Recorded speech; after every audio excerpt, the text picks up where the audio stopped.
Chapter 407. Scorching Flames. In the depths of the underground ruins, which should have been pitch black, flames had been ignited near the passageway.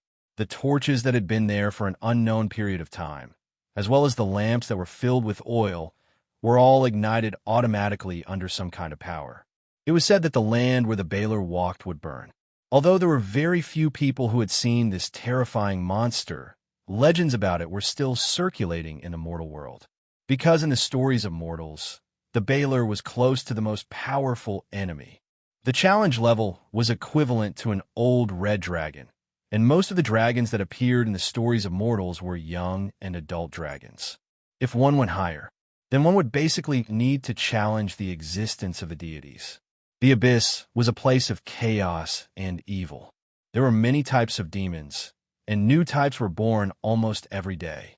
But there was no doubt that the true master of the Abyss was the Tanar'ri demons, which were the current third-generation Abyss demons. Before them, the ruler of the Abyss was the Orbis demons, the descendants of chaos and destruction. They were the creations of the first batch of chaos demons and once ruled the Abyss for a long time. But then, humans were born. Before the current order had truly taken shape, the souls of dead humans began to enter the bottomless abyss. The Orbis demons were very interested in the souls of these mortals. They used their own chaotic power to transform these souls and finally created the Tanar'ri demons of today. The demons created by fusing human souls were abnormally powerful and numerous. In the end, the chaotic war in the Abyss broke out. The Tanar'ri demons overthrew the second-generation demon lord and became the ruler of the Abyss. Now, even the many demon lords in the Abyss were also born as Tanar'ri demons.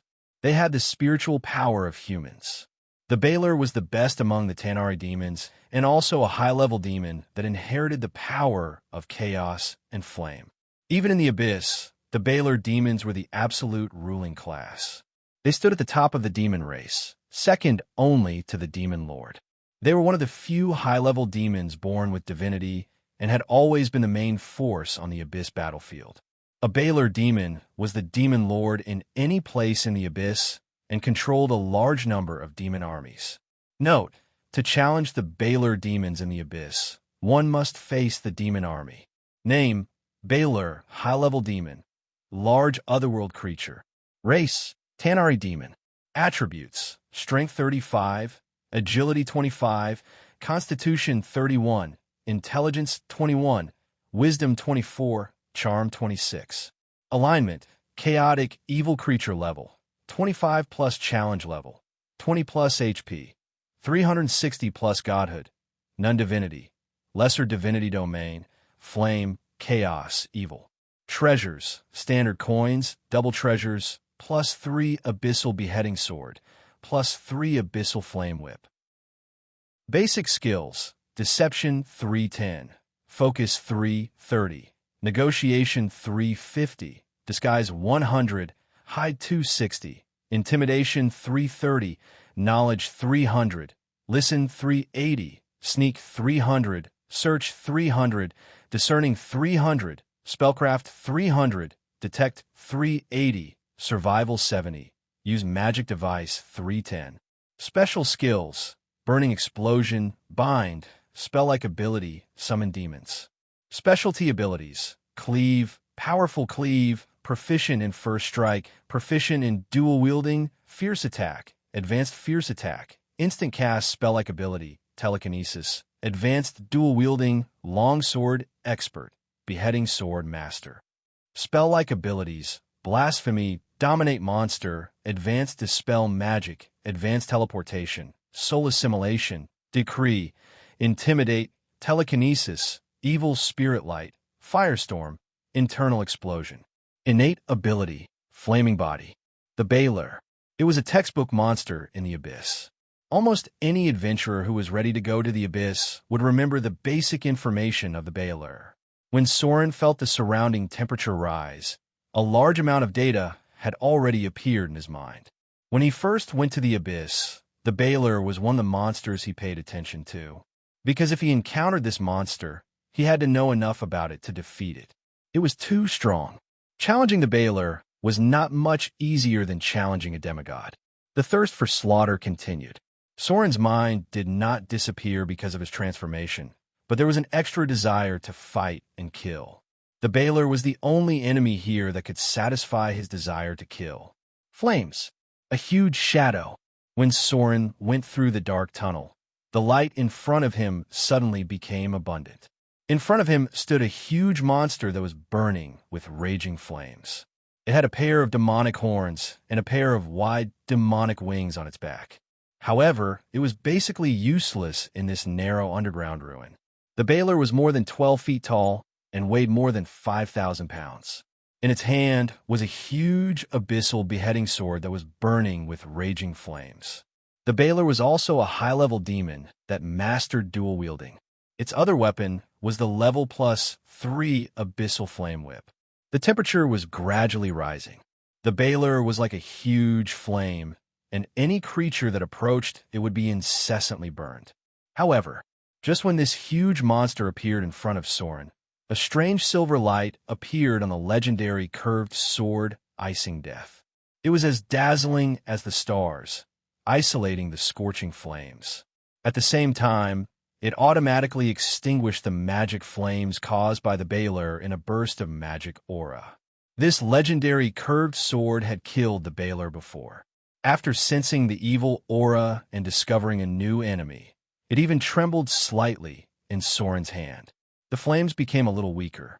The raging flames on the Baler seemed to have dimmed a lot.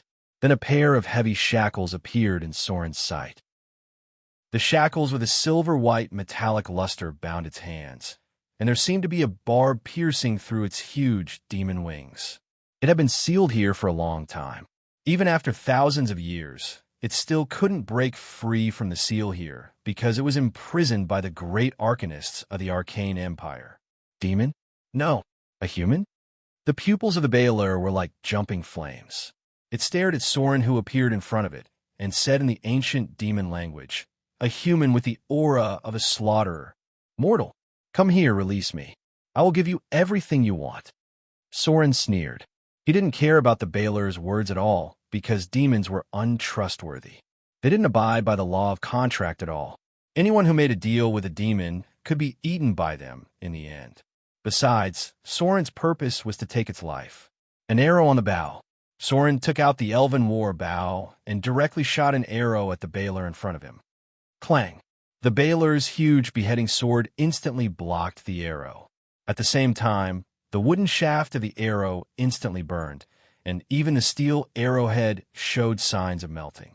The terrible strength of a superior demon was undoubtedly revealed in an instant. Unless it was a legendary existence, it couldn't even get close to it because the body of the Baler was scorching hot. Note, any enemy caught by the Baler will receive 36 fire damage per second. The power of a seal was still there. The furious Baler let out a roar. It took a step forward, and in an instant, the shackles shackling it appeared with a faint magic aura. Then it groaned. The chain was connected to the wall behind it, and there was a huge 9-pointed star array on it. There were slight traces of cracks on the surface of the array, and there were wreckage after the battle nearby. These were left behind by adventurers who had explored this place before. The mark of the Baler on the map was also left behind by them. Damn mortal! The Baler let out a roar. The shackles that bound its hands couldn't stop it from attacking Soren. The Baler fiercely waved its flame whip and flew towards Soren in front of it, a flame that was more than 10 meters long.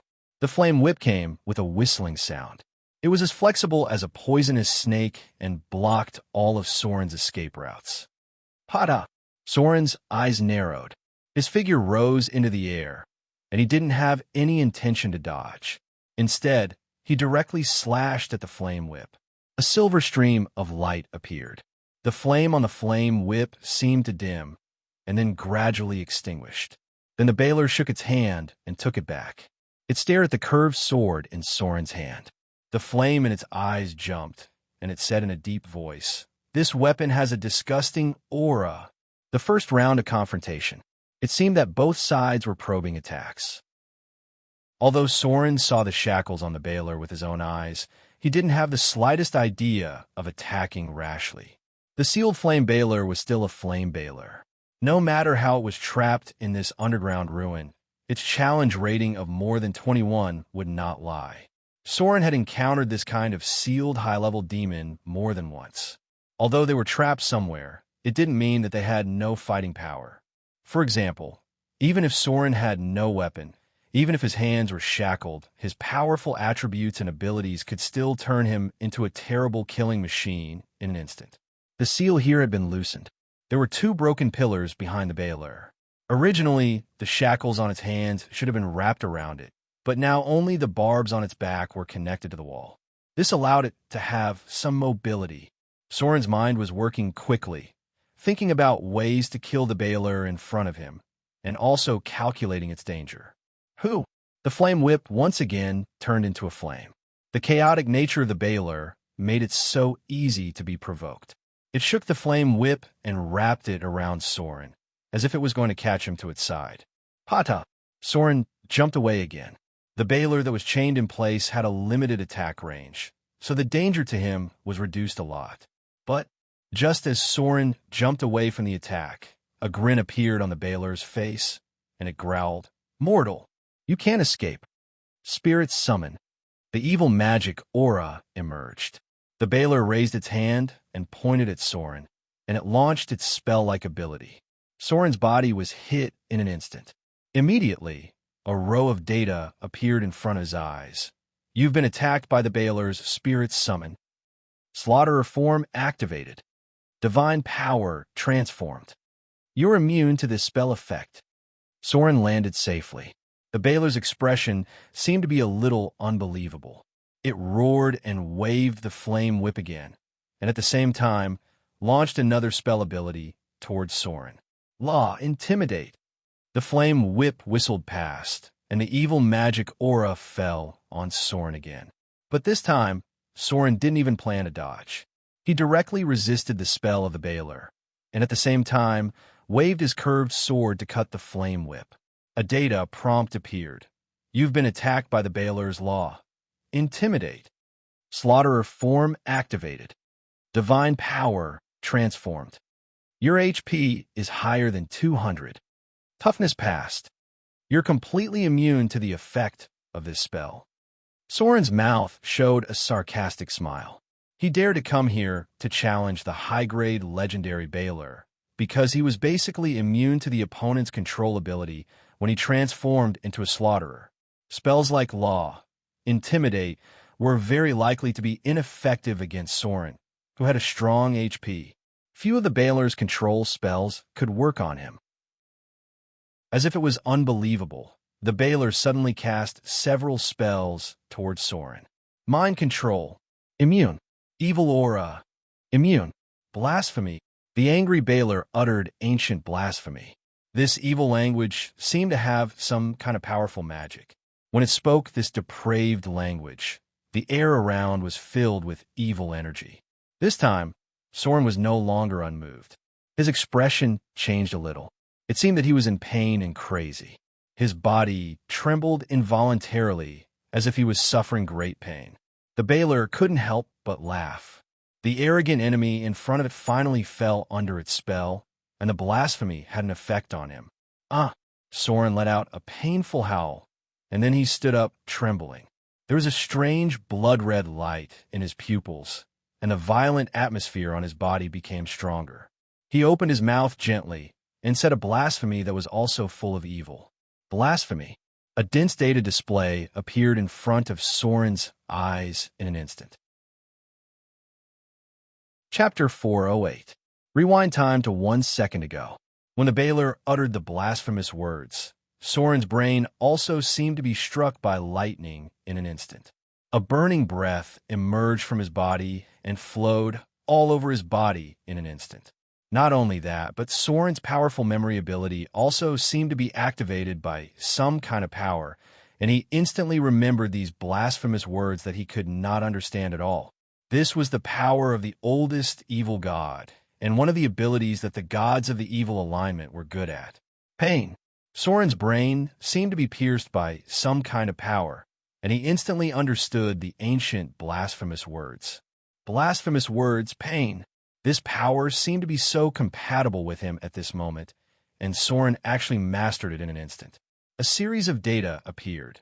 You are affected by the effect of blasphemous words. Divinity of slaughter, transformation. Divinity of fear, transformation. Slaughterer form activated. Eidetic memory triggered. Encyclopedic knowledge triggered. Your alignment is lawful evil. Divinity level is minor divinity.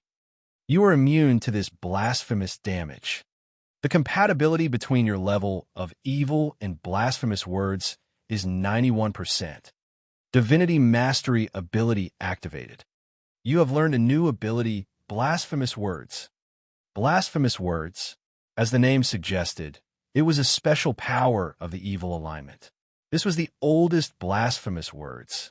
Only some powerful and evil beings with divinity could master this ability. Otherwise, they could only master the lower level of blasphemous words, which was the special spellcasting ability used by the blasphemous priests in Whiterun.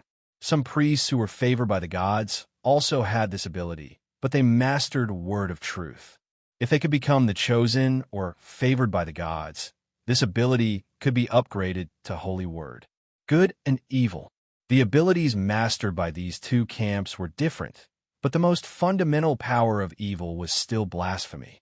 Under normal circumstances, even if Soren wanted to master blasphemous words, he had to go through an evil sacrificial ritual and perform a depraved blasphemous ritual during the sacrificial ritual.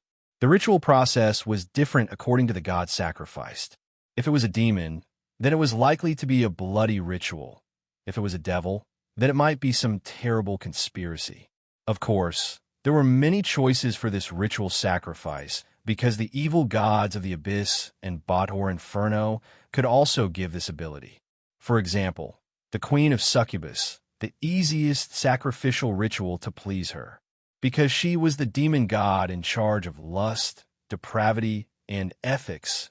It was easy to please her with certain taboo, pleasurable rituals and obtain her rewards. The blasphemous abilities bestowed by demons, devils, and evil gods all came with a price. Although it could strengthen one's own power, it was also equivalent to falling into their control. Soren's mutation at this moment was different from all the blasphemy rituals. He automatically mastered and understood the blasphemy language. Just this point, even he couldn't understand it. He could only vaguely guess that it was related to his camp, the bloodline of the slaughterer, or the weak divinity, because having divinity was equivalent to stepping into the realm of the gods. If the Baelor in front of him didn't have a master, then the blasphemous words it mastered was also because of its own divinity. The Baelor's body was trembling. Even if it had a powerful flame body, it still suffered a lot of damage under the power of the blasphemous words. Blasphemous words, pain, special ability. Speak the most ancient blasphemous words and turn this blasphemous language into the power of pain on the enemy. Any non-territorial power can't be immune to this damage. True damage is equal to your own profession level plus divinity value. This ability can be used once a day. Soren stood up expressionlessly. The power of pain gradually subsided. He stared at the Baelor in front of him, and there was a strange blood-red light in his eyes. At this moment, he looked full of evil and depraved, as if he was some kind of demon from the abyss. The Baelor in front of him seemed to think of something. Suddenly, its face changed and said in a deep voice, "Son of Slaughter, no, you're too weak. It seems that I've met the descendant of the son of Slaughter." There was a trace of greed in the Baelor's eyes. It suddenly roared and stepped forward. The barbs that pierced its back were instantly pulled taut, and then drops of demon blood slid down the chain. The Baelor let out a painful howl, but it still didn't retreat. Instead, it clenched the abyss beheading sword in its hand and took another step forward. The sound of flesh being torn apart was heard. The flames on its body were much weaker. The huge demon wings were torn apart by the chains, and a rather hideous wound was exposed on its back. Divinity of slaughter. There was a trace of fanaticism in the Baylor's eyes, and it roared, "Ha ha! I actually met the descendant of the son of slaughter. Mortal, let's have a showdown. The winner has everything. The loser will become a sacrifice. The one standing in front of you is the descendant of flame and destruction." High Demon Belother Kendi. As long as it was still imprisoned, it would be difficult for the Baylor to really kill Soren.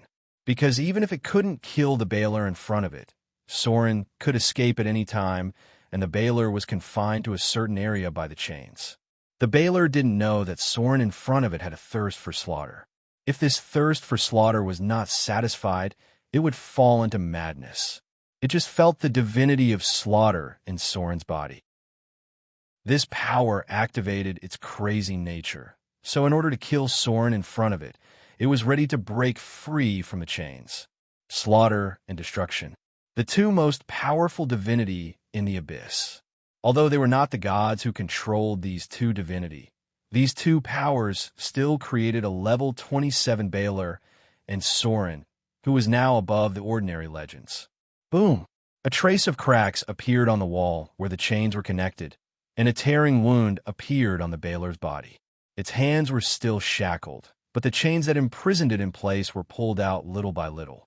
There was a sharp barb on its back, almost piercing through its shoulder blade. There were strange silver runes on it, and this was the power that kept it in place, unable to leave.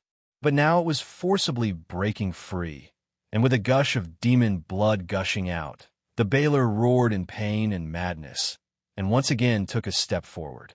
Its injuries were getting worse, but the power of the seal was getting weaker and weaker. Greed and madness appeared in the Baylor's eyes. As long as it could kill the mortal in front of it and take the divinity of slaughter, then the price it had to pay now was nothing. As a powerful high demon, it was confident that even if it was heavily injured, it could still kill the mortal in front of it. Baylor Belother Kendi, monster level 27, heavily injured, seal weakened, grade 6. Soren, slaughter form, class level 18, grade 4. Chapter 409. Drops of demon blood dripped on the silver chain. It seemed to contain some kind of powerful magic. After the demon blood touched the silver chain, it burned like gasoline. The Baylor stared at Soren with a crazy expression and took another step forward. Then a stream of demon blood gushed out from its wound. It was like adding oil to the fire, making the raging fire spread all over the silver chain. The light on the chain was gradually dimming. It seemed that the demon blood eroded its power and the ancient runes on it. Soren, who was about to make a move, stopped. He stood in place and looked at the Baylor, who was walking forward step by step with a ferocious expression. Demon blood. The origin power of high-rank abyss devils was a bloodline ability they were born with. This kind of power was quite precious. In the abyss, only after the other demons under their command had made considerable contributions, the higher demons would give them this kind of power to promote the weaker demons. This kind of promotion would reduce the power of the higher demons, so it was also an ability that was rarely used by the higher demons. Most of the time, the lower demons needed to rely on killing to promote bit by bit, from the weakest dretch to the intermediate demons. Although demons had bodies, they were still soul creations in essence. Their souls had transformed into corporeal entities. Therefore, their growth had a mutation type. The power that the Baylor used at this moment was the demon blood. This blood was not only its vitality, but also part of its own strength. It used this as a price to break the seal on the chain. In short, if it was Soren who was trapped now, then not only would his HP be reduced at this moment, but also the slaughter EXP he had gained in the past battles. This kind of loss of power was permanent. The lost HP could be gradually recovered, but the lost slaughter EXP needed to be regained. The Baylor was breaking the seal in this way. The price it paid was that its power would be reduced, and it might even directly drop a grade. The Baylor was willing to pay such a price, which meant that Soren's value was amazing in its eyes. After confirming that the Baylor was using the demon blood to corrode the chain, Soren was not in a hurry to launch an attack. Although the Baylor was now trapped in the chain, its combat power was not affected much. As long as Soren was within 15 meters of it, the Baylor could launch a fierce attack at any time, and even turn the nearby area into a sea of fire. Soren waited silently, waiting for the moment when the Baylor broke the seal. When the seal was completely lifted, the Baylor's strength would be reduced to the limit. At that time, his chances of winning would be higher than now. Both sides wanted to kill each other. In the eyes of the Baylor, Soren had an incomparably delicious divine power. In Soren's eyes, killing the Baylor that also had minor divinity. The Baylor's body looked fat and heavy, but it actually had as high as 25 points of agility. Note, adult dragons only have 10 points. And it also had the skill of greater dual wielding. Regardless of any spell-like abilities, just relying on its own attributes, talents, abilities, and fighting skills, the Baylor was enough to easily crush a legendary Orthodox warrior. Unless there was a cheat-like existence that could kill it with one slash, even the incarnation of the gods would have to pay a little price to deal with the Baylor. Mighty Slam. A burning flame appeared on the Baylor's abyssal beheading sword, like a huge burning torch. The sharp edge of the sword was hidden in the fire, and it directly slashed towards Soren's head. The flame whip came from the side at a tricky angle. It was clearly an attack from two different directions, but it was so easy to use it. Shadow Leap. Shadow Strike. A strange blood-red light appeared in Soren's eyes. In the face of the Baylor's attack, his figure disappeared in an instant. He had been standing in the shadow. The next moment, Soren's figure appeared in the shadow behind the Baylor. He only jumped less than 6 meters away, then pulled out his curved sword and stabbed into the back of the Baylor. The fiercer the attack, the harder it was to take it back. The Baylor's attack that had accumulated to the limit hit the open space. The abyssal beheading sword directly split the ground with a loud bang, leaving a terrible gully in the place. A piercing pain came from behind it. The Baylor let out a crazy roar, and the flame whip in its hand instantly hit its back. The whip was a very flexible weapon, and the abyssal beheading sword was a very overbearing weapon. These two weapons were extremely difficult to master. Only the Baylor could use them so well. Sword form, heavy hack. In the face of the flame whip coming from the side, Soren's expression did not change at all. The hot flame enveloped him. This was the fire of the Baylor. Ordinary people could not even get close to this terrible monster. However, Soren was not afraid of the flame, because the curved sword was emitting a strange silver light. No flame could get close to his body. Even the nearby magic flames were extinguished by this legendary weapon. Time froze at that moment. The flame whip swept over with a roar. Soren suddenly rolled sideways and dodged the Baylor's crotch. The opponent was 12 feet tall and weighed more than 5,000 pounds. It was too big for Soren. He had enough space to use the swordsmanship from the Underdark. With a cold and ruthless light, Soren directly launched the sword form, heavy hack, onto the Baylor's crotch. Poochie! A gush of blood spewed out. Then, like an unstoppable fountain, Soren cut a 30-centimeter long wound in the Baylor's groin amid its painful and mournful screams. Its huge body gave it terrible power. However, this size also gave Soren enough space to perform. At this moment of life and death, he did not care about any face or demeanor. No matter how bad the skill was, Soren would not hesitate to use it. Damn mortals! The immense pain made the Baylor's body tremble.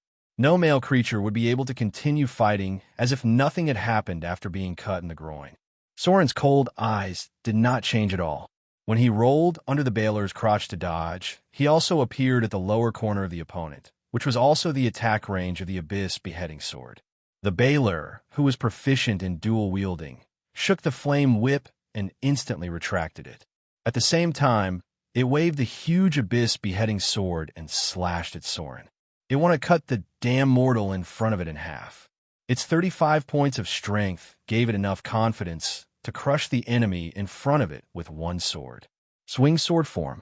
Soren slammed his palm on the ground. The huge force made a clear palm print on the ground. The reaction force from the ground made Soren's body fly half a meter in an instant. Then the curved sword icing Death's body bent about 30 degrees when it touched the hard rock. The second reaction force took effect on Soren's body. He rotated at a 360 degrees angle and moved about a meter away. The next moment, the heavy abyss beheading sword swung down and cut a crack more than 2 meters deep on the ground. Soren, who almost dodged the sword edge, did not hesitate and slammed his palm on the ground again. The huge force made his whole body fly back and directly move a distance of nearly 5 meters. As the top legendary rogue in the past, his fighting skills were not just limited to the sword form. Although he didn't have Shadow Realm or Shadow Step, and he couldn't use the unpredictable surprise attack ability, his strong enough attributes had allowed him to use many extraordinary combat skills. No rogue could casually stand at the top. Soren used to challenge a saint as a legend. Fighting with only the abilities of a rogue was undoubtedly courting death. Sword form, horizontal slash, shadow strike. The fighting skills from the east required the support of Ki. The monk's wind walk, non-stealth ability, traceless steps, and chain steps allowed them to instantly rush to the enemy's side. As a rogue, although Soren did not master these special fighting skills, he also had other ways to accomplish this. Soren slammed his foot on the wall, and then his figure flew out like a sharp arrow. He rushed over from the left side of the Baylor, and his curved sword turned into a stream of light and pierced the enemy's heart. The Baylor, who had been thwarted several times, seemed to be crazy. It almost did not dodge and slashed its sword at Soren as if it wanted to die with him. The powerful body of a higher demon made it difficult for it to die so easily. The flame body of the Baylor was no longer an ordinary thing. Just stabbing the heart could not kill it immediately.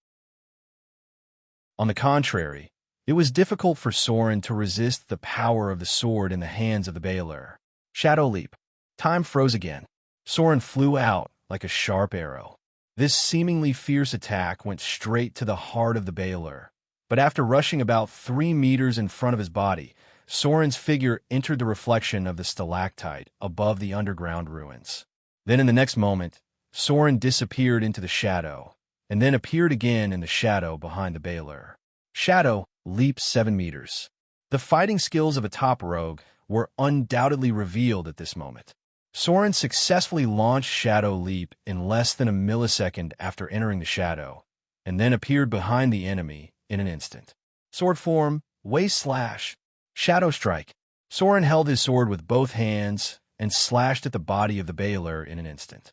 The hot demon blood spilled on his body along with the fire. Even at this moment, he was still expressionless. But he looked so cold and ruthless, like the most terrible killing machine. This was his real strength at the peak of his strength. Only after transforming into a slaughterer, Soren's basic ability could support him to burst out with a real legendary combat power. P.S.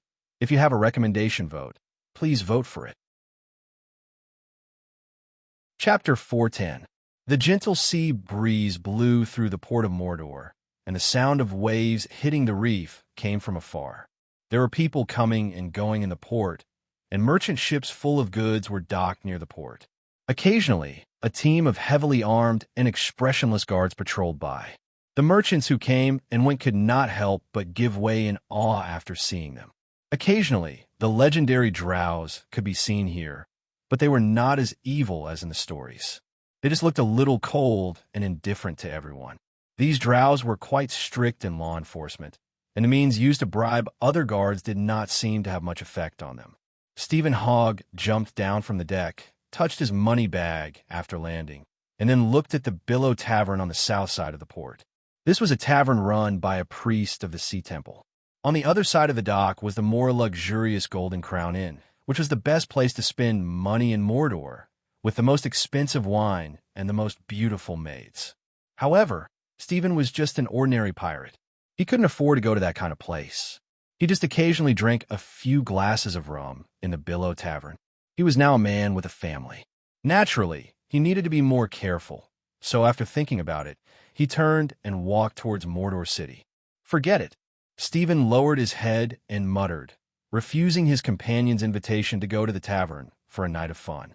As he returned to his station, he thought to himself, "Now is the time to use money. The money I saved is enough for 300 kindler. Enough to buy a piece of land in the city. I heard that the mainland is not very safe recently. I'll bring her and the child over after a while." Thinking of this, Stephen could not help but show a happy smile on his face. He was not young anymore.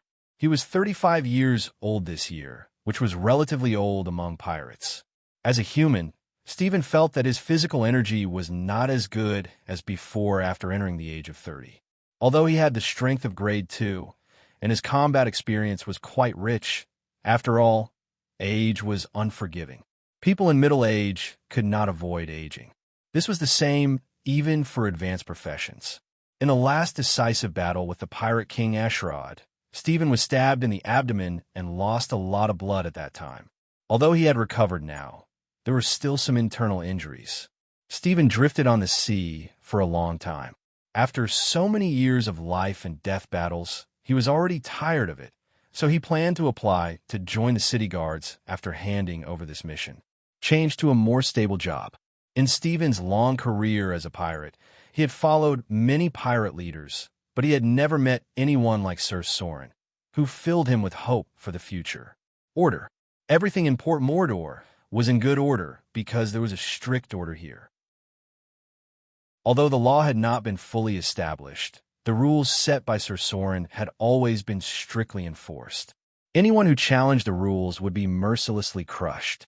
Stephen had never seen a pirate leader like Sir Soren who could control the rebellious pirates so well. Although some of the processes were bloody and cruel, that was only a small problem. As long as they got used to Sir Soren's order, they would find that their lives were not as bad as before. He didn't have to worry about being stolen and thrown into some stinking ditch after getting drunk, nor did he have to worry about his wealth falling into the hands of others after fighting to the death. You should be rewarded for your efforts. In Mordor, any job could allow people to support themselves.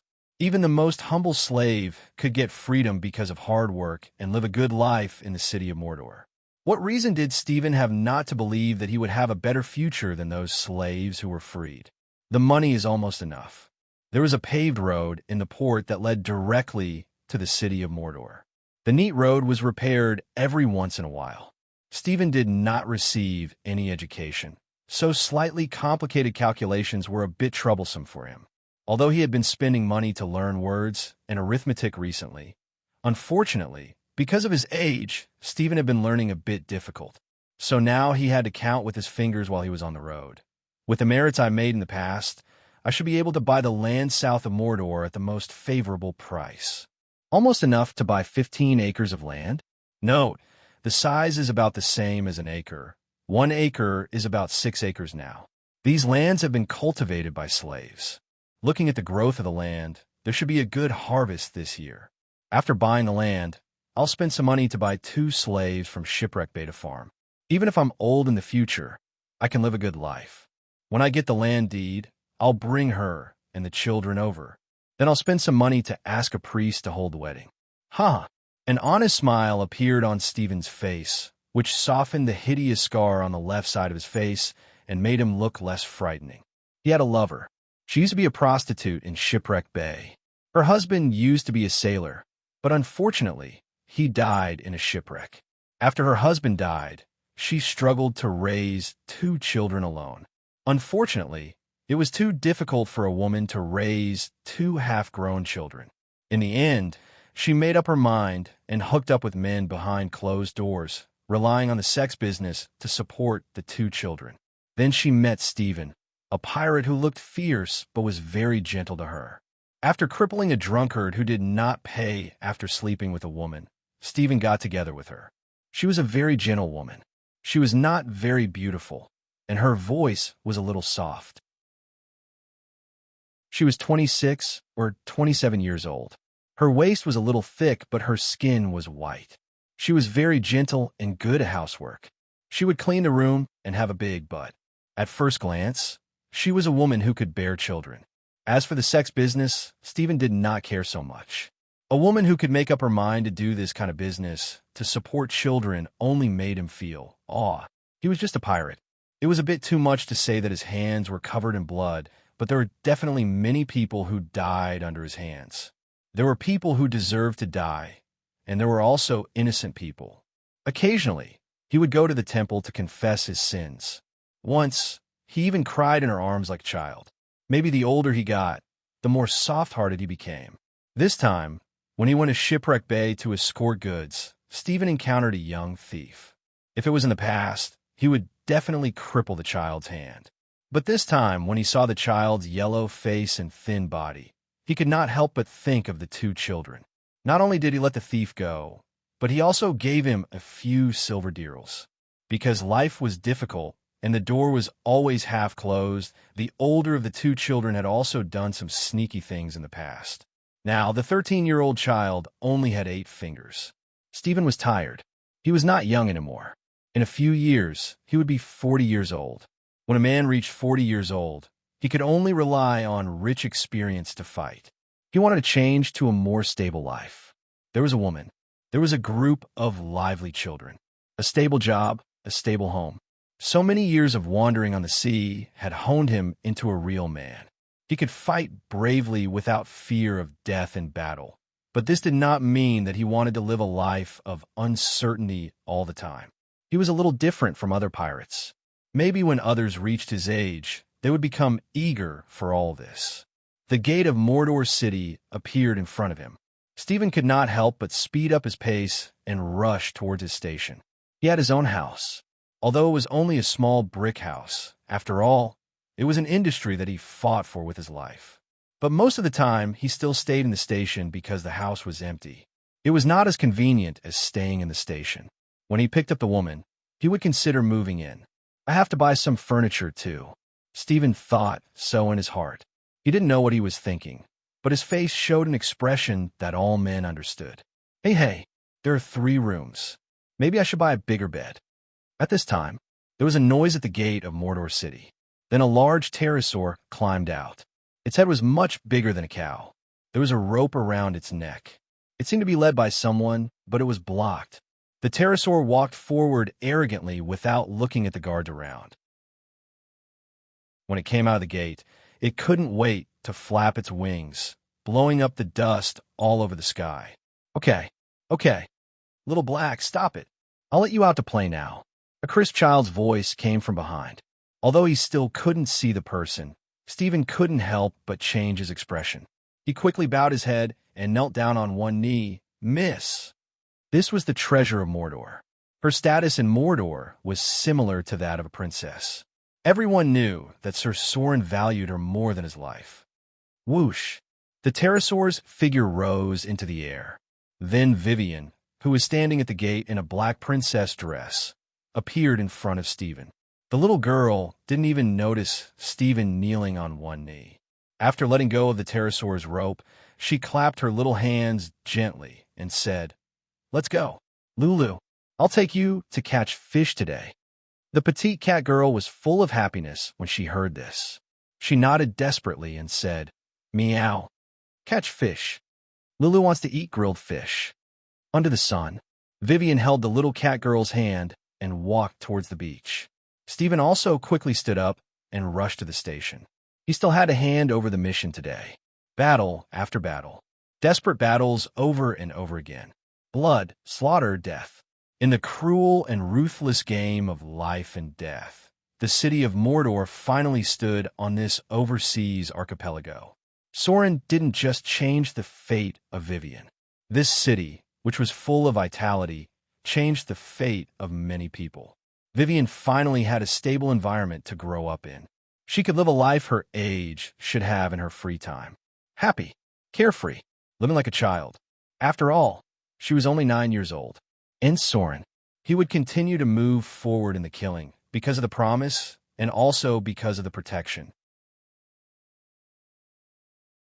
Chapter 411. Fresh blood dripped down. Soren's breathing was a little rushed.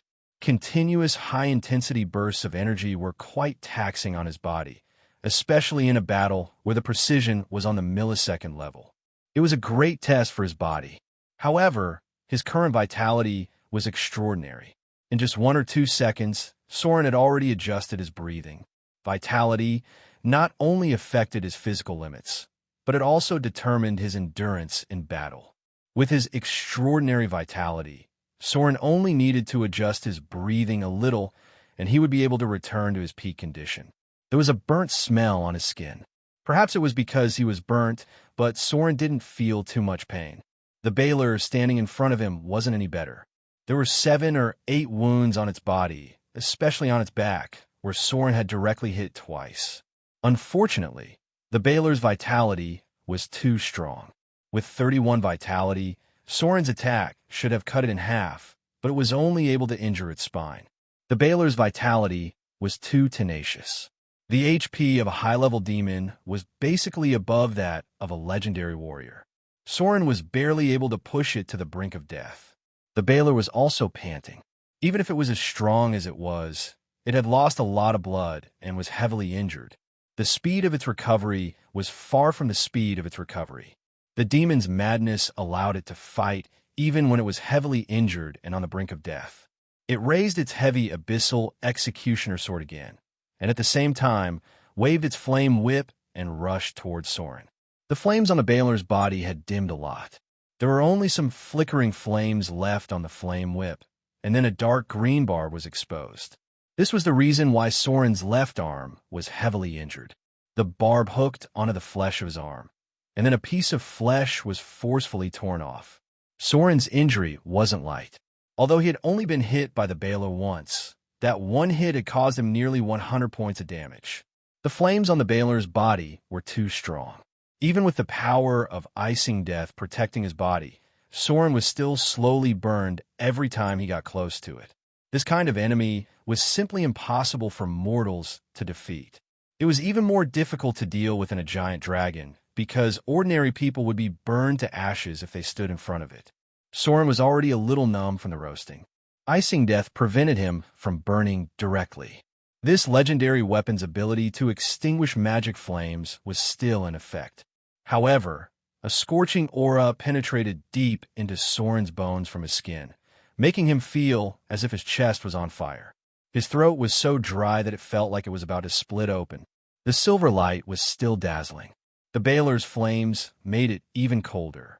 Soren held it in his hand like a block of ice. I've already used up my shadow jump. Even if Soren was fighting at his peak condition, he still couldn't withstand a few jumps of 100 meters. Both sides were at the end of their tether. That was why Soren had no choice but to roll and dodge the Baylor's crazy attacks. The huge abyssal beheading sword slashed the wall behind Soren, creating a 2-meter-long crack. At the same time, because of the Baylor's strength, a crack appeared on the wall. Go to hell, mortal! The Baylor had made up its mind to force Soren into a corner. The enemy in front of it didn't dare to take a single hit from it, so it completely gave up on defense and used the most violent method to force Soren to take its attacks. Rumble. Soren could only dodge again. The Baylor's strength was too high. He didn't dare to take it head-on even when he was in his slaughter form. Not to mention that the Baylor's body was huge. The abyssal beheading sword once again hit the ground. The terrifying brute force caused web-like cracks to appear on the wall. The wall rumbled, and the cracks extended to the top of both sides' heads. Soren seemed to have discovered something in an instant. That was why, when the Baylor swung the abyssal beheading sword again, he turned around and returned to his original position. The wind howled. The flame whip whipped towards Soren, and the abyssal beheading sword swept out. Rumble. The wall shook again, and the cracks were very obvious. At this moment, Soren was almost forced into a corner. The Baylor's face showed a ferocious smile, and it suddenly swung the abyssal beheading sword at him.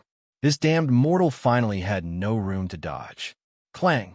When the Baylor swung the abyssal beheading sword again, Soren gritted his teeth and held his sword with both hands to block the attack. Poochie! Blood gushed out from the wound. Soren's whole body flew out, as if he was hit by a speeding car. The huge force caused him to hit the wall with a bang, and his whole body couldn't help but tremble. Strength suppression. The huge difference in size and strength between the two sides made it easy for the Baylor to deal crushing damage. Crack! Soren hit the wall behind him. It was like a last straw that broke the camel's back. The cracks on the wall spread in an instant, and a shadow suddenly fell from the top of the Baler's head. Rumble. A sharp cone-like stalactite hit the Baler's head, and at the same time, a lot of debris fell to the ground. This level of damage couldn't kill the powerful Baler. But in the case of the head being hit, the Baler's attack was instantly full of loopholes. Its huge body became a burden at this moment, and most of the falling stones hit its huge body. Die! At this moment, Soren suddenly jumped out with a ferocious expression. His thin body easily crossed the falling boulder, and then after getting close to the Baler, he suddenly reached out and pressed on it. Vampiric touch. A life force full of burning breath poured into Soren's body, and the injuries on his body suddenly recovered a lot. A strange fiery red color appeared on his pale face. Soren jumped up and gently touched the back of the Baler. Then he held his sword with both hands and chopped at the Baler's head. Sword form, beheading. A cold light suddenly appeared. Then blood gushed out crazily. The huge body of the Baler was stiff in place. The next moment, it suddenly seemed to be burning. The Baler's body was full of raging flames. Its whole body looked like a huge fireball. Burning explosion. As one of the most difficult higher demons to challenge in the abyss, the Baler's horror was not only its power, but more importantly, it would automatically activate a burning explosion talent ability after death. This talent ability would make the Baler explode like a fireball, causing hundreds of explosion range damage to any enemy around it. Back then, countless people had died under the self-detonating corpses after killing their enemies. Boom! A violent explosion sounded, and terrible flames surged out.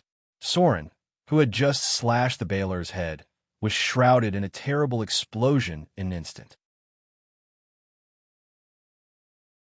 Chapter 412. I'm back. Now, there are a bunch of relatives' children over there. Fu 2 changed back to the original place to write. Today, 3 chapters. Rumble. Suddenly, there was a violent vibration from the ground. The dwarven juggernaut, who was searching for loot, shook and almost fell to the ground. The others next to him also looked at each other with surprise and uneasiness. The desert warrior quietly put away a statue made of pure gold, and then turned to look at the few people present as if nothing had happened. What happened? The dwarven warrior picked up the well-preserved crystal on the wall and blew on it. Did something happen down there? He asked in a low voice. The 4 people present looked at each other. I don't know. The Ronin held his weapon in both hands and frowned slightly. The captain's expression just now seemed a bit wrong, and the hostility on his body was too strong. I guess something big must have happened down there. The desert warrior rolled his eyes and said with a meaningful expression, I heard that there are demons sealed in such underground ruins. The movement just now didn't look good. The Oriental dancer's face changed slightly, and a trace of worry appeared on her beautiful face. She suggested, should we go down and find him? No. The desert warrior decisively rejected.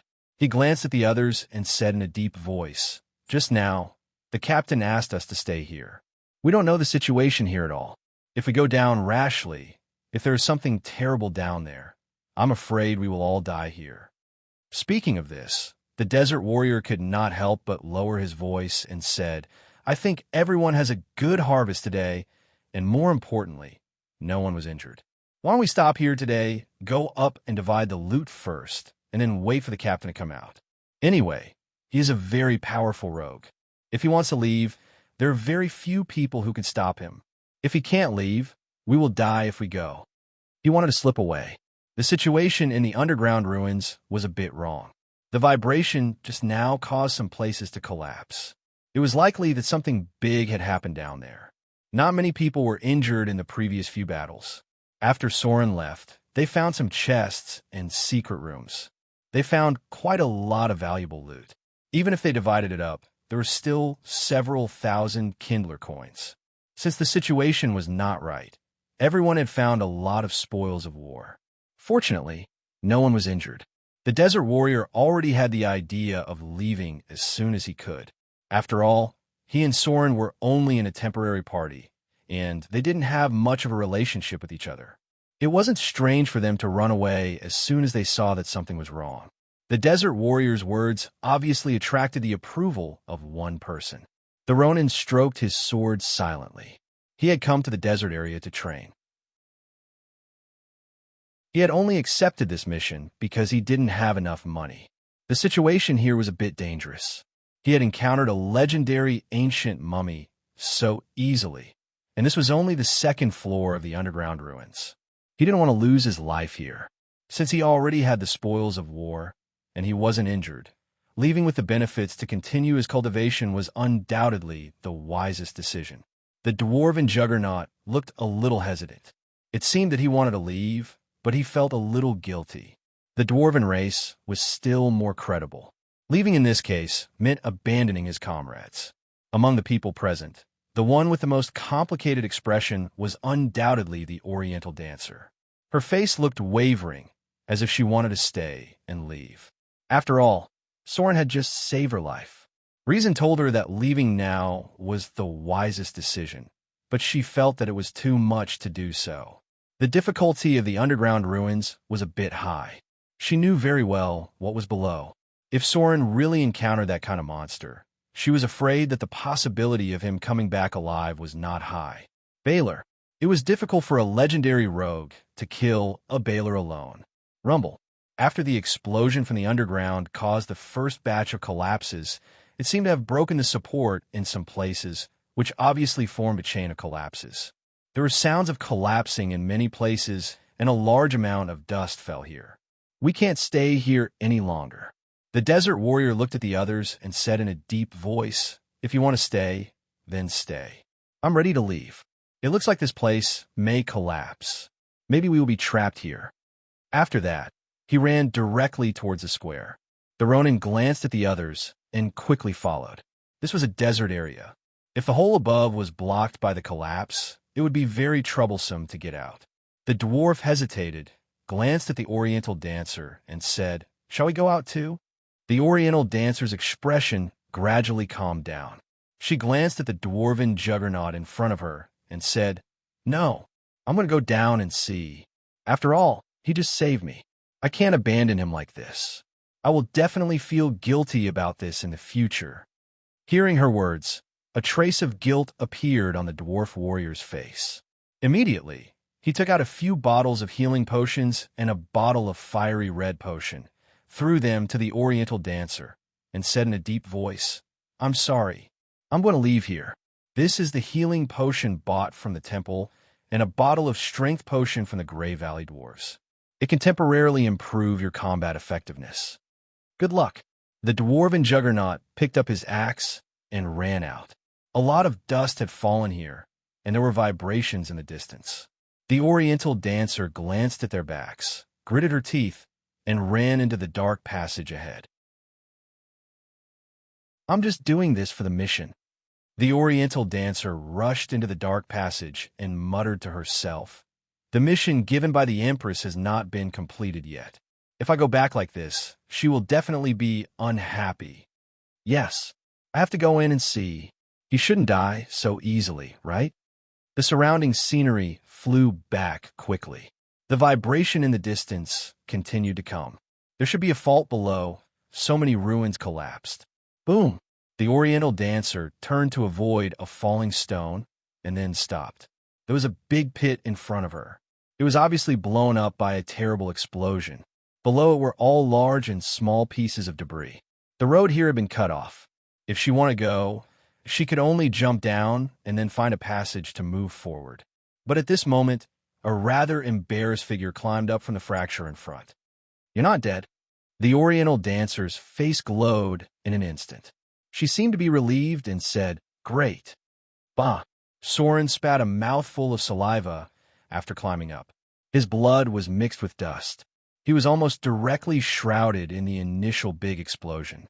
If he hadn't reacted quickly enough to resist the explosion, he might have been buried alive.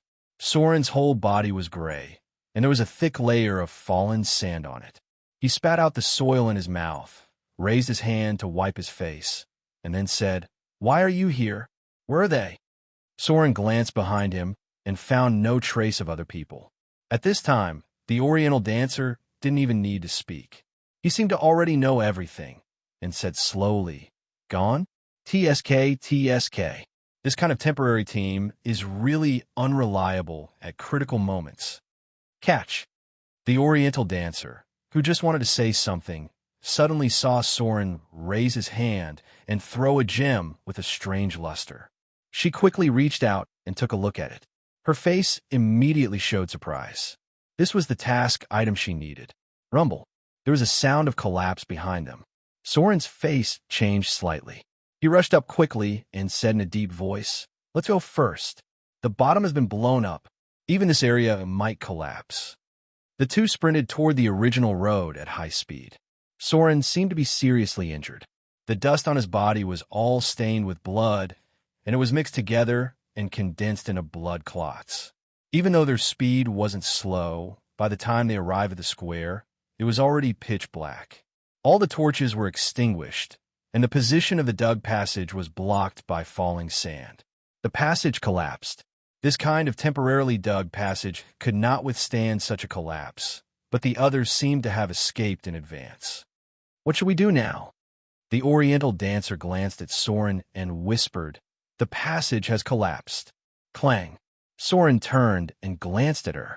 He raised his hand and threw a shovel over. He said angrily, "What else can we do now? Dig out. Up." Chapter 413. Bah! The Oriental dancer was all wet with sweat. She raised her hand to wipe the sweat on her forehead with the shovel in one hand, and immediately a white and delicate skin appeared in the dust. Digging in a sandy environment, if she wasn't careful, she would be covered in dust and sand. Now a beautiful woman had become like a beggar, spitting out a mouthful of sand. The structure of this underground ruin was not very good. If she dug a little bit, the quicksand would pour down. Just now, she was almost buried. Ho-ho! The Oriental dancer opened her mouth and gasped for breath. After turning around and glancing at Soren on the side, she couldn't help but complain, "Hey, haven't you rested well? How long will it take for me to finish digging?" At first, Soren threw a shovel to her. She thought it was two people digging up, but she didn't expect that she was the only one doing it. After a long time, she only dug a little bit. If this continued, she didn't know how long she would be trapped. As for Soren, he had been sitting there to rest for almost 5 or 6 hours now. Every time she was tired from digging, or after being drenched by sand from head to toe, the Oriental dancer would look back at Soren. He was still sitting cross-legged there. Every time she looked at him, there would be more resentment in her eyes. "He's not a gentleman at all," the Oriental dancer muttered in a low voice. Then she raised her hand and moved her long hair. Her hair was full of dust, which was very uncomfortable for someone who loved cleanliness. After digging for a long time, she sweated a lot. The sweat mixed with dust stood on her body, making her feel as if she had been rolling in mud at the moment. But after complaining for a while, she finally dug hard because she could see that Soren was seriously injured at the moment. In fact, Soren was seriously injured now. Under the burning explosion of the baler, he was directly put into a state of near death. The reason why he could still move freely now was entirely because of his extraordinary constitution. At this moment, Soren seemed to be resting, but in fact, he was rememorizing spells. The Oriental dancer didn't know that Soren was still a wizard. Naturally, she thought that Soren was resting and recovering. Moreover, other wizards needed to take out a spellbook to memorize spells. She had never seen a wizard like Soren who relied entirely on memories to memorize spells. Although he paid a lot of slaughter EXP, the spells that Soren currently mastered were all imprinted from memory. He didn't need a spellbook to memorize spells, and he basically didn't have a spellbook on him. Who? Soren slowly opened his eyes. He glanced at the Oriental dancer who was working hard in front of him, and a playful smile appeared at the corner of his mouth. Now, the Oriental dancer was no longer as charming as she was at the beginning. She was completely a country woman covered in mud. Her appearance was really pleasing to see. There were a lot of messages prompts in front of him. The top one was attacked by Balor's incineration explosion. Conditioned reflex passed.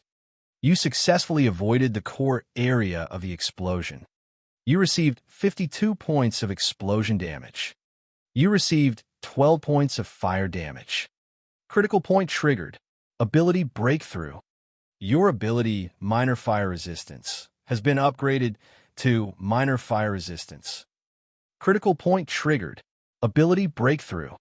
Your ability, minor fire resistance, has been upgraded to medium fire resistance.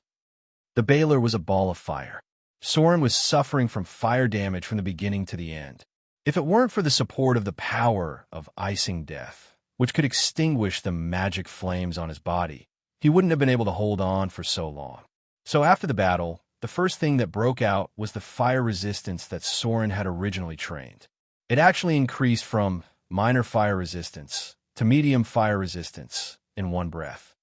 Medium fire resistance, personal ability. The power of divinity allows you to increase your resistance against fire damage. From now on, you are immune to any fire damage below 5 points.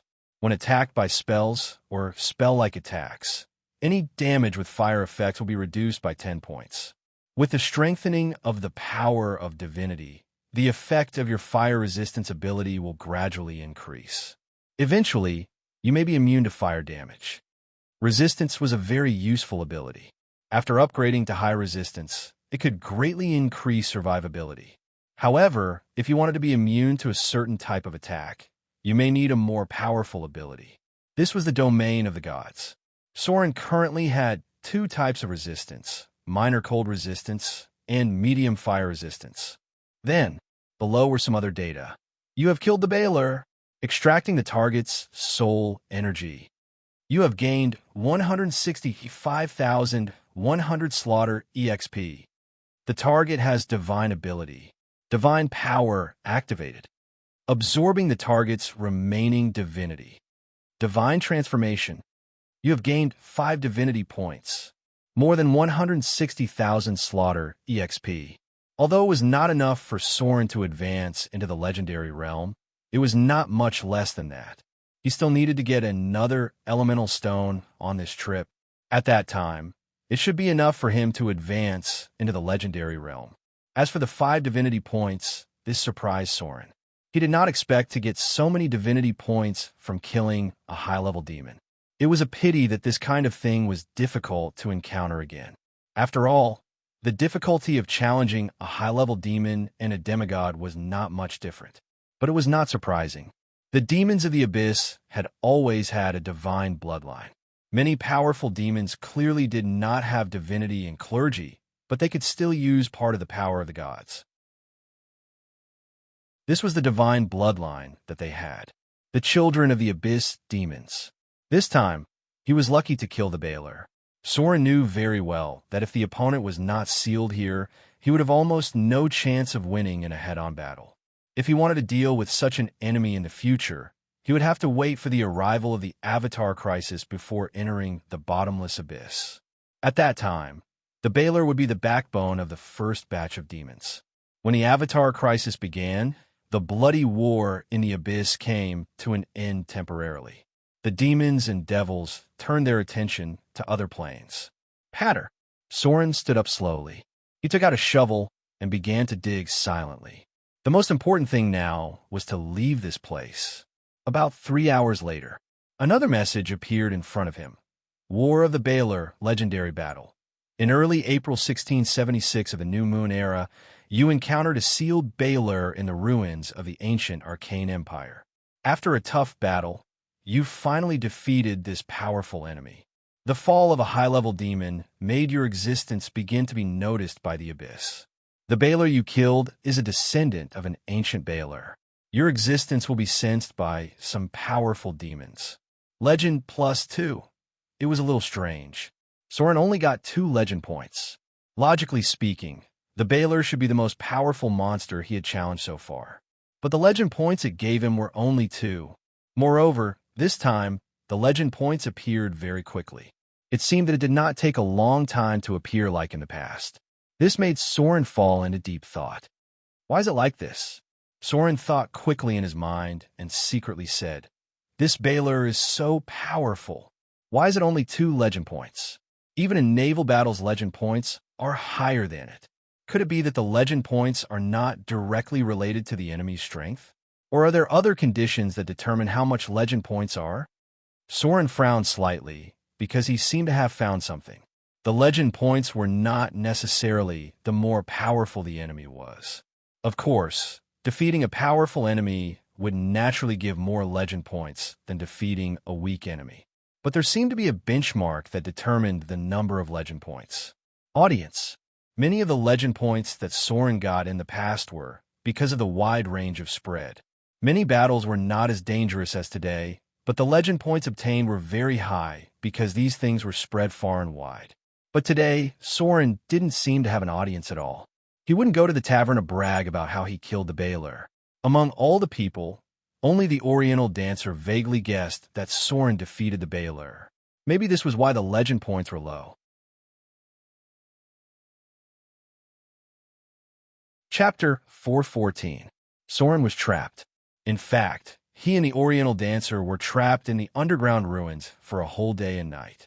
By the time they finally dug out a tunnel and returned to the surface, the two of them were already a little exhausted. It looked like they had crawled up from the ground after rolling in the ground. Soren's body was a little better. After all, he was wearing tights. He just shook off the sand and mud on his cloak. But the Oriental dancer was wearing a long dress. When she climbed out, her whole body was gray. Only when she occasionally wiped her sweat would she wipe off the dust, revealing a piece of white skin. Finally, I climbed out. When the Oriental dancer came to the ground, she threw away the shovel directly, then sat on the sand unladylike, and then jumped up as if she had been electrocuted. At this moment, although the sky was getting dark, the temperature in the desert area was still very high. There were no traces of laborers and other teammates nearby, but there was a lot of garbage not far away. The wind and sand during the day were very strong. They had probably taken away everything that could be taken away. Now, there was only garbage left on the entire ruins. Soren reached out and pushed the sand away. He touched the burnt charcoal and said in a deep voice, "They left not long ago. They should have packed up and left in the morning." The Oriental dancer came over and nodded gently. "These guys." "Forget it." Soren shook his head indifferently. He had seen too many things worse than this when he was in the Underdark. At least this time, the people he met did not stab him in the back. He looked up at the sky and said slowly, "Let's rest here for a night. We will leave tomorrow. You have found what you want. We will separate tomorrow. Since you plan to go back to the Eastern Kingdom, let's leave early. It won't be long before this place becomes a place of trouble." The Oriental dancer nodded gently, and her eyes fell on Soren. She looked at him quietly for a while, and then a faint smile appeared at the corner of her mouth. She said softly, "Thank you." Soren waved his hand and said nothing. He just said, "I'm going to find some water. There should be an oasis nearby." Water. Hearing Soren's words, the Oriental dancer suddenly felt very uncomfortable. She couldn't help but quickly follow up and whisper, "Is there an oasis nearby? I'll go with you." There should be an oasis nearby. Because an adventurers' gathering place had once been established here, it was very difficult to resupply in the desert. The area near the underground ruins had been explored before they found this oasis as a camp. Soren followed his memory and soon saw a patch of green in the distance. A very small oasis. It was probably only about 100 meters wide. There were all kinds of vegetation growing on all sides, as well as some tall trees. In the middle was a deep pool. It was a miracle in the desert that an oasis could be preserved in such a place with such strong sandstorms. Great! The Oriental dancer couldn't help but speed up her pace. When she came to the pool, she leaned over and drank a few mouthfuls. Then she held the water and washed her face. As the dust on her face was washed away, a charming face was also revealed. It had obvious Oriental characteristics and looked full of exotic charm. After she washed her face, her expression suddenly became a little shy. There was a slight blush on her charming face. She turned to look at Soren next to her. It seemed that she wanted to say something, but couldn't. Soren was also washing his face. The cold water made him breathe a sigh of relief. He simply wiped his body, and then noticed the Oriental dancer's gaze. "What's wrong?" Soren frowned slightly. The Oriental dancer's expression was a little shy. She seemed a little embarrassed, but she still whispered, "I want to wash up. Can you wait for me outside first?" It turned out that she wanted to take a bath. Soren stood up helplessly. He glanced at the dusty and embarrassed appearance of the opposite side and said, "Okay, I'll wait for you outside." Soren turned and left. After the Oriental dancer confirmed that he had gone out, she carefully untied her belt, but she still quietly glanced back and whispered, "I don't know if he will peek. Such a powerful rogue. If he turns around and sneaks back, I guess I can't find him, right? I don't care so much. I better take a bath first." The long skirt on the Oriental dancer's body was taken off, revealing a pair of slender legs. She explored the water with her feet and then slowly unbuttoned her blouse. Her full breasts were like white jade in the moonlight. The Oriental dancer slowly entered the water with her hands in front of her chest. The water was sparkling, and her white legs and slender waist were faintly visible. She sighed contentedly and then began to wash the dust on her body. "He is a good man. It's a pity that the person I like is D. Otherwise, he would be really good."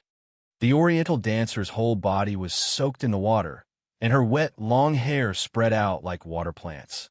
She gently wiped her face, and some thoughts ran wild in her mind. Her face was slightly red, and she said, "Is he peeping?" In fact, she really thought too much. Soren walked out from the beginning. He was not interested in peeping at others taking a bath. In terms of beauty, Gloria was the most beautiful woman he had ever seen.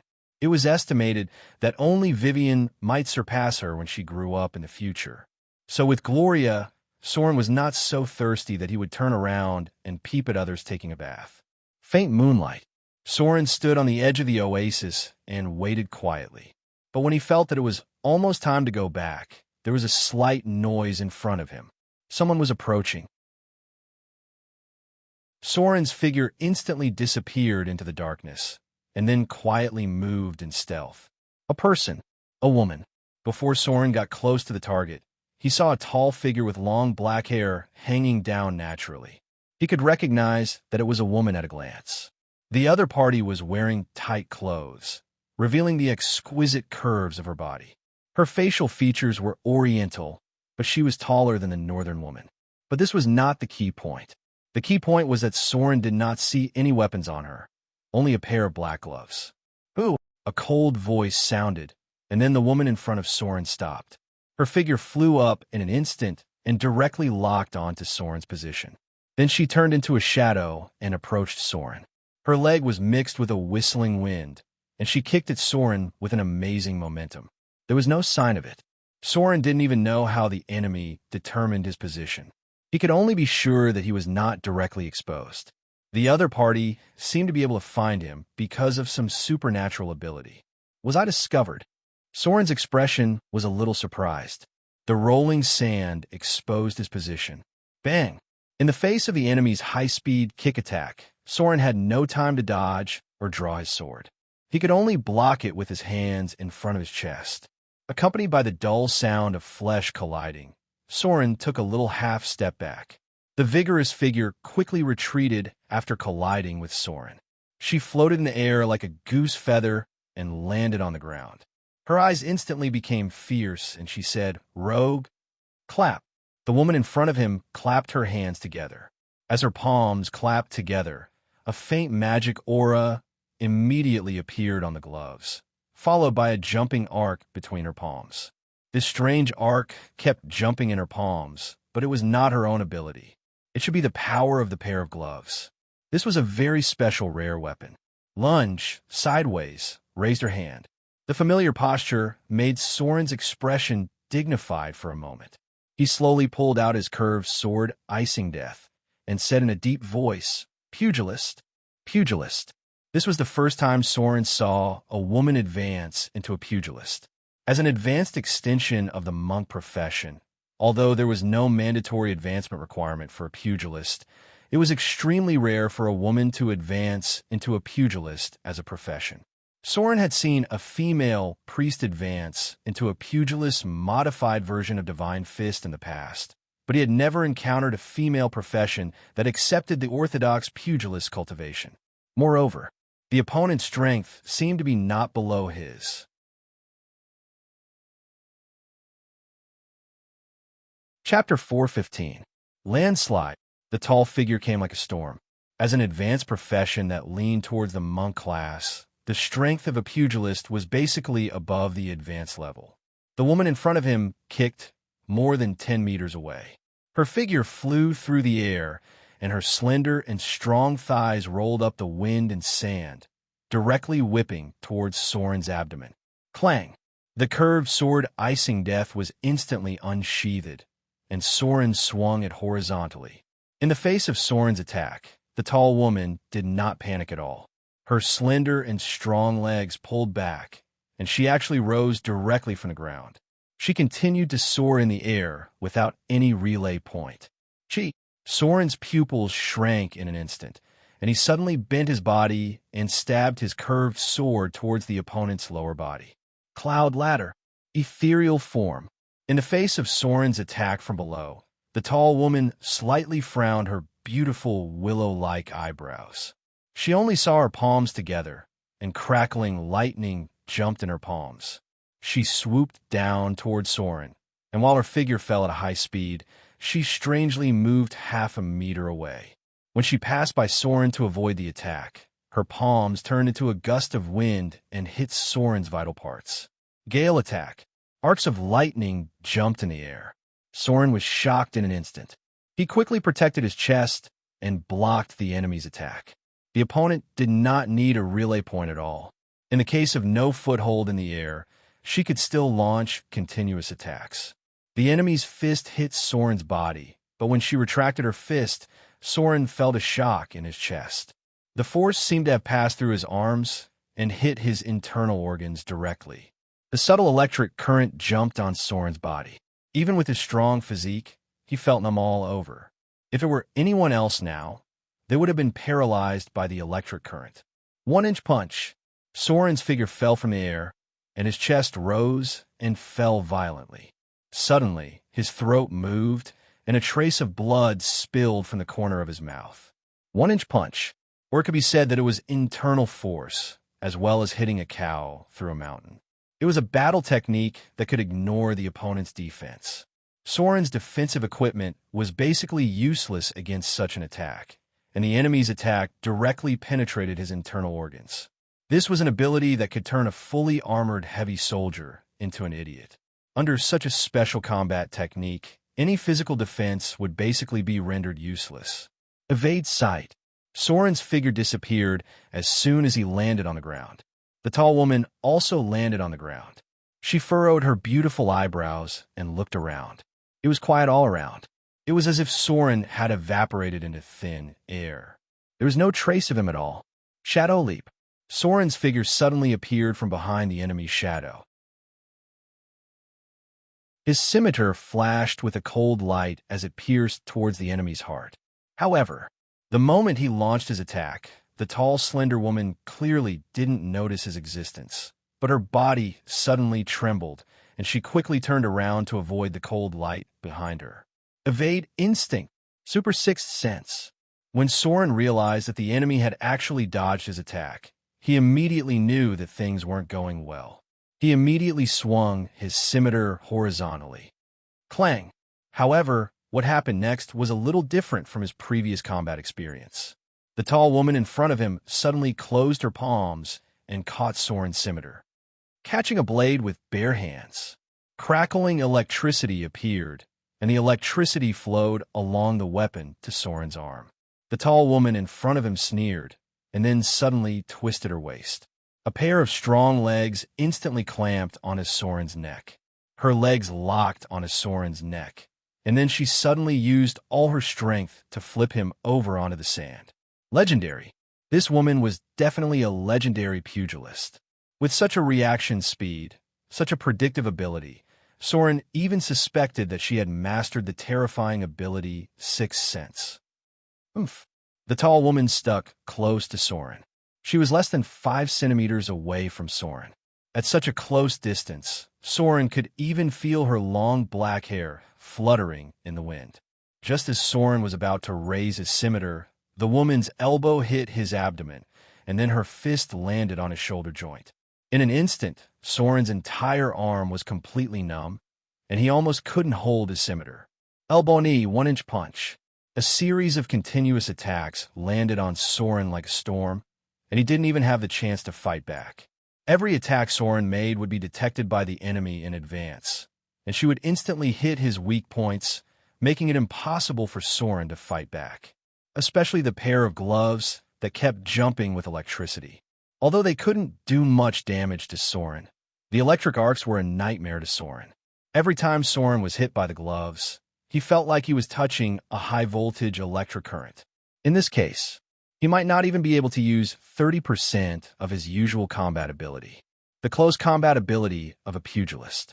Being stuck by the tall woman in front of him, Soren took more than 10 punches in just 1 or 2 seconds. He was like a human sandbag being hit by the opponent. If it weren't for his amazing physique and strong vitality, he would have been finished off by the opponent. Clang! In the face of the enemy's storm-like attacks, Soren finally made a decision. He directly let go of the scimitar in his hand and instantly turned around and slammed into the opponent's body with his shoulder. Mountain lean. With the dull sound of flesh hitting flesh, the ferocious tall woman was finally knocked back a few steps by Soren. The distance between them was instantly pulled apart. Soren quickly reached for the scimitar on the ground, and the tall woman rushed forward and slapped him in the chest. Crackling electricity leaped about. A sneer appeared at the corner of Soren's mouth. He suddenly withdrew his hand that was grabbing curved sword, icing death. The next moment, a pale, golden cold light appeared in his palm. At the moment when the tall woman in front of him rushed over, he waved the fine gold dagger and stabbed the other party's chest. It was a trap. The tall woman's expression was stern.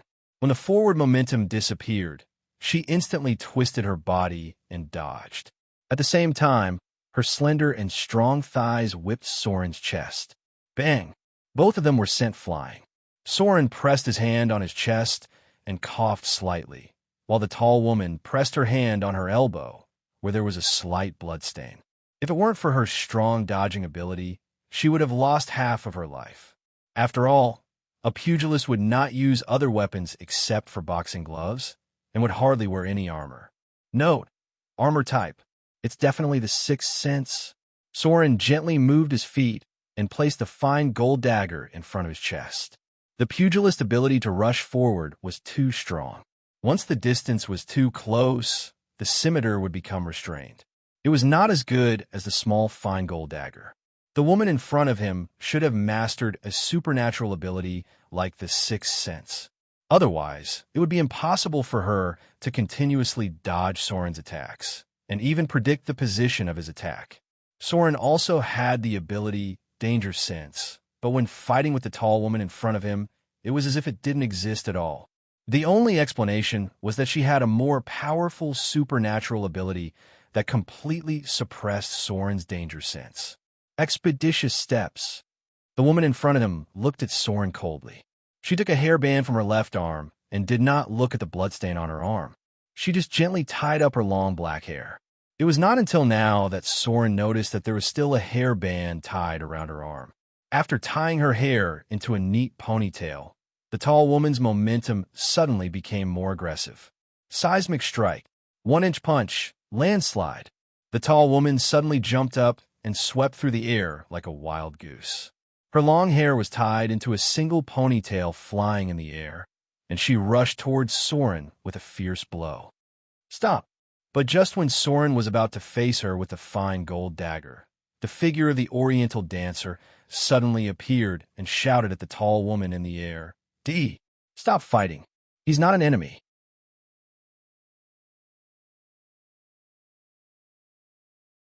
Chapter 416. The tall woman's figure landed. However, she still moved her right leg forward and put on a half-bow posture, ready to attack again at any time. Soren also squatted slightly, holding the fine gold dagger in his hand, ready to fight at any time. The loss just now made him feel a little aggrieved. Even if it was a legendary fistmaster, he should not have been so helpless. What made him most afraid was not the opponent's fighting ability, but the damn gloves. The electric current was too disgusting for a rogue like him. There were all kinds of elemental attacks. Electric damage was the most likely to trigger negative statuses, which people who had accidentally touched household circuits knew. This pair of gloves might not be legendary equipment, but it was not far from it. The Oriental dancer quickly came to the tall woman's side, almost threw herself into her arms, then hugged her slender waist and said in a happy voice, "Dee, why are you here?" The tall woman's attention was still on Soren, and she whispered, "I heard that the princess assigned you a task. I was a little worried about the difficulty of the task. I was afraid that you would be in danger, so I came here. Be careful of this man. He's very dangerous and seems very evil." Aura. The other party seemed to have seen the aura on Soren's body through some means. As the pirate king who ruled the three seas, if Soren used a detection spell on him, it would definitely be a very evil magic aura. There were many mysterious means in the East, but it was not a paradise for wizards. Professionals from the East seemed to be able to master some special abilities in their cultivation. Sixth sense, one of the most powerful supernatural abilities. The ability that Soren longed for but could not get. In fact, he had spent a lot of effort to get a weakened version of Danger Sense. If he wanted to get a more powerful sixth sense ability, he could only rely on some kind of adventure or enter the realm of the gods himself. As for the more advanced Super Sixth Sense, it was a legendary ability. The number of people in the world who had mastered this ability was less than 2 digits. Note, the Sixth Sense is equivalent to a natural superpower. It is basically impossible to train it. You can only master Danger Sense through training. When a legendary monk reaches a certain level, his perception may be further strengthened to the Sixth Sense ability as a natural-born supernatural ability. He's fine. The Oriental dancer raised her head and looked at Soren. The expression on her face was a little complicated. She said softly, "I'll tell you this later. Can you stop now? You saved me once. They're not enemies. Dee, why don't we sit down first?" Hearing the words of the Oriental dancer, the tall woman raised her beautiful eyebrows slightly, then glanced at Soren and slowly withdrew her stance. Soren frowned slightly and looked at the Oriental dancer and her. Then he put away the fine gold dagger. He pulled out the curved sword icing death from the ground, and his eyes fell on the tall woman. Fistmaster Dee. She was a very strong woman. However, Soren wasn't afraid of her if she used all her trump cards. Fistmaster and Sword Saint had the same fighting style. They both pursued the extreme path. This kind of fighting technique might be very powerful, but it also had an obvious weakness. They could be killed in an instant if they seized the opportunity. This kind of advanced profession might be very powerful in a one-on-one fight, but if there were too many enemies, the situation would be very dangerous. In short, Soren had been punched by her more than 10 times, and now he was only a little injured. However, if she was hit by Soren once, then the injury would be very serious. Because Fistmaster only wore gloves to fight, and there was basically no armor on his body. Note, Fistmaster can't even wear leather armor. At most, he can only wear arm guards. The woman in front of him did not wear arm guards. The group approached the oasis. The Oriental dancer whispered to her. It seemed that she was talking about what happened before. From time to time, the tall Dee would look back at Soren with a slightly surprised expression. Soren sat by the campfire and quietly wiped his curved sword. He seemed to be uninterested in their conversation. Wait a minute. Dee looked at Soren again and whispered, "You mean he may have killed the Baylor below?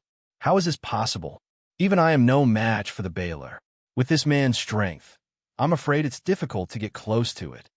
The Oriental dancer glanced at Soren quietly and whispered, "It's probably true. It's all collapsed down there. But I didn't see it either. Maybe he didn't show his real strength just now. Or it's because he's still injured." Dee shook her head gently, as if she still didn't believe it. After a while, she slowly came to Soren and whispered, Thank you.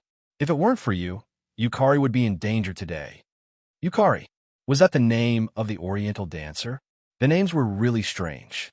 They were all monosyllabic, and it seemed that they didn't even mention their surnames. Soren looked up at her. At this time, he saw the real appearance of the woman in front of him.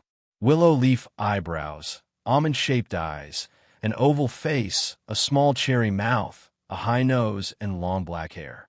It seemed that from any angle, she had all the beautiful characteristics of an Oriental woman. Obviously, she had the kind of weak beauty with the aura of the East, but he didn't expect her to be so fierce and vigorous in battle. Full breast, slender waist, slender and strong thighs. Soren's eyes stopped on the white and slender thighs of the other party. It was not that he hadn't seen a pugilist before, but it was the first time he met a pugilist who could practice hidden power on the legs. Chi. Soren wasn't sure if it was the power of Chi or the other party's talent was really amazing. However, the woman in front of him had undoubtedly left a deep impression on him. She had even mended some of the loopholes in his fighting style. Her kick, which seemed to be incomparably ferocious, was actually mixed with hidden force. In the future, it would be best to be more careful when encountering professionals from the East. He had traveled in the Eastern Kingdom in the past, but he hadn't received the training of the Eastern Kingdom. Maybe he could try in the future. Even Drool and Rangers could learn from the professionals of the Eastern Kingdom. As a rogue, he should also have the opportunity to learn from them. Let's take a break. Soren stirred the bonfire, looked up at the dim starry sky, and said slowly, I'll keep watch. I'll leave tomorrow. Since you've got what you need, you should leave here early. As soon as he finished speaking, the Oriental dancer who came over could not help but tremble, but not because of Soren's words. She raised her hand and pointed to the sky in surprise. Her expression seemed a little horrified, and she said incoherently, Look, you, look over there. Stars. No, it's the stars. It's falling. Soren immediately turned and looked in the direction pointed by the Oriental dancer. He also quickly looked up at the sky, only to see a star in the distance that suddenly became very dim, like a light bulb that was about to go out. Then, it suddenly disappeared without a trace. But this was just the beginning. Just after its light completely disappeared, suddenly a very dazzling brilliance appeared in its original position. This was completely different from the light at the beginning. In the past, its light was like a star.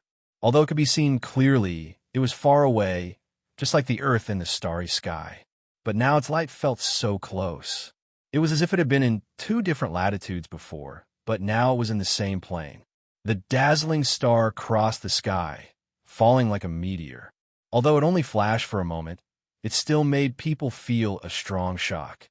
The kind of shock that could not be described in words. Soren stood up. He had been looking at the direction where the star fell, and his expression was unprecedentedly dignified. Because a god had fallen. He didn't know which god had fallen, but he knew that if such a vision appeared in the sky, then a true god must have fallen. He was dead. Even the high and mighty gods would die one day. Chapter 417. Soren was not on the south coast. No one knew when it started, but the news was spread out by others. The legendary pirate king was not on the south coast, and naturally, it inevitably caused others to be restless. There was no doubt about Soren's deterrence. His existence was a legend on the south coast. As long as he was in the south coast, no one dared to make any moves. But now there was news that he was no longer on the south coast. It was very likely that he was in the Frost Kingdom on the other side of the continent. This made many people who secretly spied on them to take action. The Pirate King of the Amazon. The Pirate King active in the Amazon Islands seemed to feel threatened by Soren's strength, but she did not launch an attack. Instead, she expanded the scope of her activities a little more than before. It was obvious. The territory under her control was about to connect to Soren's overseas route. But this was not the biggest threat on the south coast, because the Pirate King of the Amazon had always been very cautious. She should not have any intention of going to war with Soren at the moment. Therefore, their actions were only a test, a hidden provocation. The real threat was the Principality of Rossard. In the battle to defeat the pirate king Ashrod, Soren also severely damaged the navy of the Principality of Rossard. He even killed the Duke of Red Dragon's wife once, forcing her to use life hiding to resurrect. This kind of hatred was very strong. To some extent, it was almost impossible to resolve. So, after getting the news that Soren was not on the south coast, the navy of the Principality of Rossard immediately took action. This action alarmed the half-elf first mate who was guarding the eastern route. He could deal with the pirates in the east, but he could not deal with the Duke of Red Dragon's wife. Without any way to contact Soren, the only thing he could do was to ask for help from Mordor. Raging Sand Island. This used to be the base of the pirate king Ashrod. Now it was the transit station of the eastern route that the half-elf first mate was in charge of. At this moment, the port was solemn, as if a storm was coming. The Principality of Rossard's navy was moving abnormally.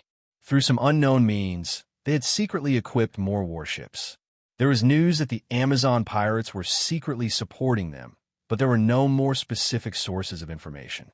The only thing that was certain was that the navy of the Principality of Rossard had been replenished with a large number of warships and had rebuilt a powerful navy. In the entire south coast area, the only ones who could support them with so many things, other than the few nearby kingdoms, were the Amazonian women. It was impossible for the kingdom to send its own warships to support the navies of other countries, so the possibility of it being an Amazon woman was the highest. The Amazon Islands were originally overseas. The warships were their standing force, and it was not difficult for them to support the Principality of Rossard. A warship gradually approached Raging Sand Island. At this moment, many people had gathered at the port, including the half-elf first mate and other pirate leaders. They were all waiting at the port. The entire south coast, other than Soren, there was only one other person who could make them wait so respectfully. Gloria's figure appeared on the deck. She was wearing a black wizard robe, and her face was covered with a veil. Even so, at this moment, she still looked so beautiful, as if with a mysterious color. Next to her was little Vivian. Today, Vivian was wearing a pure white princess dress, and behind her was Lulu, who looked a little confused. Finally, in the dark corner of the cabin, there seemed to be another figure wearing a wizard robe. She did not directly show up, but stood quietly behind. "Your Excellency." The half-elf first mate knelt on one knee, and the pirate leaders behind him all knelt on one knee and said, "Your Excellency." "Miss." Soren's intentions were becoming more and more obvious. His ambition made the enemy feel uneasy. Not only did his men understand something, but his enemies were also aware of something. Especially after taking over the west coast and the north coast, Soren's former enemies were obviously more and more uneasy. At the same time, some rules were quietly changing. The pirate leaders, who used to be lawless, now began to learn the law and rules. They needed to learn how to become managers, because they were no longer pirates who ran away after robbing, but a ruling class that each had a territory to manage and build. "Get up." Gloria walked gently like a noble princess. She reached out and took little Vivian, glanced at the other pirate leaders, and slowly said, "Let the others gather in the council hall." "Yes," the half-elf first mate said respectfully. It could be said that in the whole south coast, besides Soren, only Gloria could control these unruly pirate leaders. Not only because of her identity in the Northern Witch Council, but also because of her strength. It could be said that since she followed Soren to the Outer Islands, Gloria's identity and status were destined to be extraordinary. In the absence of Soren, although she rarely intervened in the affairs of the Outer Islands, there was no doubt that she had the right to speak. Night fell. Gloria rubbed her forehead tiredly and then put down the file in her hand. The situation in the Eastern Sea route was not very good. The Principality of Rossard's navy was growing stronger, and the possibility of a war with them was too high. New hatred and old hatred. Gloria was also a powerful spellcaster. She knew how much the Duke of Red Dragon's wife hated Soren. Today, they discussed in the council hall for the whole afternoon. All the intelligence showed that the Principality of Rossard may threaten the Eastern Sea route, and the female pirates of the Amazon seemed to be ready to make a move. These Amazonian women were not simple. They were not simple pirates. Behind them stood the Amazons and the Church of God that believed in the Stormlord. Soren's expansion was too fast. Everyone in the vicinity felt threatened, and the number of enemies increased. Sister Gloria? Vivian's clear voice sounded. The little girl walked up with a plate of snacks and said very cleverly, "Look, I brought you some delicious food." Lulu followed behind like a little tail, looking at the exquisite snacks with a face full of desire. Just one look, and one could tell that it was delicious. Meow. Gloria's beautiful face could not help but show a smile. She just opened her mouth and was about to say something. Suddenly, her face changed slightly and she disappeared, leaving only a shadow. "Vivian, you stay here." Short distance teleportation. Gloria's figure appeared on the roof in an instant, and there was another figure that appeared with her. "Mother." She looked at the empty sky and said with a dignified face, "Let's force her out." A ray of magical light appeared. Gloria's figure rose into the air, and Fallen Witch, who was covered in a black robe, also flew up. In front of them, there was a strange chuckle, and then under the magic light, a figure wearing a fiery red dress with a pair of huge red dragon wings behind her appeared. "You are Gloria?" The figure was very hazy under the moonlight, but it was not difficult to identify her. Gloria's expression was very indifferent. She turned around and looked at Fallen Witch behind her and said slowly, "Mother, let me meet her. I just recently finished a little thing." Snap! Gloria raised her hand and snapped her fingers. This action seemed to be learned from Soren. A pale golden light appeared. A deck of tarot cards appeared in Gloria's palm. With a gentle wave of her white fingers, the tarot cards in her palm all fluttered in the air. 56 cards revolved around her body, shining with a strange arcane brilliance. These tarot cards were like mysterious runes that revolved around her body. Although only 56 cards have been completed, it should be enough to deal with you. With a smile on her face, Gloria gently flicked her finger on a tarot card. The next moment, a shocking bolt of lightning flashed across the sky, and the surging electric light directly struck the enemy in front of her. Lightning! A dark golden card emerged. This was a card that Soren had seen before. At this moment, it was held between Gloria's fingertips, but she didn't seem to want to use it. Tarot cards. There were a total of 78 cards, 22 main cards and 56 secondary cards. The dark golden card between Gloria's fingertips at the moment was the queen of the 22 main cards. This dark golden card seemed to have a powerful magic that was completely different from the other 56 secondary cards.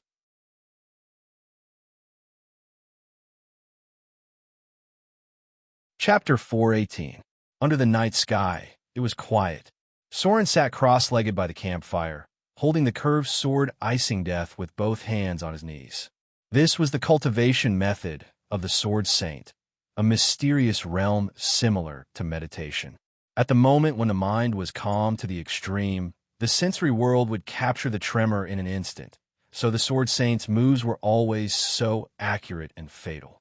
This was also the basic cultivation to master the legendary ability, Insight into Weakness. For a rogue like Soren, it would take a lot of effort to master it in the future. Dee was also sitting cross-legged. However, she was not meditating, just sitting in a very ordinary meditation. Her whole person seemed very relaxed.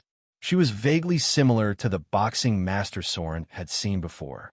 The Oriental dancer rested her head on her slender and strong thighs.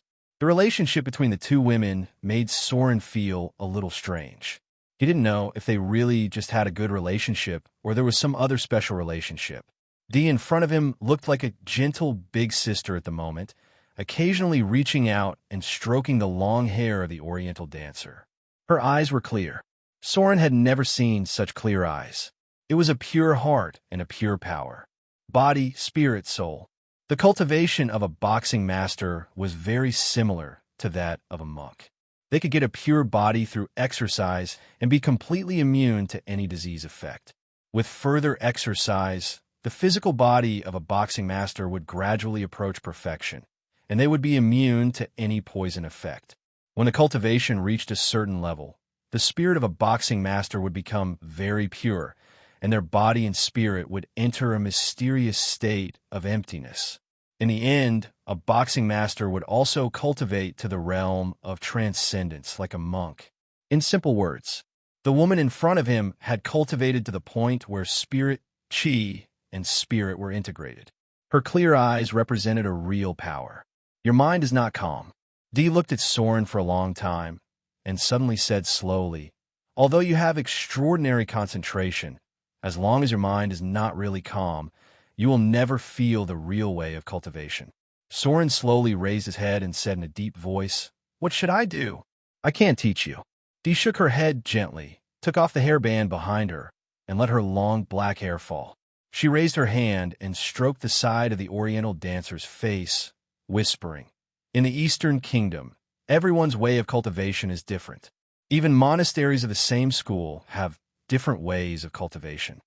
You have a very strong conviction. I can feel it. This is a very good thing.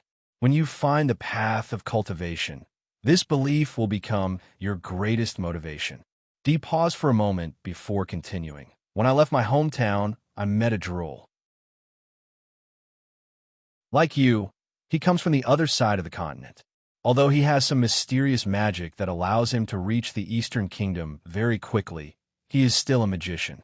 But in the end, he still chose to travel on foot. He spent more than a year walking tens of thousands of miles, passing through forests, grasslands, deserts, and finally arrived at the Green Dragon Lake in the Eastern Kingdom. Before I left, he had already stayed there for 3 years. Every day, he would plant trees, flowers, and grass, and then meditate there to cultivate. He said that he was comprehending the way of nature. Drool's way of nature is different from our path of cultivation. The power you use is not the same as ours. So if you plan to cultivate, you should find the answer from the source of your own power." At this point, Dee stopped. She slowly closed her eyes, as if she was not interested in saying anything more. Soren was lost in thought. If the source of Drool's power was the way of nature, then where was the source of the power of rogues? Combat skills? No. In terms of combat skills, rogues were above many professions because they were the most proficient group of people. Soren looked at the bonfire and noticed the shadow under the fire. Shadow. He gently spread out his palm, his expression a little thoughtful. The source of the power of rogues should be the shadow. This was the only supernatural power they could use, and it was also the support of most supernatural abilities. But for this ability, Soren was not so familiar with it, nor did he have many clues to improve it. More often than not, it was more like a bloodline ability that penetrated into the body little by little with the improvement of profession level and strength. From the moment they advanced into rogues, their bodies began to adapt to the power of the shadow, the mysterious Eastern Kingdom.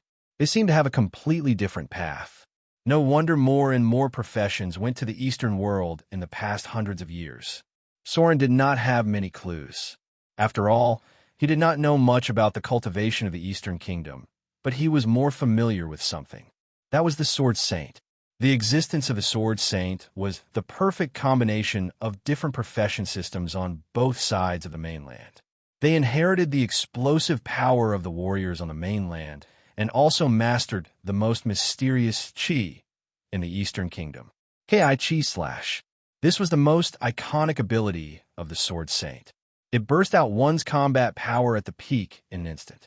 Now all the sword moves that Soren had mastered were basically extended from the explosive skill of Chi/. Soren felt that there was a fog in front of him. He seemed to see something, but it seemed that he did not see anything. He thought of the Storm Ronin he first encountered. Although it was an advanced profession of the Ranger Warrior, its combat skills obviously had traces of storm attack.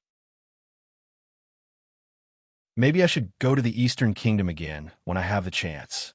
Soren stood up slowly. He turned his head and glanced at Dee behind him. He whispered, "It's almost dawn.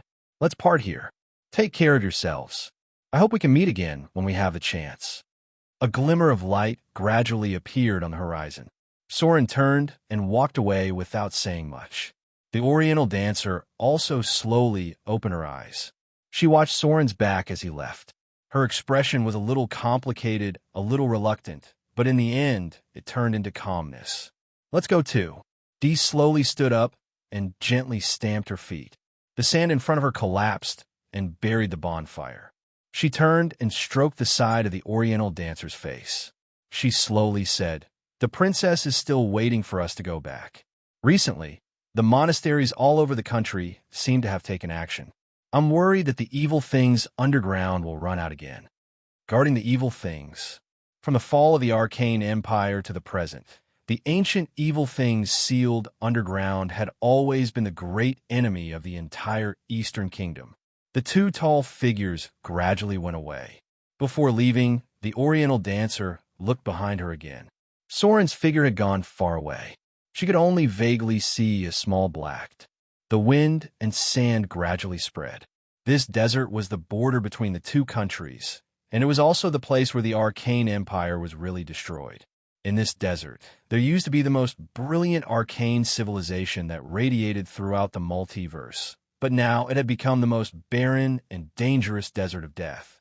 Energy radiation destroyed everything. This desert covered more than a quarter of the land of the entire continent, and also isolated the two countries for thousands of years. It was not until the ascetics from the east appeared and the south coast opened the eastern route that the connection between them began to gradually increase. However, for ordinary people, the Eastern Kingdom was still an unreachable, unknown place. The Frost Kingdom, Arendelle. Recently, there was one more famous person in Arendelle. That was the descendant of Queen Isabella, Lady Adele Isabella. In other parts of the continent, it was not so easy for a woman to get a title, but in Arendelle, there was no such concern. This Adele Isabella was the new favorite of Arendelle.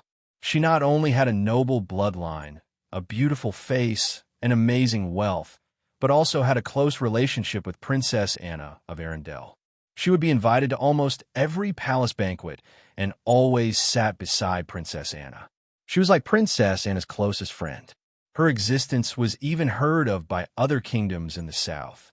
After all, the bloodline of Queen Isabella had different meanings. It was also on this day. The new famous person in Arendelle, Lady Adele Isabella, left here.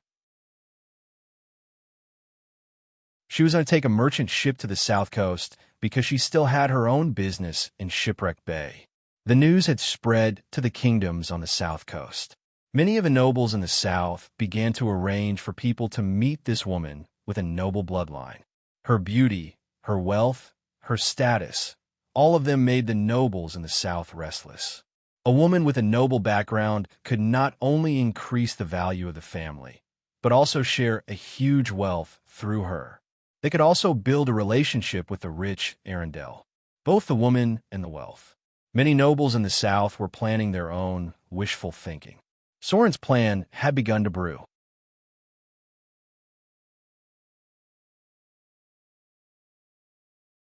Chapter 419. About 300 kilometers south along the desert, there was a special place where there was a volcano, but it had not erupted for hundreds of years. This volcano was Soren's destination, and the third elemental stone was on the altar near the volcano. Fire elementals were the most difficult to deal with among the four major elements. But for Soren, he had just killed a Baylor, so dealing with some fire elementals was as easy as child's play. With his current fire resistance and the power of the curved sword Icing Death, he was basically not afraid of the fire on their bodies. But there was also something here that he was more afraid of. A dragon. Dragons had always lived all over the world, but most of them did not like places with human activities. So many dragons built their lairs in deserted areas. And Soren's current location naturally met all the conditions of a dragon. So his destination was actually the territory of an adult dragon. Although it was not the first time Soren fought against a dragon, he was not naive enough to think that he could easily fight a dragon alone. Especially the dragon entrenched here. It was not so easy to deal with. It was a brass dragon. The brass dragon was a dragon of the chaotic good alignment. It was different from the pure-blooded dragons Soren had encountered in the past. The brass dragon belonged to the metal dragon, while the red dragon and the white dragon belonged to the pentashade dragon. Most of the metal dragons were dragons of the good alignment, so they were not very aggressive.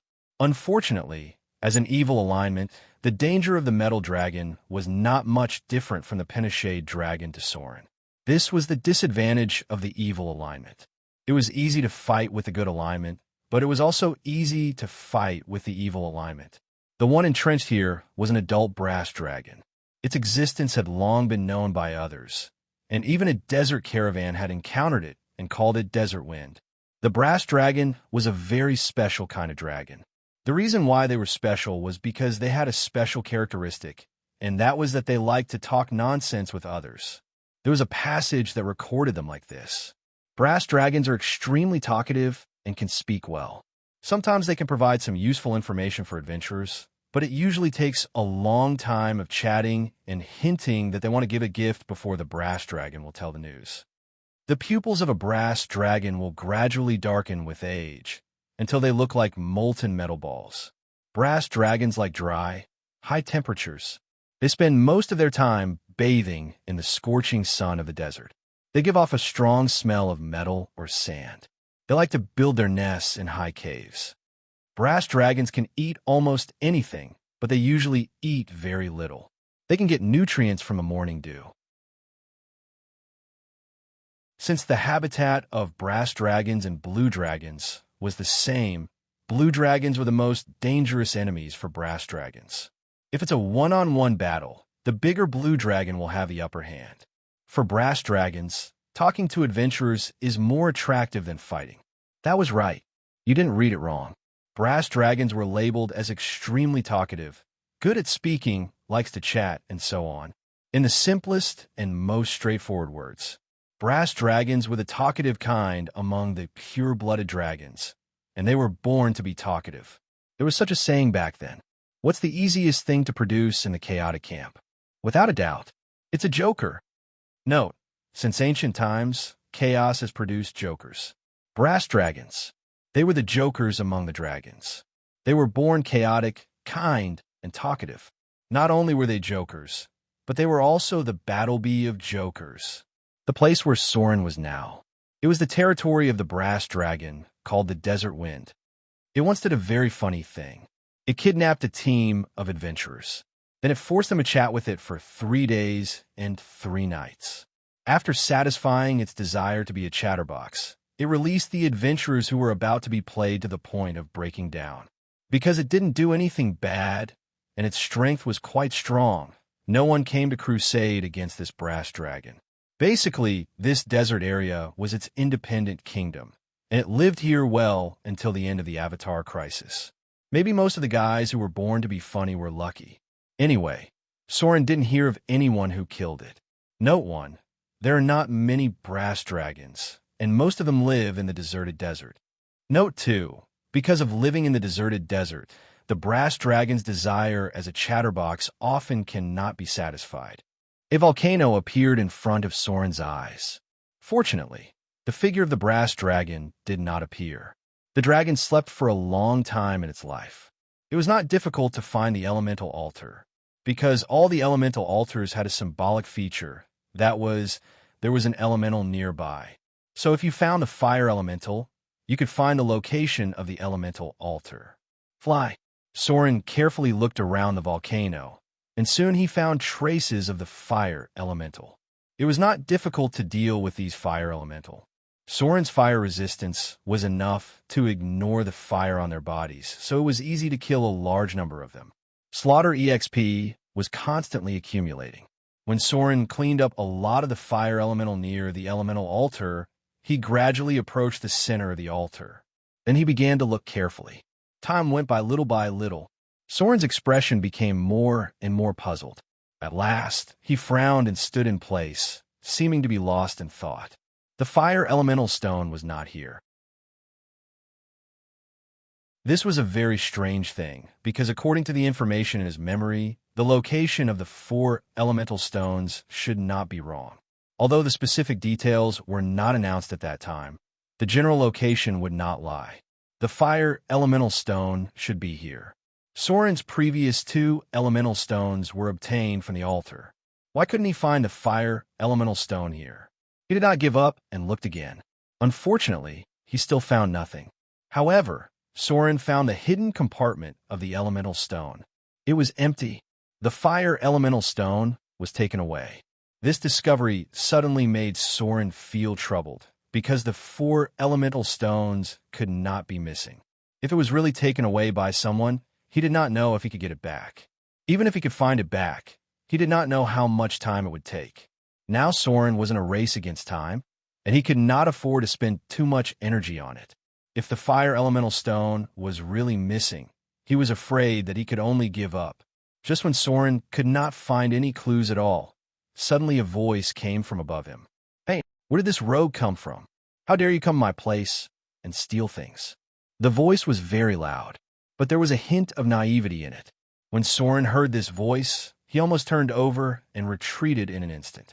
At the same time, he pulled out his curved sword, icing death with a clang.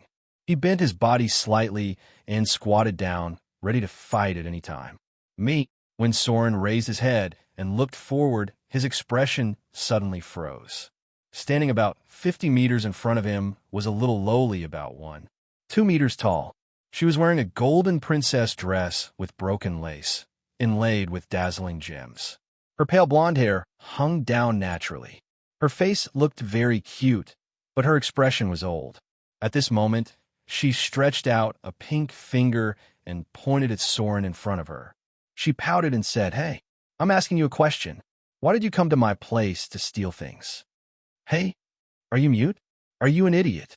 Are you scared by my domineering aura? Are you really scared? I can't be so unlucky, right? It's not easy to catch a human." Before Soren could speak, just when he was stunned, the little lowly in front of him had already said a lot of things. However, he seemed to know who she was. P.S. Today's 2 chapters. Take a break to recover your energy.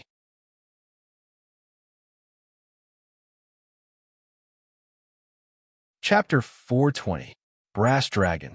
To be honest, Soren had a hard time connecting the cute little girl in front of him with an adult brass dragon.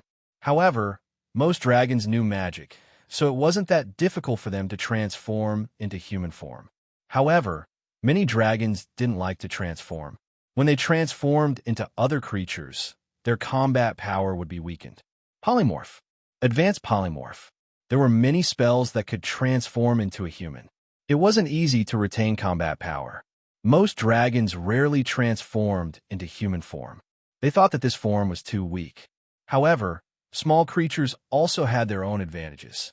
Occasionally, some dragons would prefer to be in human form. In this regard, the good metal dragons preferred to transform, while the evil Pinochet dragons preferred to be in their dragon form. There were many reasons for this. For example, the Pinochet dragons had more enemies and needed to maintain combat power at all times. The metal dragons had stronger magic, so it was easier for them to transform into human form. Here, I have to mention the dragon's combat power ranking and some of their general characteristics. Evil Pinochet dragons. Red dragon, one of the evil Pinochet dragons. Its habitat was volcanoes. Its dragon breath was fire. Its natural disposition was arrogant. Its strength was ranked first. Blue dragon, sky dragon, one of the evil Pinochet dragons. Its habitat was sand. Its dragon breath was lightning. Its natural disposition was belligerent. Its strength was ranked second. Green dragon, one of the evil Pinochet dragons. Its habitat was forests. Its dragon breath was poisonous. Its natural disposition was cunning. Its strength was ranked third. Black dragon, one of the evil Pinochet dragons. Its habitat was abyss. Its dragon breath was acid. Its natural disposition was berserk. Its strength was ranked fourth. White dragon, one of the evil Pinochet dragons. Its habitat was ice. Its dragon breath was frost. Its natural disposition was dark. Its strength was ranked fifth. Weakest good alignment metal dragon. Gold dragon, one of the good metal dragons. Its habitat was Dragon City. Its dragon breath was fire and lightning. Its natural disposition was arrogant. Its strength was ranked first. Silver dragon, one of the good metal dragons. Its habitat was Dragon City. Its dragon breath was frost. Its natural disposition was passionate. Its strength was ranked second. Brass dragon, one of the good metal dragons. Its habitat was sand. Its dragon breath was fire. Its natural disposition was talkative. Its strength was ranked third. Bronze dragon, one of the good metal dragons. Its habitat was water. Its dragon breath was lightning. Its natural disposition was curious. Its strength was ranked fourth. Copper dragon, one of the good metal dragons. Its habitat was bare mountains. Its dragon breath was poisonous. Its natural disposition was ranked fifth. Its natural disposition.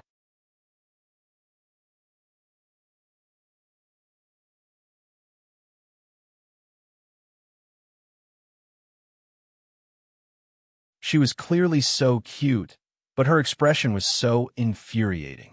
It made people feel like she was a silly Chinibi child who needed to be properly educated by an adult. However, Soren was not so relaxed. His expression was even a little nervous. His whole body was tense and slightly bent, ready to fight at any time. Yes, the little lowly in front of him laughed arrogantly, and then her eyes fell on Soren. She said with a playful expression, "I'm going to take you back now. Are you going to resist? Resist? Or resist?" Speechless. When Soren heard this, the corner of his mouth twitched. He slowly held the hilt of his sword and said in a deep voice, "Do I have a choice?" The atmosphere of battle was about to be triggered. Hee hee. The little lowly tilted her head and chuckled, then said in a clear voice, "Of course not. It's not easy for me to catch a toy. Of course I have to play with it." No matter what kind of dragon it was, whether it was good or evil, there was always one thing that was very annoying about dragons. That was, they were extremely arrogant and self-righteous. Basically, they never considered the thoughts of other creatures. They acted completely according to their own preferences, so if you wanted them to talk to you properly, you had to show them your muscles first. Even if it was a good dragon, if you didn't teach them a lesson, they wouldn't take you seriously. Hold human. The battle broke out in an instant. The cute little lowly in front of him instantly flew up, raised her white little hand, and pointed at Soren in front of her. There was no room to dodge. At such a distance, Soren was hit in an instant, and then a row of data appeared. Spell hit. You've been affected by the brass dragon's hold human spell. Mandatory judgment immunity. Test of fortitude passed. Testable passed. You're completely immune to the hold effect of this spell. It was completely useless. Soren's tenacity and willpower were not to be trifled with after practicing his internal strength for so long. It was not so easy for this kind of spell that wanted to knock people down in an instant to take effect on him. Shang. The cold light of the sword appeared.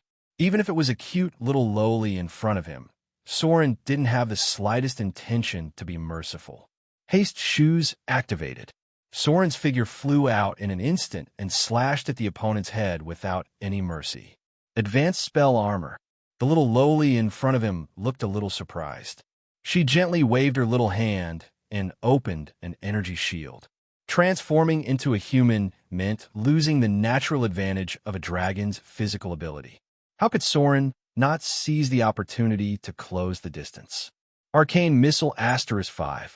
The overwhelming arcane missile shot out wildly.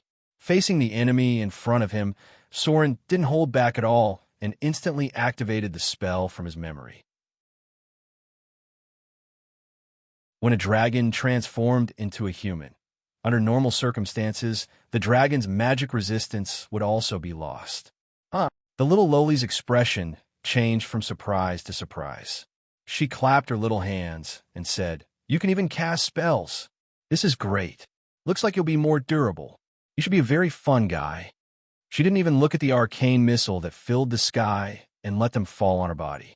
The next moment, Soren's eyes almost popped out. He murmured, "This is impossible. How can a human have such high magic resistance?" Unscathed, it was as if the arcane missile never appeared at all.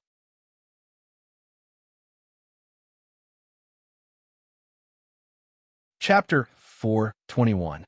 Spell Resistance. It was an ability that was difficult to obtain through conventional means. Among all the known professions, the one with the highest spell resistance should be the monk. Legendary monks had an incredible spell resistance. They could stand in place and let a spellcaster with a profession level of 15 or below use up all their spell slots. Basically, as long as a spellcaster's profession level of 15 or below, it was impossible to threaten a legendary monk. This was because in front of the legendary monk's spell resistance, many spells could not even be resisted, and the effect of all elemental damage was so low that it could be ignored. This was an ability that was higher than any elemental resistance, and had an effect on all spells. To a certain extent, this was also the foundation of the monk's cultivation. It was precisely because of the qualitative change that they were immune to any ordinary weapon damage. Soren had no spell resistance. Basically, most rogues did not have spell resistance. Elemental resistance could be obtained through training, but spell resistance was often innate. The monk's spell resistance was accumulated little by little in their daily practice. If others wanted to obtain spell resistance, they could only rely on legendary equipment or advance to the realm of transcendence. Saint form. It was basically impossible for spells below the third circle to threaten a saint in the form of a god. Dragons. They were creatures that were born with spell resistance. And the dragon spell resistance was very high. Many times, it could directly make them immune to some low-level spells.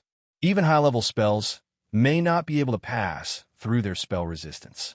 There is only one way to deal with them: the metamagic ability, Spell Penetration. If that did not work, then the legendary metamagic ability, Legendary Spell Penetration. If that did not work, then add Mana Structure, Legendary Mana Structure, and so on. If there was still no way, with the use of spells that reduce the enemy's spell resistance, there was always a way to break the enemy's spell resistance. Unfortunately, at present, Soren could not do it. In fact, what puzzled him was that he had not encountered a dragon that transformed into a human in the past. In his memory, once a dragon transformed into another creature, its spell resistance would disappear. Because this transformation was equivalent to temporarily transforming oneself into a human, and humans were creatures that were born with no spell resistance. Hee. The little lowly waved her little white hand nonchalantly and giggled. You're scared, silly, just like that? This kind of spell can't threaten me. Do you have any more powerful spells? Let's try it again. Soren's pupil shrank. In the next moment, he pulled away and began to rapidly cast spells. Brute Strength, Maximum Spell. Cat's Grace, Extreme Spell.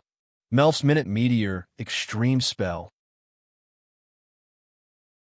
The legendary curved sword Icing Death disappeared in Soren's palm, and two dazzling flames were ignited. Soren's figure landed on the stone pillar of the altar. The multiple buffs greatly increased his combat power. Dazzling flames danced. The little lowly's expression finally changed. She stared at the Minute Meteor flame in Soren's palm with a hint of panic. She then stuck out her little tongue and licked her lips. She seemed to be a little excited as she said, "Oh, I think I've gone overboard. I didn't expect you to know this spell.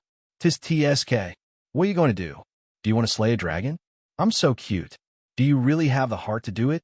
She was clearly showing her weakness, but the expression on her face was still the same as before. Wahahaha.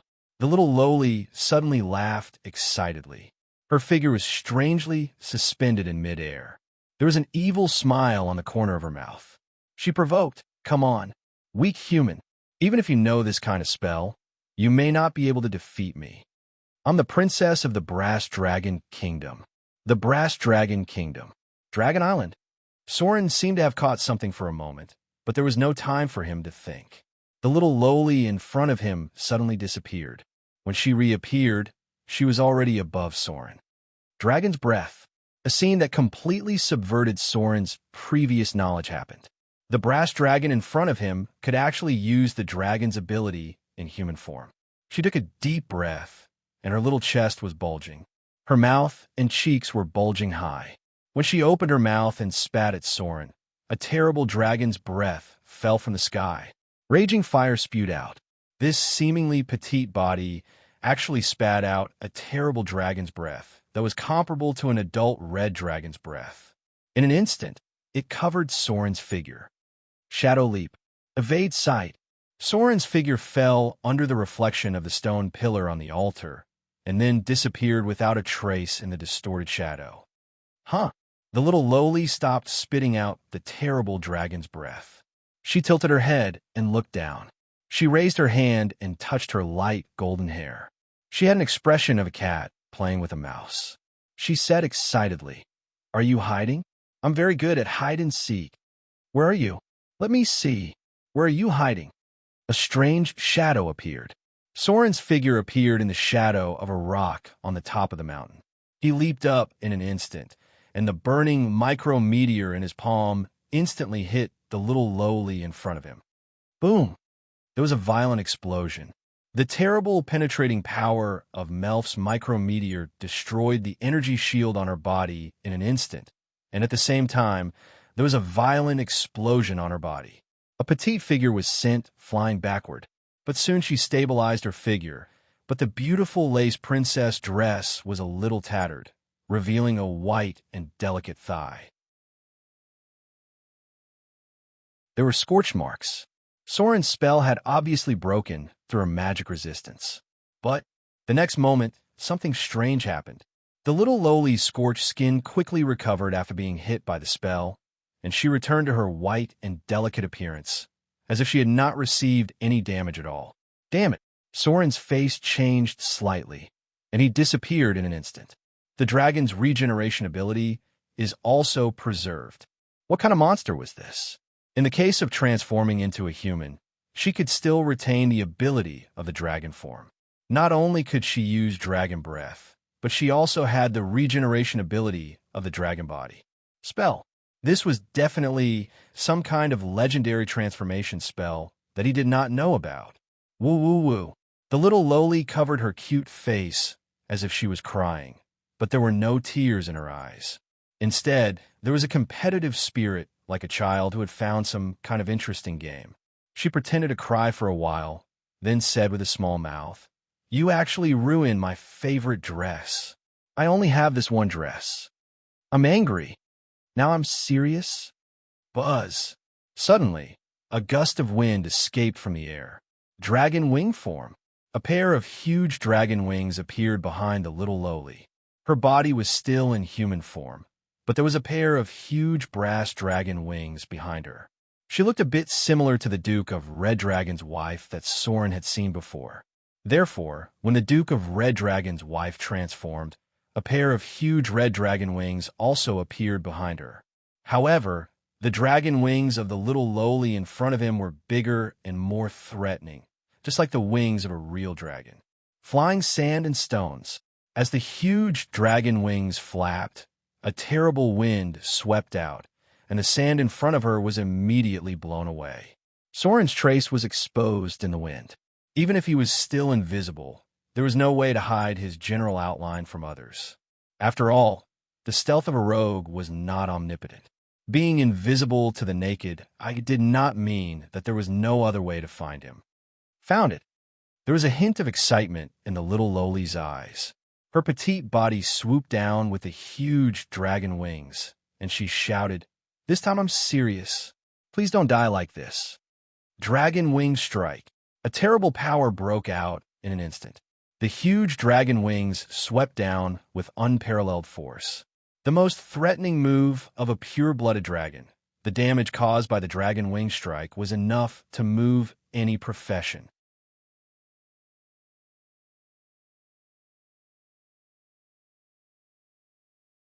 Chapter 422. The howling wind swept over. Facing the dragon wing attack launched by the little lowly in front of him, Soren's expression was not as panicked as before. He rolled back into the shadows and disappeared without a trace. No profession could withstand the attack of a dragon's wing.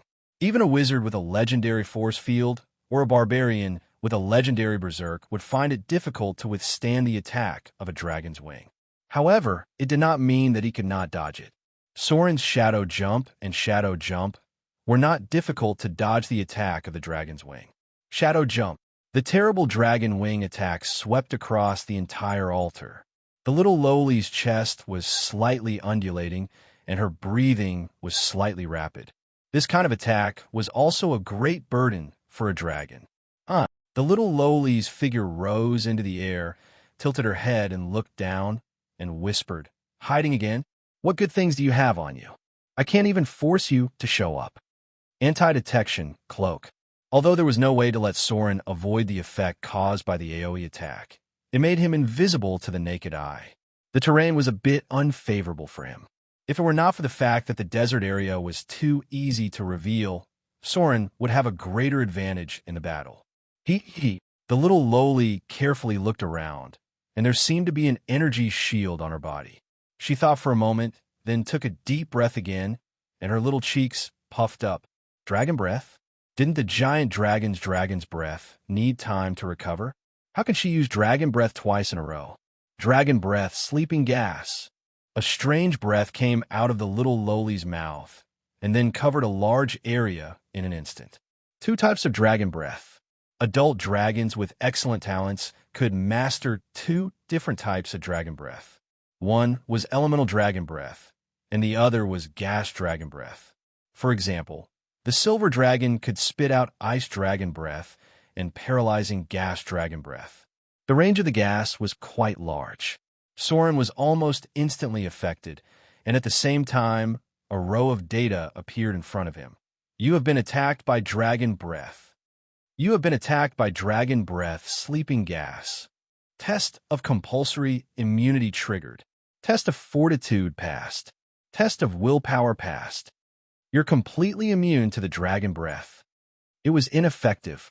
Soren's hard work in training his Nigong to increase his immunity finally paid off one day.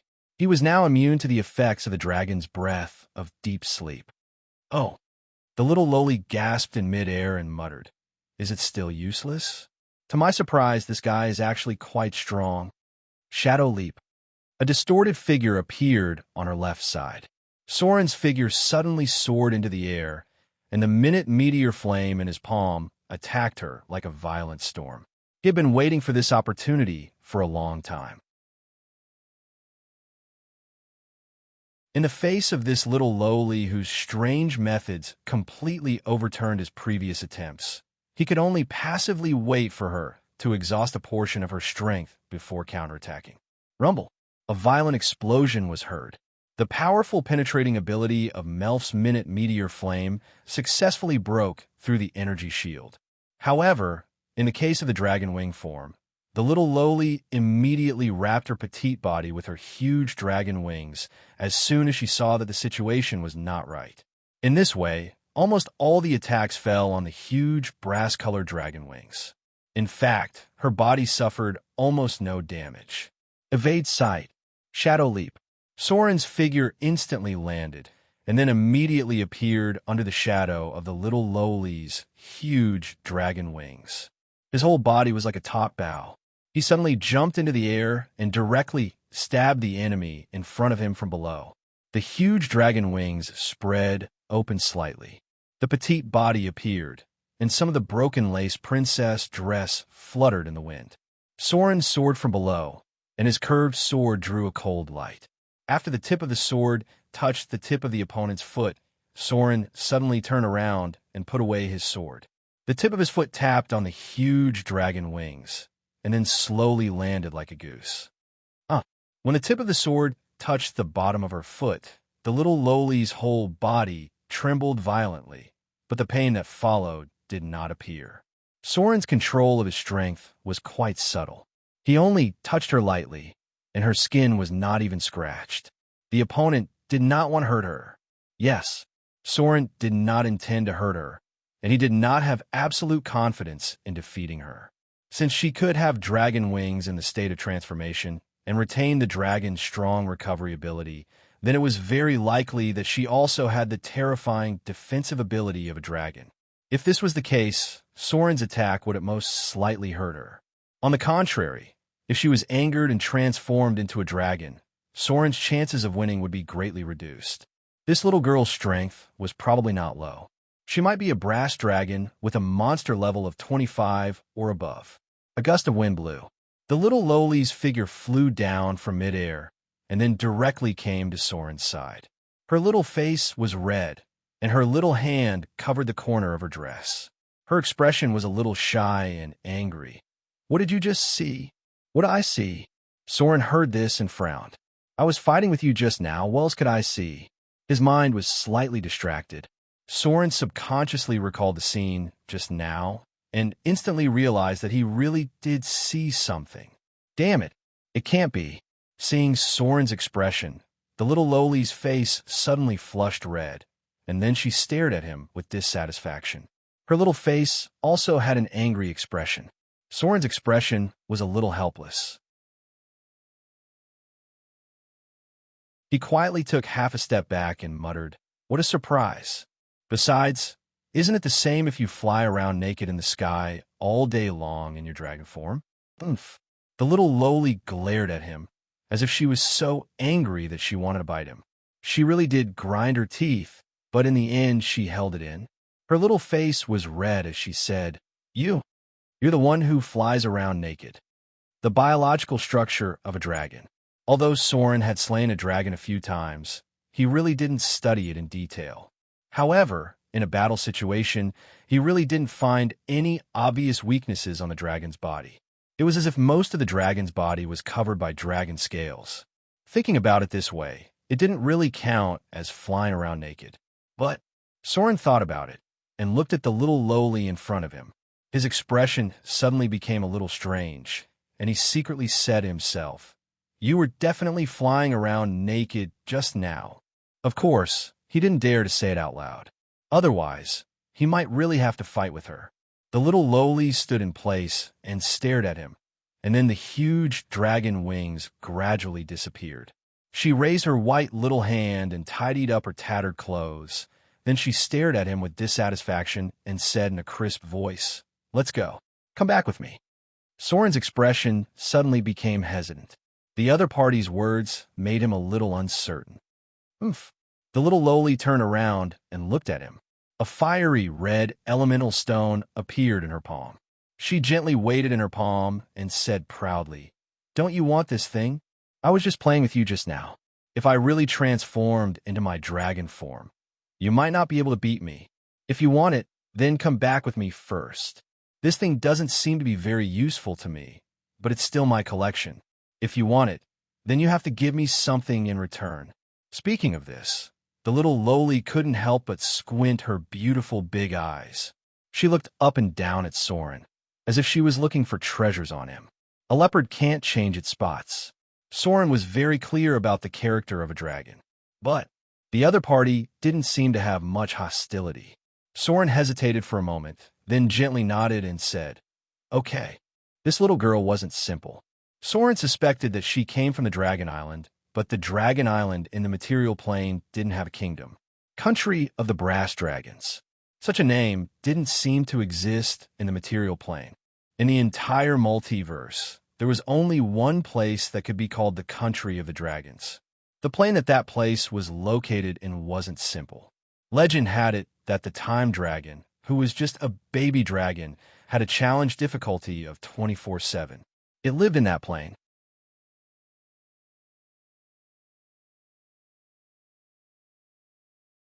Chapter 423. Power. The unprecedented power gradually merged into his body. Soren stood motionless, and his figure seemed to become hazy. The shadows around him seemed to cover him, and the picture of the whole space seemed to be a little distorted. The power of the shadows permeated the space, and the distorted shadows rushed to Soren's body like a tide, making his whole person seem to be isolated in another space. He seemed to be just a shadow, and his real body was no longer in the material plane, but in another world. So everything gradually disappeared, and Soren's figure returned to its original appearance. A large number of data appeared. The Shadow Dancer profession has leveled up to level 7. Received 32, DX 26 plus, INT 22 to 10, *0. 5. Skill points, HP increased by 14, Profession HP 8 plus, Constitution 22 to 10, asterisk 0. 5. You've received 1 free attribute point. The Shadow Dancer profession has leveled up to level 8. Received 32, DX 26 plus, INT 22 to 10, asterisk 0. 5. Skill points, HP increased by 14. Profession HP 8 plus, Constitution 22 to 10, asterisk 0. 5. You've received 1 talent point. Advanced to Legendary. You've received 1 extra talent point. The total profession level of the rogue has been raised to 15. You've automatically mastered the ability Shadow Control. The profession level of the Shadow Dancer has been raised to level 7. You've automatically mastered the ability Flexible Mind. Breakthrough the critical point. The ability Danger Sense has been raised to the ability Danger Sense. Breakthrough the critical point. The ability Reflex Evasion has been raised to the ability Reflex Evasion. He finally entered the realm of Legendary. Soren slowly opened his eyes and looked at the huge spider corpse in front of him, then turned around and looked behind him. The little lowly tilted her head and sat on a rock looking at him. Her expression seemed to be a little surprised, but only a little surprised. When she saw Soren turn around and look at her, she couldn't help but smile and said in a crisp voice, "Congratulations. It seems that you've advanced to Legendary, but it's a bit troublesome for you humans to advance to Legendary. Unlike us dragons, we just need to fill our stomachs and have a good night's sleep." Dragons. The difference between the two species was too great. The only species that could sleep all the way to the Legendary realm was the dragons. Soren's Slaughter EXP had already reached a critical point. After killing the venomous spider in front of him, he finally had enough Slaughter EXP to advance to Legendary. So, he did not hesitate to choose to advance directly. A row of data appeared again. Advance to Legend. You have obtained partial information about the Legendary ability Shadow Domain. You have obtained partial information about the Legendary ability Shadow Step. Advancing into the Legendary realm did not mean that one could directly master Legendary level abilities. Many Legendary level abilities required a lot of time to train. However, Soren had an obvious advantage after entering the Legendary realm. He could directly use the ability points he obtained to upgrade his Legendary level abilities. This was also the reason why he had been holding back until now. From now on, every talent point will become extremely precious because the talent points obtained after entering the Legendary realm could directly strengthen the Legendary ability. Note, ability points obtained by the wizard profession cannot be used to upgrade the rogue profession. This was the second time he received information about Shadow Realm. Soren now only needed to get the last information about Shadow Realm, and he could directly master this Legendary level ability. The quantitative change finally led to a qualitative change. At the moment when Soren broke into the Legendary realm, the rogue's combat ability had been comprehensively improved. However, because he was a wizard, some of the rogue's Legendary level abilities could not be mastered. Note, this is also the reason why there were only 2 information about Shadow Realm. The improvement after advancing into the Legendary realm was amazing. In addition to the new abilities, Soren's original abilities were also strengthened. Shadow Jump, 100 meters. Shadow Jump, 200 meters. Shadow Jump, 1 time. Shadow Jump, 2 times. Intuition Evasion, proficient in Intuition Evasion. Reflex Evasion, proficient in Reflex Evasion. Soren had been accumulating evasion abilities for a long time. The accumulation of battle after battle finally exploded at the moment he advanced into the Legendary realm. The 2 evasion abilities he mastered were upgraded at the same time. Proficient in Intuition Evasion, supernatural ability. From now on, you have an amazing intuition and prediction ability for any possible attack. It will be difficult for other rogues to sneak attack you, unless the local rogue's profession level is more than 4 levels higher than yours. Otherwise, you will easily see through their intentions and ignore the enemy's sneak attack. Note, this ability is effective for sneak attacks of any profession. proficient in intuition evasion. As long as he had this ability, Soren could basically ignore other people's sneak attacks from now on. Only legendary rogues with a profession level of 25 or above could sneak attack Soren. As for other professions, it was basically impossible to sneak attack Soren. Note, this ability is often used to replace Sixth Sense. Proficient in reflex evasion, supernatural ability. From now on, your reflex ability will become more refined. You can perform a difficult reflex evasion test for any attack aimed at you. As long as you pass the reflex test, the damage you receive will be greatly reduced, including AoE spell attacks. You can rely on your amazing reflex ability to avoid most of the damage. Note, after dodging AoE spells, you will receive at most half of the damage. Proficient in reflex evasion. The specialty of a rogue was also a life-saving ability to avoid being directly killed by a wizard's AoE spells. As long as he mastered this ability, he could perform a reflex evasion test for AoE spells. With Soren's current basic attributes, it was not difficult to avoid the core area of the attack. From now on, whether it was Fireball or Ice Storm, even if Soren was directly hit by it, the damage he received would be greatly reduced. And these two evasion abilities were stacked, so the probability of physical attacks hitting Soren was also very low. Speaking of evasion, here, it was necessary to count Soren's current abilities that increased evasion. They were flexible movement, roll evasion, proficient in reflex evasion, and proficient in intuition evasion. A total of 4 evasion abilities. Finally, it was the rogue's innate ability, Flexible Mind. Flexible Mind, supernatural ability. From now on, if you are affected by the effects of charm, confusion, or illusion spells, you will have an additional chance to pass the test of immunity. Even if you fail the first test of immunity, you will not be affected by the effect of the spell because your flexible mind has produced a supernatural power that allows you to make a second test of immunity. If you fail the second test of immunity, you will not be immune to the effect of the spell. Ultimate Enhancement. Soren, who originally had an innate advantage in charm and control spells, could now be said to be basically immune to such spells. Even a legendary wizard might not be able to charm and confuse him. From now on, Soren could basically ignore the effects of confusion and misdirection spells. It's almost done. Soren looked at his own data page and said to himself, "My evasion ability has been stacked to the limit, and it can only be a legendary ability. It's enough to be immune to charm and confusion spells. Basically, I don't have to worry about being controlled by the enemy." 2 expertise points. Soren was a little hesitant about the 2 expertise points obtained from advancing into the legendary realm. Legendary ability.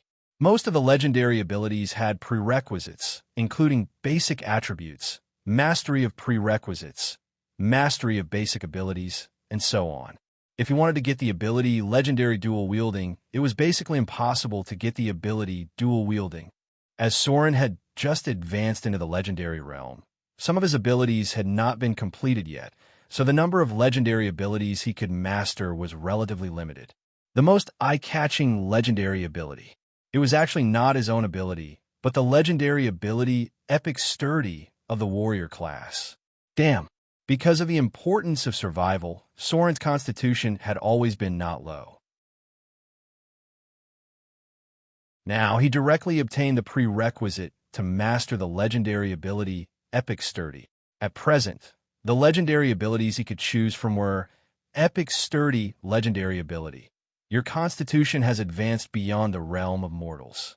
From now on, you can further strengthen your body, making yourself half as strong as a dragon. Your HP will be greatly increased, and most attacks will not be able to trigger the Judgment of Death. This ability can be strengthened up to 10 times, and each increase will increase your HP by 30 points. Note, prerequisites are 20 Constitution and the Sturdy ability. Maximum HP increase is 300 points. A top-notch tank ability.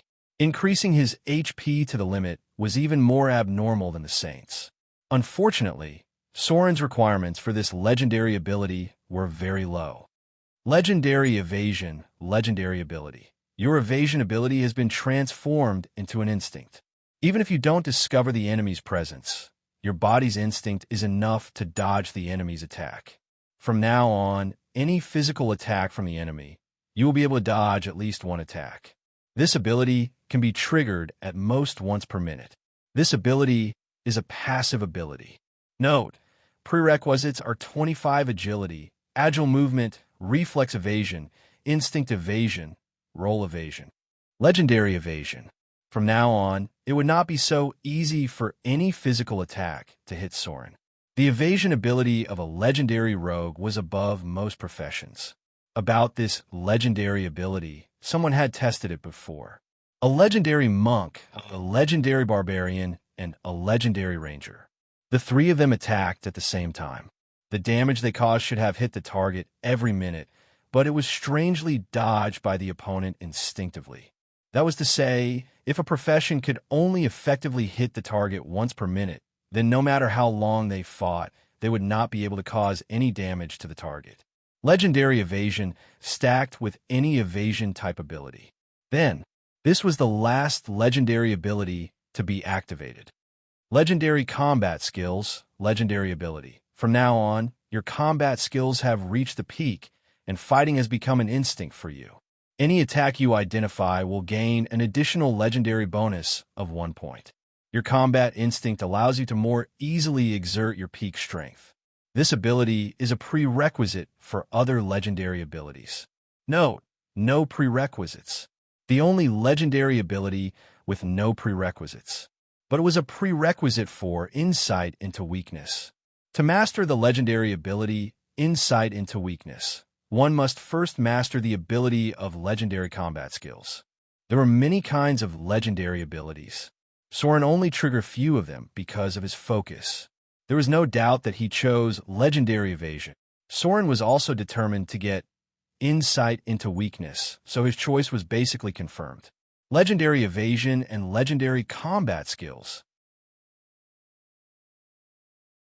Note, the legendary data will be sorted out and posted in the public chapter after a while. There is one more update today.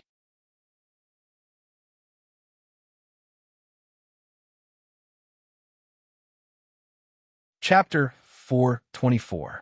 Spider Forest. Soren walked in front to explore the way, and behind him was a lively little Lolita. In fact, Soren still didn't understand why this little Loli would suddenly decide to go on an adventure with him after listening to his ridiculous stories about how he poisoned teenagers and pretended to be pretentious dragons for a whole night. Fog. Dragons should be very lazy creatures, right? In Soren's memory, dragons spent most of their time sleeping. He had also seen some good dragons. Although they would deal with other intelligent creatures, he had never heard of them going on an adventure together.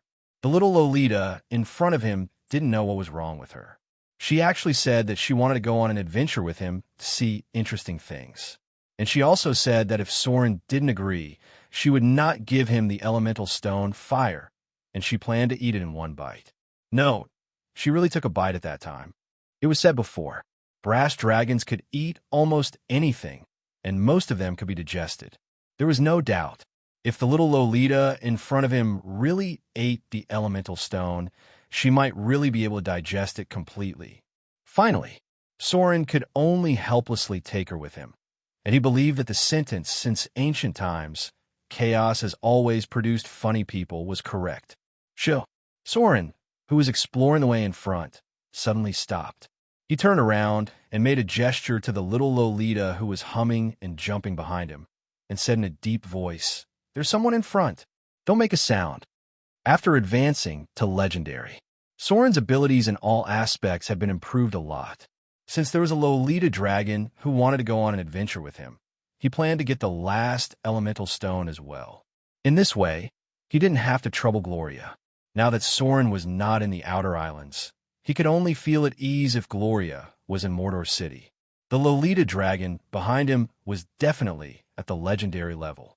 With her, it would not be difficult to get the last elemental stone wind. Maybe he could use her power to defeat the last 4 elemental elders. Hearing this, the little Loli immediately quieted down and tiptoed closer to Soren. She even climbed on his back and whispered into his ear, "Who is it? Is there anyone nearby? Why didn't I notice it?" His ears were itchy. Soren turned around and glared at her, but when he saw the little lowly's smiling face, he sighed and said softly, "It should be an elf." There was a scouting team nearby. They seemed to be quite skilled. The spider forest was close to the elf kingdom. Soren didn't come all the way from the desert just for sightseeing.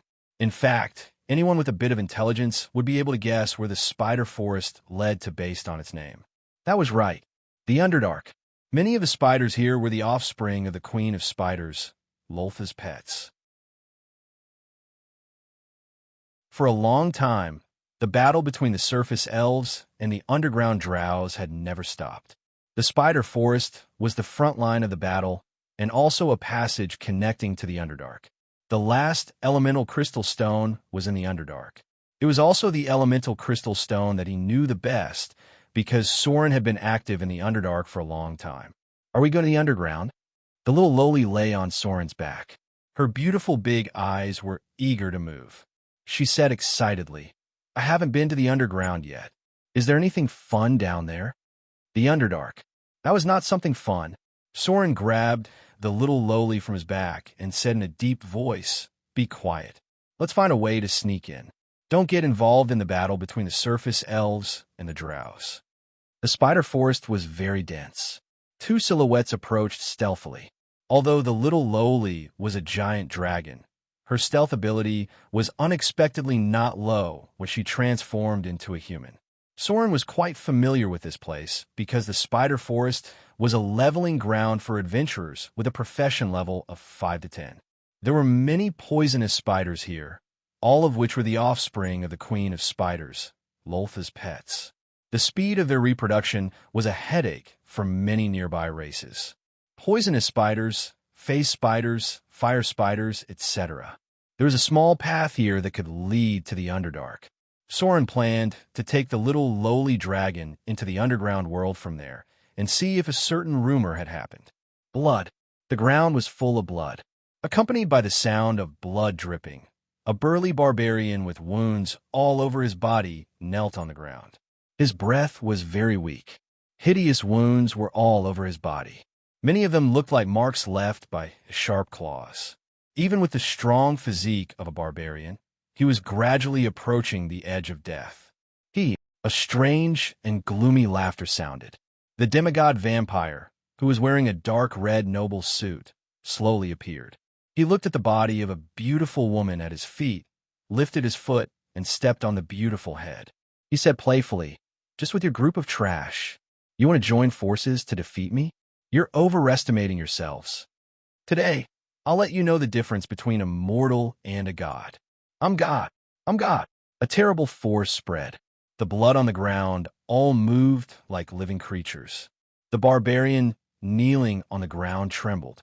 Facing the approaching demigod vampire, he suddenly said, Don't kill me. I never thought of competing with you for the power of the Dread Lord. Don't kill me. I can tell you where the first deity is." "The first deity?" The vampire Reinhardt stopped and asked with a slight frown. "Where?" He had been looking for that person for a long time. Unfortunately, there had been no clues. It was as if the other party had completely disappeared.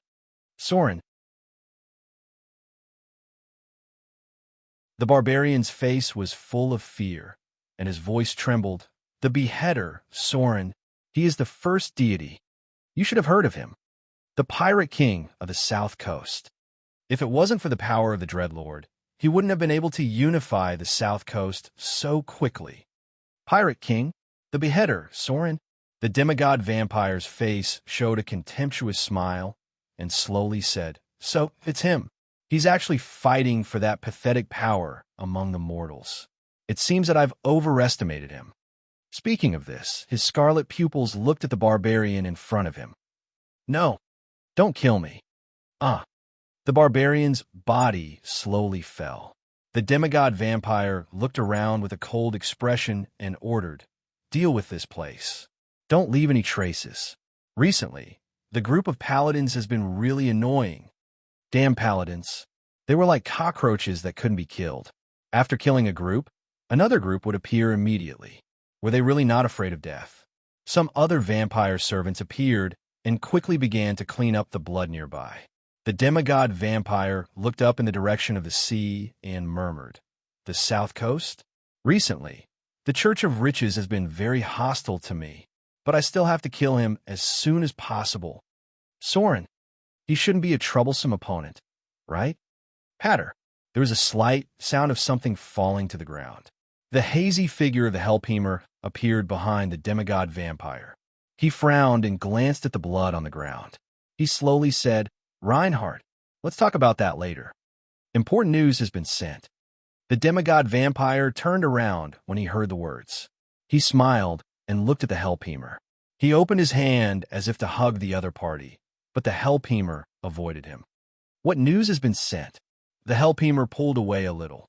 As a depraved and evil dark creature, vampires had certain habits. Ever since he learned something about them, he had been reluctant to get too close to Reinhardt. The Hellpemer raised his hand and threw a file over, then said, "The god of rogues and half-elves has appeared. He's in the Underdark. Someone saw his miracles in the Underdark. This is an important opportunity for us." God, there was a hint of excitement on the demigod vampire's face.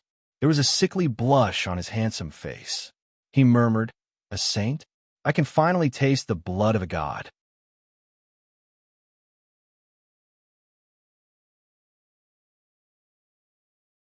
Chapter 425. Darkness.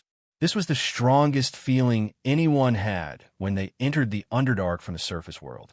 The entire narrow passage was pitch black, and the ground was slightly slippery due to the water stains. Dark green moss grew on the walls on both sides. Soren's night vision allowed him to easily see the surroundings, but the little lowly behind him was a little troublesome. Dragons had better vision than humans, but it was very limited when it came to dark environments. At most, they could reach the level of night vision, and it was very inconvenient for them to move in complete darkness. The Underdark was not completely dark.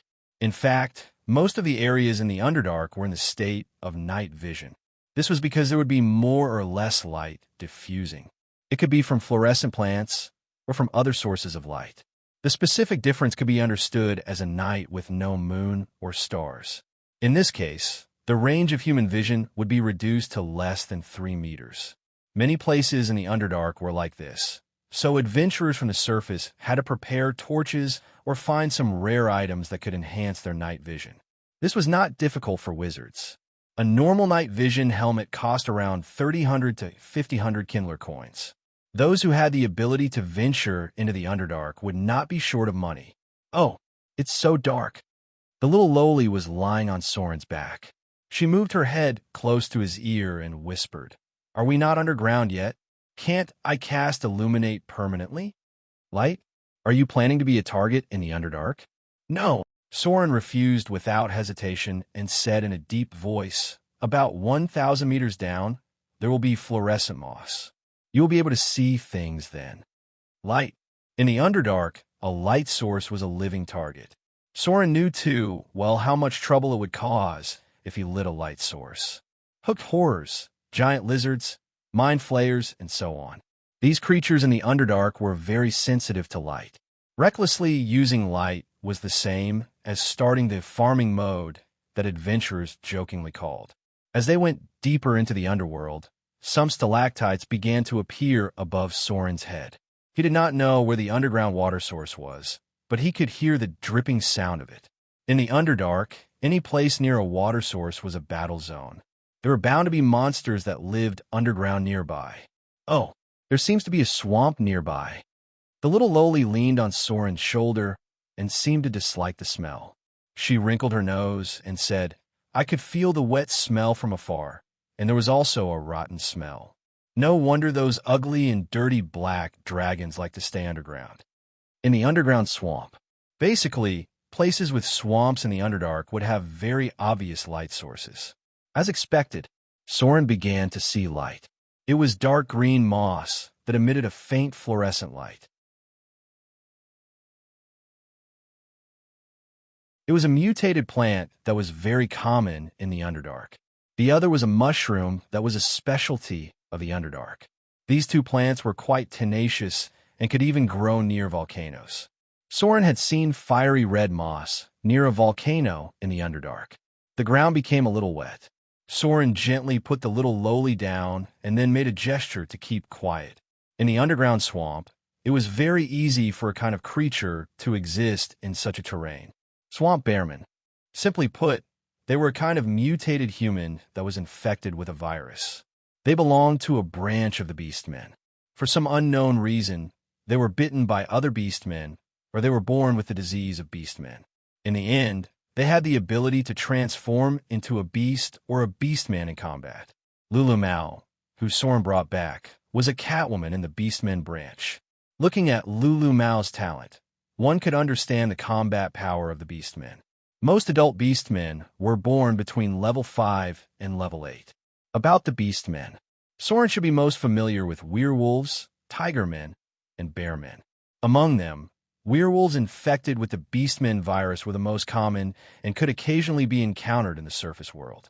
The rarer ones were tigermen and bearmen. Most of them lived in very rare areas. As for catwomen like Lulu Mao, they were basically on the verge of extinction. Needless to say, werewolves and tigermen had a natural strength adjustment of plus 16, which meant that as long as they transformed, their strength would directly increase by 16 points. Note, the strength of bearmen in the Underdark fluctuates between 27 to 36. In human form, their strength is not much different from ordinary people. Most of them are between 9 to 14. Even if it was just an adult bearman, their strength after transformation was higher than a strong brown bear. Huge footprints began to appear on the ground. They were about the same size as a brown bear. These mutated bearmen were between humans and beasts. The beastmen virus affected their intelligence, making them not much different from savages. Most of them lived in a tribal way. There were rumors that bearmen were the failed product of a drool transformation research experiment in a glorious arcane era, which eventually led to the appearance of the beastmen virus. Unfortunately, no one could prove it. Note, the appearance of the beastmen virus was earlier than the Arcane Empire, and the Arcane Empire also conducted research in this area. Thinking back to when he first met Lulu Mao, he could understand what kind of creatures these bearmen were. At that time, she was really wild and untamed. I'll go and see the situation. Soren glanced at the little lowly behind him and whispered, maybe I can find a guide in the bearmen's territory. They like to capture other creatures as slaves and reserve food. Stealth. Soren's figure disappeared into the shadows. In the Underdark, he was like a fish in water. He could enter stealth at any time.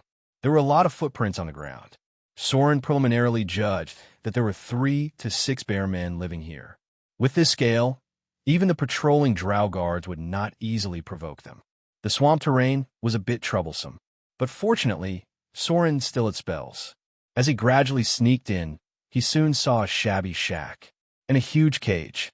There were obvious skeletons on the ground, which could be distinguished from drow, gray dwarf, and gnome creatures. There was no bonfire, which meant that the bearmen in front of him were the most primitive creatures that ate raw meat and drank blood. There was no way to communicate with them at all. The beastmen virus could completely destroy the brain and turn them into beasts. Some of them could not even master the ability to transform back into a human for the rest of their lives. In the entire Underdark, there were very few beastmen that could be civilized and intelligent.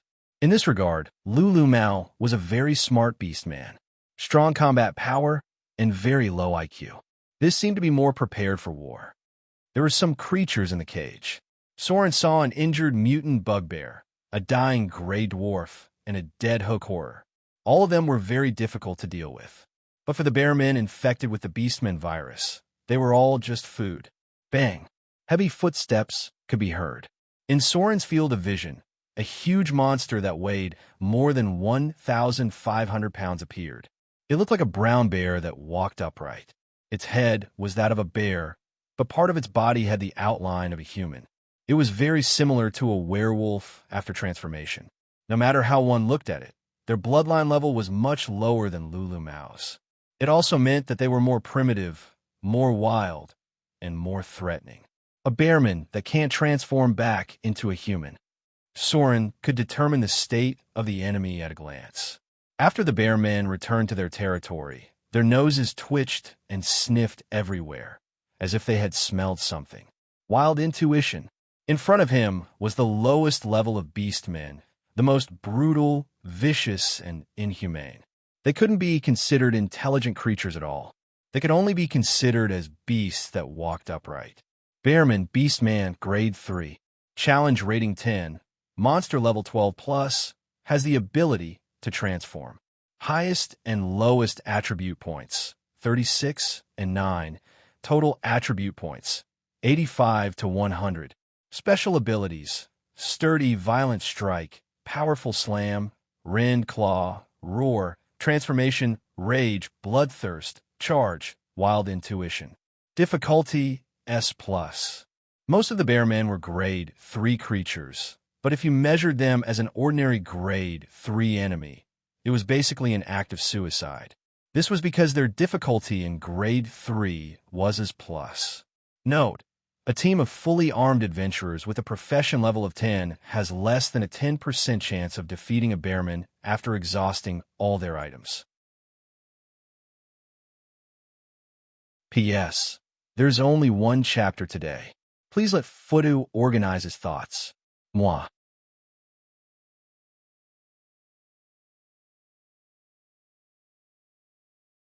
Chapter 426. I'm preparing for a peak battle, a breakthrough attempt. The foreshadowing that should be buried is almost done. I hope to finish it before the end of the month. Please look forward to the true strength of the arcane empire. Poochie. Fresh blood spurted out. The bear shifter let out an angry and painful roar and slapped his back. The huge force set off a gust of wind, and a millstone-sized bluestone was smashed into pieces in an instant. Soren's figure leaped, and his curved sword Icing Death slashed through the gap between the bear shifter's arms again. Accompanied by a cold light, another wound appeared on the bear shifter's body. Tremendous strength, sluggish movements, and a brain that wasn't considered smart. For Soren, who had now advanced into the legendary realm, dealing with this kind of enemy was actually very simple, because it was too difficult for the bear shifter to hit him. If it wasn't for the fact that most of the bear shifter's physique was higher, he was afraid that his initial backstab would have been able to finish off the target. But now, the bear shifter's injuries weren't light either. Its chest kept bleeding. Its huge body seemed incomparably ferocious, but every time it attacked, it hit the empty ground. If it was a tiger shifter with a high threat, it might still be able to touch Soren's body, but the bear shifter didn't have much to think about. Plop!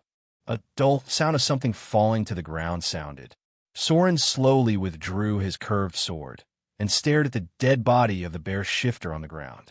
After losing its vitality, its body gradually shrank and finally became a human man with thick hair all over his body. His face was very rough, and his appearance was similar to that of Savage. It was only after his death that he turned into a human form. The side effects of the bear shifter disease were very big.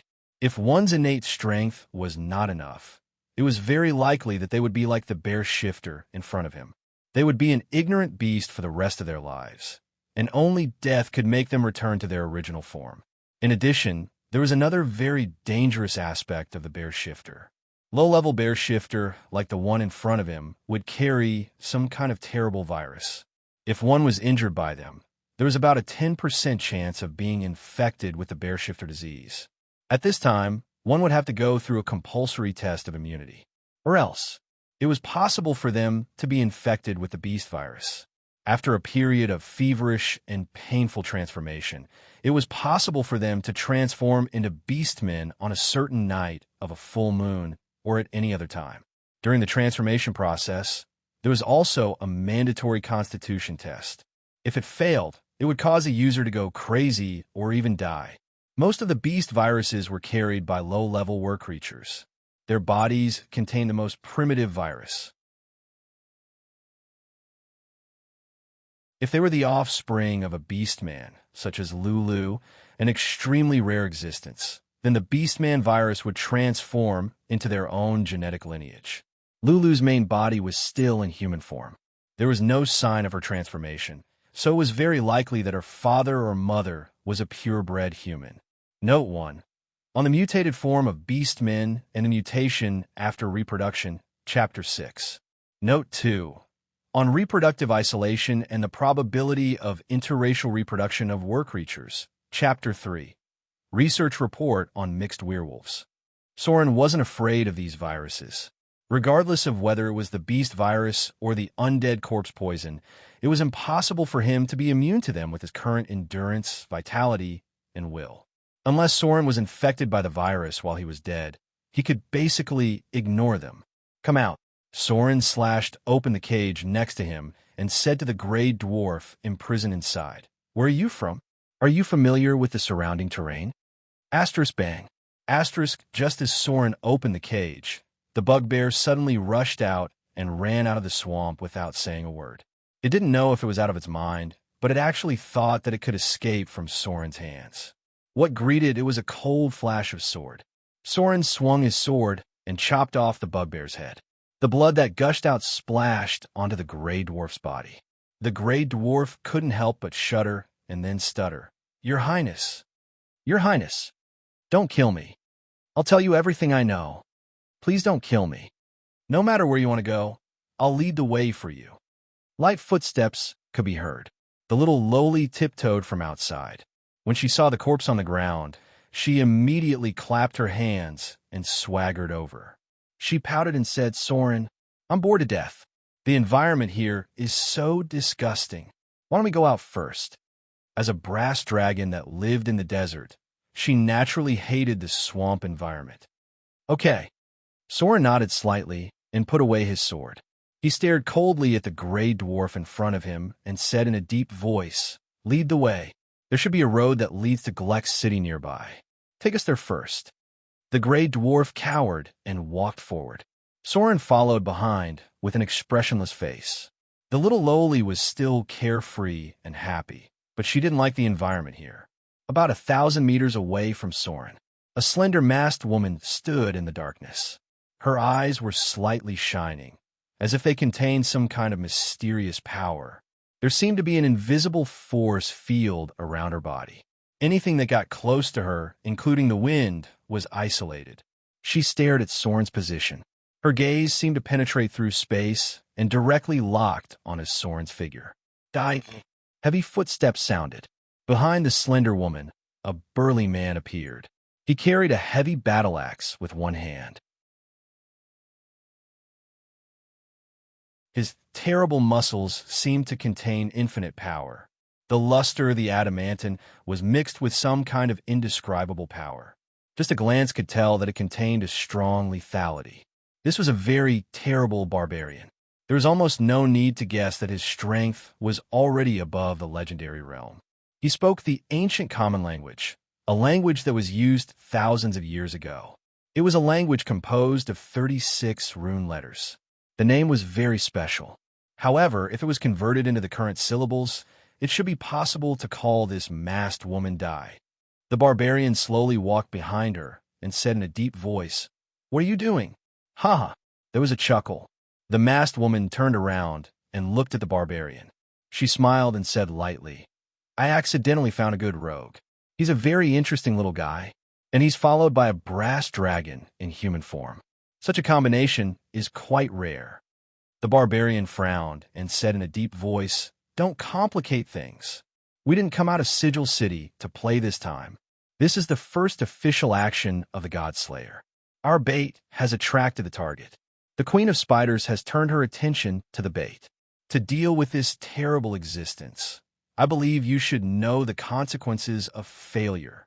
The Queen of Spiders, the supreme existence of the Underdark, the Queen of the Drows, the ruler of the Abyss, a terrible god with great divine power." Dai's expression gradually became serious. She withdrew her gaze and said slowly, "I know what's important. I won't delay business. It's just that this little guy's soul is very special. I've never seen such soul power. Dark, cruel, ruthless. But there's an indescribable light. I even saw the glory of sacrifice. It's a little fascinating. The masked woman smiled a little frivolously, then slowly spread out her palm and said in a cold voice, "War chess. Note 2. Simulation activated. Activate. Arcane War Chess Scanning Mode." A cluster of pure energy appeared. Then, an invisible energy field spread out in all directions. Psionic energy field activated. Soul scanning activated.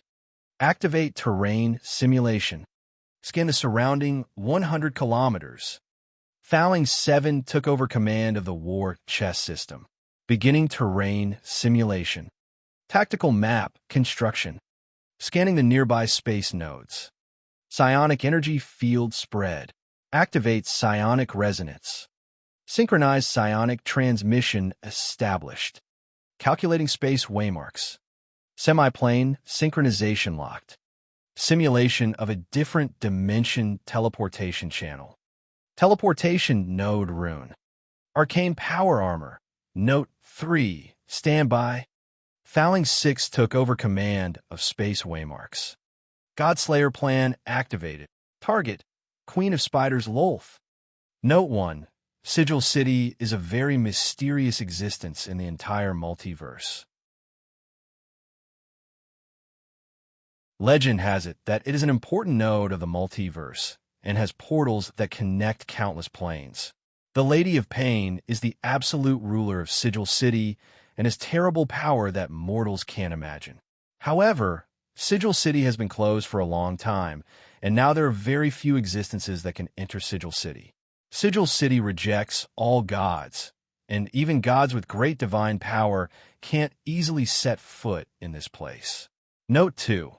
Arcane War Chess is a tactical simulation game that originated from the Arcane Empire. Now, this special technology has been lost, and only a few wizard organizations have a partial simulation ability.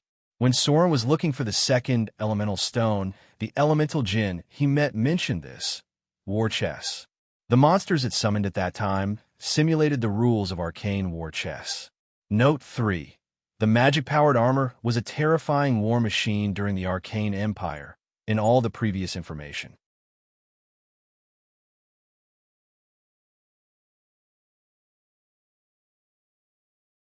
Chapter 427. Pa Soren, who was moving forward, suddenly stopped. His muscles tightened, and his palm held the hilt of icing death in an instant. He was ready to fight at any time. The Lolita dragon next to him was shocked by Soren's action, but in the next moment, she quickly disappeared. Her petite figure appeared in midair, and her whole body was shrouded in an invisible energy field. The only one who was unaware was the captured Duergar, who was still looking around blankly. Psionic energy field. Soren's expression was very solemn. His perception was raised to the limit, and his telepathy was also paying attention to the surroundings. He slowly said, "There's a psionic warlock casting nearby." The little Lolita dragon's expression was very serious, and she whispered, "Legendary. No. It should be above legendary." I felt a terrible power like a psionic storm. The coverage of a psionic force field is quite wide. How is that possible? There can't be such a powerful psionic warlock in the material plane. Both of them were ready to fight at any time. However, there was no abnormal situation nearby, and the sudden burst of psionic force field only existed for a moment. When it calmed down, Soren even suspected that he had just seen an illusion. However, if there was no Lolita dragon next to him, Soren might think that it was an illusion, but now that the Lolita dragon next to him also felt it, it was absolutely impossible that it was an illusion. There was indeed a very powerful psionic warlock casting a spell, and the coverage of the psionic force field was so large that it was a little beyond Soren's imagination. Such a coverage area. According to Soren's past memory, if it was really done by a psionic warlock, then his profession level might be above level 30. A level 30 psionic warlock? How is that possible? Soren had never encountered such an existence during the time of troubles. There were probably only a few creatures in the astral plane that could reach this level. Was it an illusion? The Lolita dragon shook her little head and landed on the ground. She stared at Soren and murmured, "Did you feel it? Just now. A very powerful psionic force field." Soren nodded slowly and said in a deep voice, "I felt it. It's impossible for both of us to be hallucinating at the same time. There might really be a psionic warlock nearby. It's best to be careful later." The Lolita dragon nodded her little head gently and said softly, "Could it be a Githyanki? The knowledge in my memory tells me that Githyankis often appear in the Underdark, and there are many powerful psionic warlocks among them." Surprise. Soren looked at the Lolita dragon next to him in surprise and said slowly, "It's possible. Githyankis do appear frequently in the Underdark." It seemed that this Lolita dragon was quite knowledgeable. Most of the time, a dragon's hereditary memory would take a long time. Judging from her current form, she probably hadn't fully awakened all her hereditary memories. This meant that her bloodline was most likely from the Dragon Nation. Githyanki, damn it, I don't know much about the Underdark before the Avatar crisis. Is there really a powerful psionic warlock visiting the Underdark from the astral boundary? Which astral boundary traveler would it be? Soren tried his best to search his memory, but unfortunately, he could get very little information. When he first came to the Underdark, it was already after the Avatar crisis. The gap between the two was actually quite big, which was why he needed a guide. The difficulty of the Underdark was much higher than the surface world. Before the Avatar crisis, only a few adventurers could enter it. About this period of time, a lot of information was just hearsay because not many people could intervene in this level of field at that time. Soren also reincarnated in the River Styx before he became a legend, so there was a partial gap in the information level. "Be careful." Soren looked around, motioned the gray dwarf to continue moving forward, and said slowly, "Psionic warlocks are not easy to deal with. We have to be ready for battle at any time." The group continued to move forward, but until Soren found the way to the city of the Grey Dwarves, they didn't encounter any abnormalities. Everything just now was like an illusion. They didn't encounter any enemies, nor did they see any traces of psionic warlocks. The psionic force field disappeared. It only existed for a moment and then disappeared completely. The Underdark, the crossing passage. The demigod vampire threw away the body of the drows in his hand, raised his hand and gently wiped the corners of his mouth, and said contemptuously, "This group of dirty and licentious drows. Their blood is as disgusting as feces." At the feet of the Helphemer was the body of another female drow. He glanced at the demigod vampire coldly and said slowly, "Then why did you bite her?" Reinhardt spat softly, as if he still felt a little disgusted. He turned and glanced at the Helphemer next to him. A frivolous smile appeared on his handsome face, and he said lightly, "We are not familiar with this place, so we need a servant to lead the way." A drop of blood slid down. With some kind of evil and depraved power, the body of the drows at his feet suddenly trembled. "Master!" A cold and ruthless voice sounded, and the dead drow stood up. Her pupils were gray, and her whole body was like a puppet, humbly kneeling at the feet of the demigod vampire. "Look!" The demigod vampire smiled slightly, raised his hand and tapped on the forehead of the drows, and slowly said, "What a simple thing. Now we can let her lead the way. The god of half-elves and rogues. I can't wait any longer. What should the blood of a god taste like? It must be very wonderful." The Helphemer looked at him blankly, gently touched the magic flute in his palm, and said coldly, "Don't be complacent. This is the territory of the Queen of Spiders. It is not ruled out that she will also notice this prey. This existence is not to be trifled with. Even her avatar is enough to kill us easily." Reinhardt's body trembled, and then he seemed calm and said, "It shouldn't be. For the Queen of Spiders, a weak god should not be enough for her to personally take action." The Helphemer did not speak, but continued to walk forward. After a while, he said, "Don't forget her greed and brutality. Besides, she may be interested in anything related to elves." The demigod vampire paused for a moment, and then said, but that's a half-elf, and it has nothing to do with the drows. The Helpheimer looked around and then said, I know, so we'd better pray that we don't meet her. The recent changes in the drows may be because she has passed on some kind of oracle. In addition, I heard that a group of paladins with good strength have also come to the Underdark. I don't know what the purpose of these guys is. What could possibly attract them here in this dark zone that is filled with evil and chaos? Paladins? The demigod vampire frowned and then said with a disgusted face, What a group of guys! An unknown place. A towering adept's tower stood on the plains, piercing the clouds. At the top of the wizard tower, there was an astrology platform with countless mysterious and ancient runes engraved on it. At this moment, a figure in a gray robe stood in the center, and his sight seemed to pass through space and looked at the underground world. It's begun. He gently raised his finger, and a metallic luster appeared on his fingertips. As the faint light sprinkled in front of him, his appearance gradually became clear. It had a metallic face and a metallic body. The silver-white metal was like human skin, and it changed slightly with his expression. There was a special device on his chest. It was a clock that could not be described in words. There were countless tiny runes on it, and there were special marks on the 12 notches. It looked like the pattern of the 12 zodiac signs. The clock was still ticking. He looked into the distance and murmured, I don't have much time left. Maybe the brilliance of the arcane can bloom again. Maybe everything will be buried by time. Only time will tell us the answer. Only time will tell everything. Thank you. Dirklina, may you be eternally in time. A space crack leading to the unknown place. In front of this man, made entirely of metal, there was a space as bright as the galaxy. In the center of the space, there was a dragon sleeping.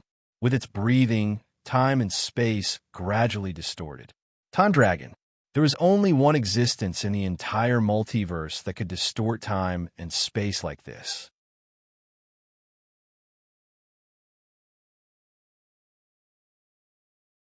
Chapter 428. There was a faint smell of sulfur in the air.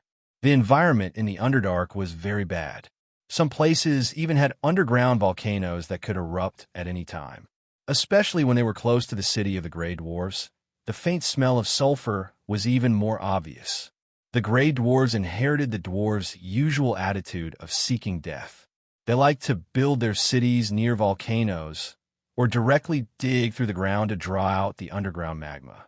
In terms of forging skills, the Grey Dwarf skills were far superior to the surface dwarves because they often encountered blacksmith masters who could forge +3 and +4 weapons.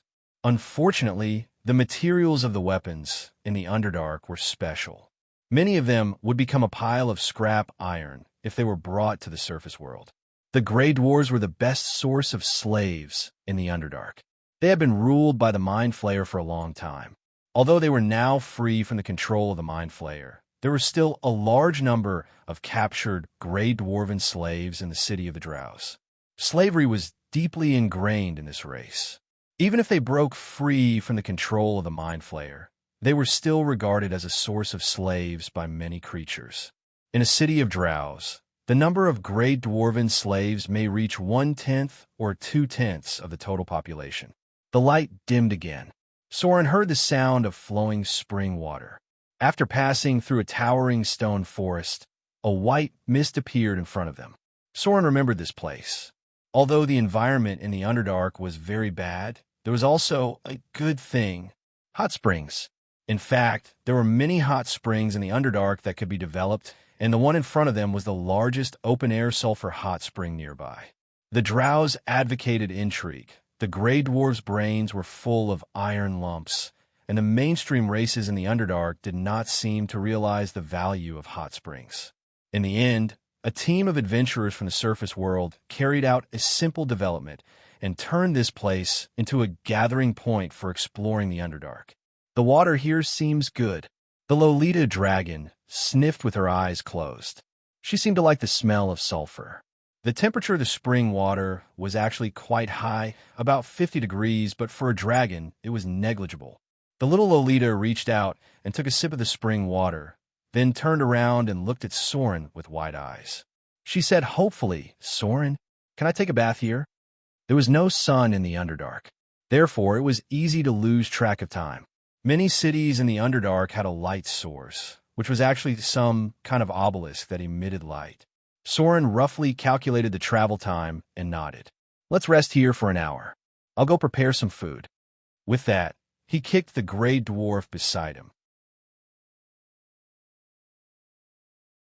Soren turned around and asked in a low voice, "Are the furnaces in Glex City still lit up?" "Furnace fire?" The gray dwarf's expression was a little blank, but he still hurriedly nodded. "The fires in Glex City have never been extinguished." "Is it still lit up?" Soren fell in a deep thought, then nodded and said, "Go set up a campfire and prepare some food. I don't think you're stupid enough to think of running away, right?" The gray dwarf quickly nodded. Soren glanced at him and casually tossed a torch over, asking him to take out some dried meat rations. "The fires in Glex City haven't been extinguished yet." Soren sat down as if he was thinking about something. He murmured, "That means the divine artifact hasn't been completed yet. I don't know how long it will take these gray dwarves to make that thing, but it should be before the start of the Avatar crisis, right?" Soren thought about his own matters. After about a while, Lolita Dragon's light figure came from behind. "It's so comfortable." Lolita Dragon used her white little hands to tidy up her pale blonde hair and tied it into a pair of beautiful ponytails. Then she blinked her big eyes and looked at Soren. "Don't you want to take a bath? The water below is so comfortable. Soaking in it makes me feel lazy." Soren shook his head gently. The group stayed in place for a moment, then continued on their way to their destination. Before leaving, Soren couldn't help but look at Glex City again. There was a divine artifact in this city, or rather, the divine artifact that was being made. About 10 years ago, the gray dwarves of this city discovered a large vein of mithril while they were in the process of mining. This was quite a shocking amount of wealth. If it was leaked out, it might even lead to a crazy attack from the drows. Therefore, the ruler of Glex City, Greybeard, blocked the news for a while and restricted all the gray dwarven craftsmen who knew the truth, not allowing them to leave. Since then, the fires in Glex City had never been extinguished. Greybeard was using the mithril to forge a powerful equipment. Because they had been enslaved by the Mind Flayer, many gray dwarves had a certain level of psionic ability. Greybeard was the best among all the gray dwarves. Not only was he a legendary psionic warlock, profession level 21, but he was also a level 5 berserker and level 5 wizard at the same time. Greybeard made a mithril chain armor. It didn't affect his casting at all. Each buckle was engraved with runes, and all of them were personally engraved by him. Soren didn't know the specific attributes of this divine artifact. However, he knew that this mithril chain armor's defensive ability was equivalent to a full body plate armor plus 3. The entire mithril chain armor's buckles were engraved with runes. In addition to its powerful defensive ability, it was also enchanted with a lot of powerful spells. The most important thing was that this mithril chain armor was as light as a feather. It wouldn't interfere with the caster's battle at all. Even a wizard could easily wear it. This was why it was a divine artifact, even though it wasn't made by a god. Greybeard wasn't easy to deal with. What was more troublesome was that he was the ruler of Glex City. He was also a powerful legendary profession. Therefore, even if Soren had some plans for this divine artifact, he didn't have a clear idea. However, there was still some time before the divine artifact was completed. Soren felt that if he could enter the realm of the gods, he might have a chance to get his hands on this divine artifact. As a rogue and a wizard, it wasn't easy for Soren to find a divine artifact that he could use.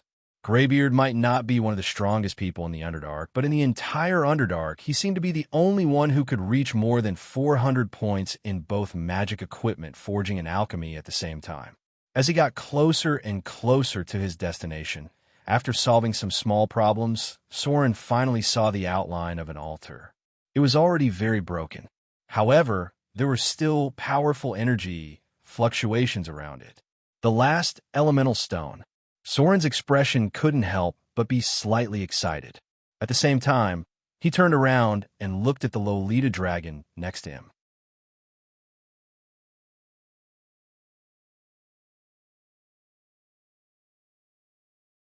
Chapter 429. The air seemed to be getting heavier. In the dark passage, a tall and burly figure slowly walked out. It was an orc with a strange appearance. Only a small tuft of hair was left standing. It was more than 2 meters tall, and its muscles were filled with terrifying, explosive power. Unlike the exaggerated muscles of the barbarians, the orc's muscles were very refined. If one looked carefully, one could see that every muscle on the orc's body was quite powerful. It even contained more explosive power than Sauron's. The Sword Saint has arrived at the target location. The orc looked around with cold eyes, and then an invisible light appeared in its palm. It said directly in its mind, "There are no obstacles at the target location. Do you want to wait here?" Time passed little by little.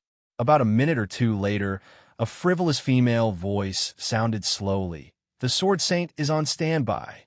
The bait has entered the reserved area. The praise dog has appeared. Pay attention to the priests of the Queen of Spiders Church. There is no sign of the prey yet." The orc slowly nodded and replied, "The Sword Saint understands. Is the elemental pool fully charged? The elemental fish in Waveblade can't be charged to the 5th grade of the artifact. I'm not sure if I can break the Queen of Spiders' celestial force field."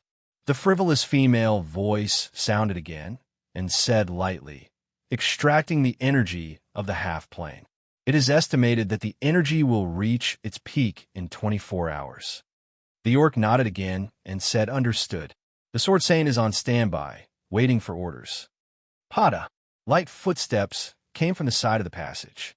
The Sword Saint, who stood motionless, suddenly turned around and looked at the darkness not far away. The figures of the demigod vampire and the Hellpemer appeared in front of him. Shock. Not only was the Sword Saint a little shocked, but the demigod vampire and the Hellpemer were also a little shocked. Both sides didn't notice each other in advance. This meant that their hiding ability was not much different. They didn't notice each other until the distance was close enough. The Sword Saint, the demigod vampire, just glanced at it, and his expression changed slightly. Telepathy directly echoed in the Hellpemer's mind, and he said in a deep voice, "The Sword Saint is above the legendary level." The Hellpemer's answer was also very quick. "Hybrid orc.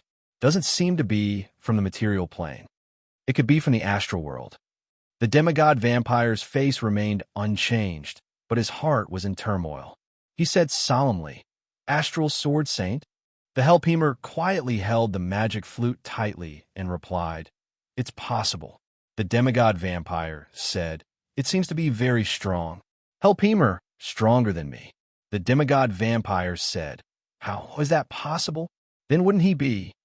The Hellpemer replied, "I can't determine his exact strength, but I'm sure he's from the astral world. There's some remnant astral world energy in his body." The demigod vampire said, "Could it be that they were attracted by the god of half-elves and rogues?" Hellpemer, "It's possible. It seemed that there weren't many things that could attract such an existence other than the realm of the gods. But the god of rogues and half-elves didn't seem to match his power, unless he's only interested in the godhood." The demigod vampire said, "Since he's an opponent, why don't we kill him in advance?" Hellpemer, "The chances of winning aren't high. Moreover, we haven't even seen any traces of our prey yet, and we've already exchanged blows with an astral Sword Saint. Don't you think this is a bit of a loss?" The demigod vampire said, "It seems that this battle will be very difficult. Are many powerful people attracted by the godhead?" Hellpemer, "I don't know. Let's act according to the circumstances." On the other side, after the orc Sword Saint found the 2 figures in front of him, he immediately used telepathy and said, "Unknown targets found. One of them is in the form of a saint, and the other seems to be the legendary Hellpemer. Would you like to clear the target as an obstacle?" After a while, in the mind of the orc Sword Saint, there was a cold voice that sounded like metal rubbing against each other, and it slowly said, "Don't act rashly. It's possible that there are other people attracted by the bait. If the other party is not hostile, let them leave. I have asked Butterfly to include them in the monitoring of the psionic force field. A bait may not be able to attract the prey to attack personally. I am recalculating the battle plan. The target of the saint form is the god of vampire, and it will be listed as the second bait to attract the queen of spiders. The orc sword saint nodded to the demigod vampire not far away and said in his mind, "Sword saint understands." There was a short silence.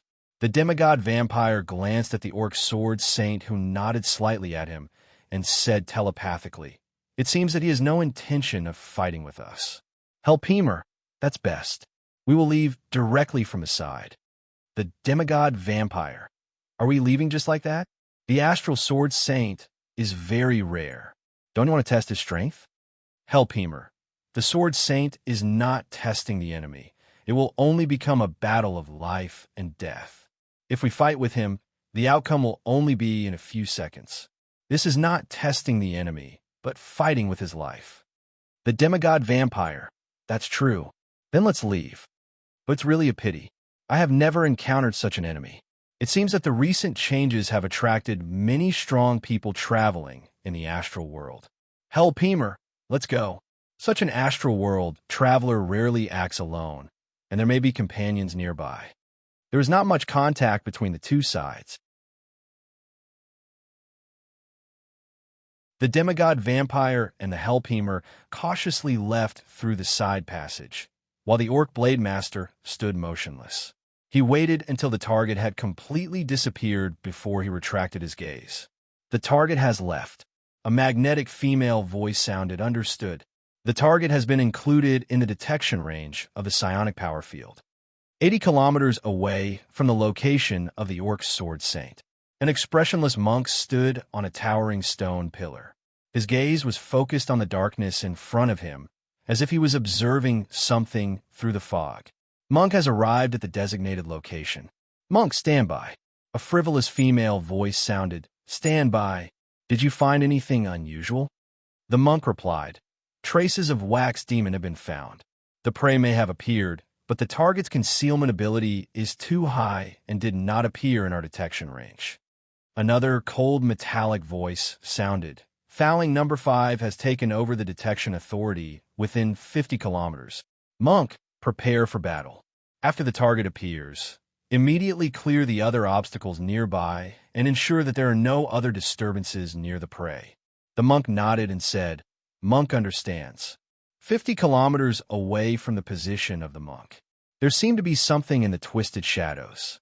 In front of him was a team of fully armed drows. On the left and right were petrifying lizard knights. Male drow rangers were scattered to protect them. In the middle was a group of female drow priests and spellcasters. Behind what looked like a drow matriarch, there were some terrible monsters with hideous faces. They were the legendary spider elves. A terrible monster with the upper body of a drow and the lower body of a giant spider. A twisted mind, a crazy desire for blood, and a terrible desire for destruction after the distortion of hatred. The spider elves were the losers of the internal struggle of the drows. They were transformed into such monsters by the power of the Queen of Spiders. They were also one of the most troublesome and annoying monsters in the Underdark. The shadows gradually disappeared. The team of drows was still moving forward, but there was a sight in the dark watching them. The rogue has found the target. A drow matriarch, petrifying lizard knights, and spider elves have appeared.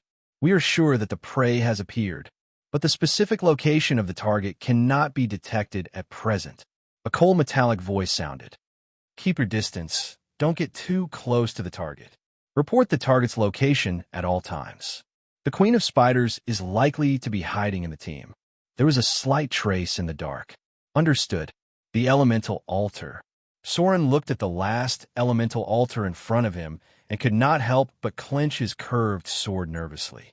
As long as he got the 4th elemental stone, wind, then he could proceed to the final challenge. The 4 elemental elders.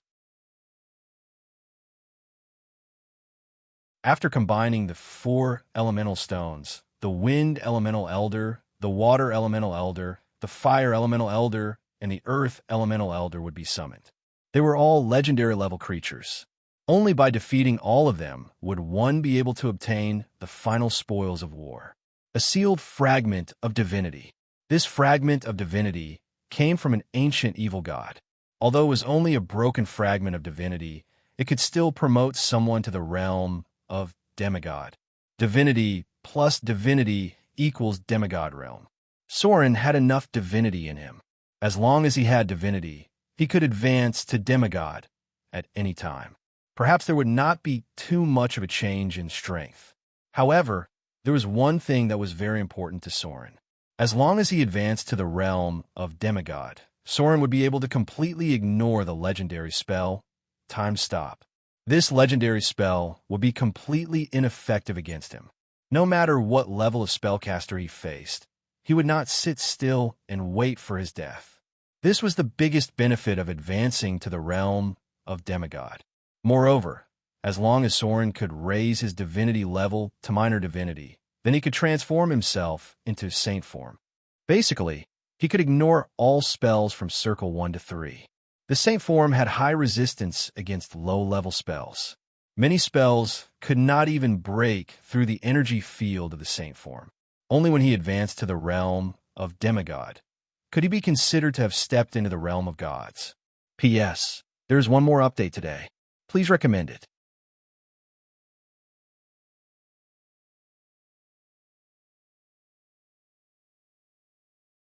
Chapter 430. It was different from all the other elemental altars. This last elemental altar was almost a ruin. The stone pillars around the altar seemed to have been violently destroyed. Soren also found some traces that were not easy to judge. The initial estimate was that it should be more than 1,000 years old. Unless Soren's knowledge was involved in the field of archaeology, there was no way to analyze the situation here for the time being. But what Soren didn't expect was that he didn't see anything, but the Lolita dragon beside him noticed something. This place seems to be a temple. The Lolita dragon fiddled with her long pale blonde hair, a pair of beautiful ponytails swaying. She wrinkled her small nose and said to Soren, "It's a bit like the Temple of Elements, but it's almost destroyed. It's rare to see an elemental temple in the material plane. The Elemental Temple. Naturally, it was a temple that believed in the 4 main elemental gods. This kind of temple was very rare in the entire material plane. Even in the elemental plane, there were not many of them. The 4 main elemental gods were the existence of great divine power. They were the oldest gods and had divine power far beyond other gods. Therefore, their dependence on faith was also quite small. To some extent, they didn't rely on faith at all. There were very few believers in the material plane. The main elemental gods didn't care much about the mortal world, so such temples were rare in any era. Is the evil god sealed here related to the elemental gods? Soren frowned and looked around, then began to look for the location of the elemental stones. He didn't know why there was no wind element here, but it was because of this that he felt more uneasy. The location of the elemental stones didn't change much. Soren quickly found the last elemental stone, wind, but before taking it out, Soren couldn't help but hesitate a little. Things had come to this point. No matter what he had to face, he couldn't give up, so Soren directly took it out. Rumble. The ground trembled violently. This somewhat familiar change made Soren highly vigilant. He said to the Lolita dragon next to him, "Be careful. Something powerful may appear later." As soon as his voice fell, the nearby airflow moved at high speed, and then the surrounding space was sealed. A huge figure appeared. It had a hazy body that looked half real and half illusory. It held a mysterious scimitar in its hand that was engraved with countless runes. Around its body was a rapidly rotating airflow. Its eyes that were filled with divinity fell upon Soren. Jinn, demigod. True enough, there was also a demigod-level Jinn here. Mortal. A voice that reached the heart sounded in Soren's mind. The demigod Jinn glanced at the elemental stone in Soren's hand and slowly said, "Did you take away the sealing stone?" The invisible gaze of divinity seemed to penetrate everything. The demigod Jinn frowned and stared at Soren. "I didn't expect the other sealed crystals to be in your hands. Do you know the consequences of doing that?" Consequences? Soren only knew that this was a chain quest, and the final reward was a Tier 3 legendary elemental stone and a shard of divinity from a certain evil god. The demigod Jin sighed and slowly said, "Mortals are really ignorant and fearless. The elemental stone in your hand is a seal. Sealed in it is the evil god of the abyss that was killed in the first war between demons and elements. After unlocking the seal, you may be able to get some of his power, but it will also lead you to fall into the realm of the abyss. Mortal, is it worth falling into the abyss for a little power?" Elemental war. Soren seemed to think of something, and some memories appeared in his mind instantly. Of course, the information in his memory was not quite comprehensive, but he still knew the general story. The bottomless abyss once had a very strong period. Many lords of the abyss, under the command of the demon monarch, unexpectedly ended a long civil war and decided to lead the demon army to the multiverse. At that time, they naively thought that they could unify the whole universe. Unfortunately, they were defeated in just the first battle. The demon army encountered the elemental legion, and their behavior angered the oldest wind elemental god. The main god of the wind elemental system woke up countless sleeping demigod Jins and then beat the demon army back to the bottomless abyss. This was the only recorded battle record of the 4 elemental gods. In the long history of the multiverse, there seemed to be no other records that clearly recorded the 4 elemental gods fighting. No matter how the times changed, the elemental gods seemed to have always been indifferent, or they didn't care about these things at all.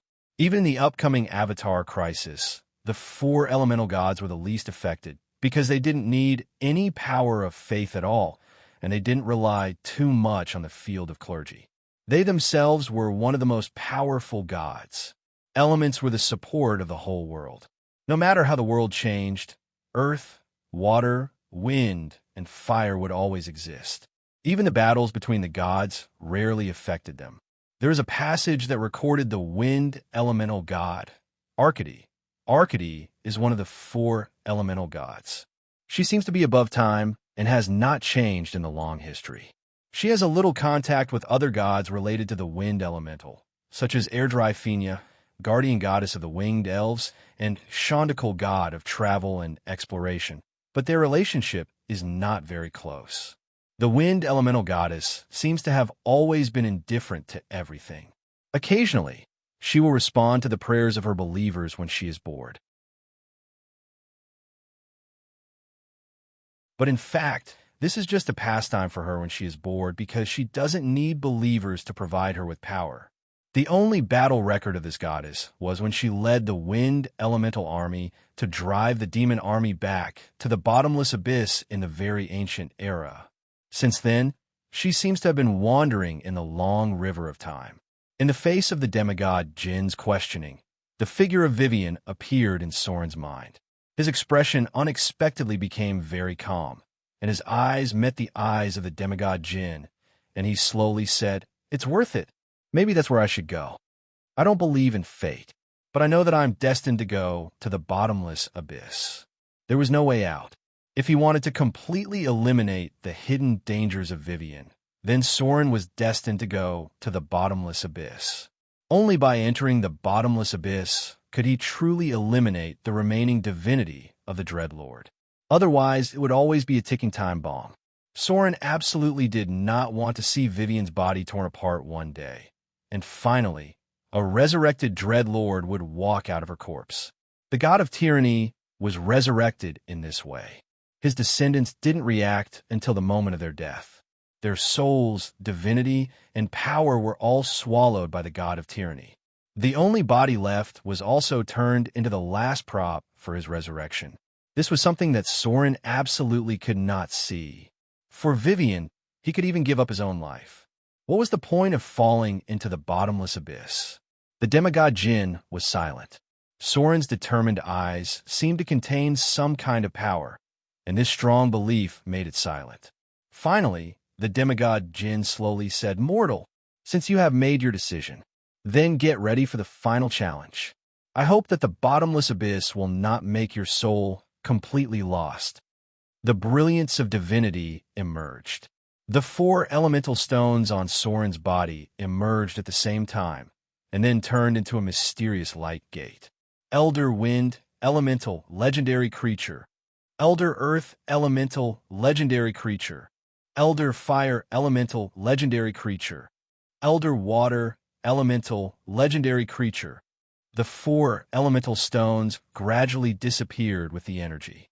When the portal connecting the elemental plane was completely completed, the figures of the 4 elemental elders also appeared in Soren's sight.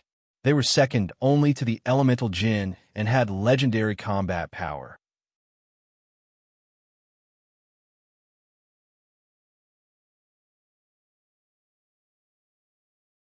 Chapter 431. 25 kilometers away. The barbarian who was moving forward suddenly stopped and looked at his companion, who seemed to be in a daze. He said in a deep voice, "Dai, what's going on? Did you find something?" The masked woman closed her eyes as if she was sensing something. Psionic warlocks used a kind of energy similar to the power of the will. They were one of the few professions that were born with the telepathy ability. After a while, the masked woman opened her eyes and looked at Soren's direction.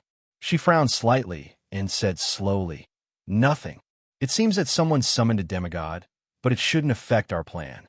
Demigod was the most common divine creature. Many legendary wizards could summon them. There were many demigod in the elemental plane.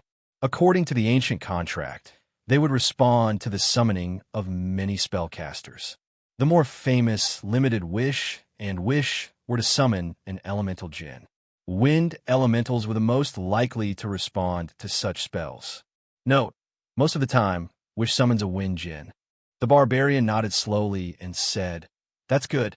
The two of them continued to walk forward. Soon, a very open area appeared in front of them. Unlike other places, the plants here were very lush. There were many natural stalactites around, and they could faintly hear the sound of underground spring water. When the two figures appeared in this open area, some large monsters also appeared. It was a group of hook horrors that occupied this area. For the two in front of them, the hook horrors were not even a threat. So, in just a blink of an eye, there were more than a few corpses on the ground. "This is the place." The masked woman stopped in the middle and said slowly, "This is the best place calculated by Thowling number 5. We will ambush the Queen of Spiders here." The barbarian looked around and said, "Understood." Immediately, he took out some strange silver-white metal and left a special mark in a hidden corner. This was the rune of spell. Under normal circumstances, the barbarian who had more muscles than brains would not be able to grasp it. The fact that the barbarian in front of her could do this meant that he might have a part-time job or he might have good knowledge. No matter what, it meant that this barbarian was quite dangerous. "Hey, Soren." Lolita moved her feet and came behind Soren. The two of them stood back to back, surrounded by the 4 summoned elemental elders. The little Loli's expression was a little worried, but there was also a trace of excitement in her eyes. She whispered, "Didn't you say that we just need to fight the small monsters? How could he summon such a powerful thing all of a sudden?" For legendary elemental life forms, even a powerful giant dragon would feel the same pressure, especially when the terrain of the Underdark made it difficult for her to use her full strength.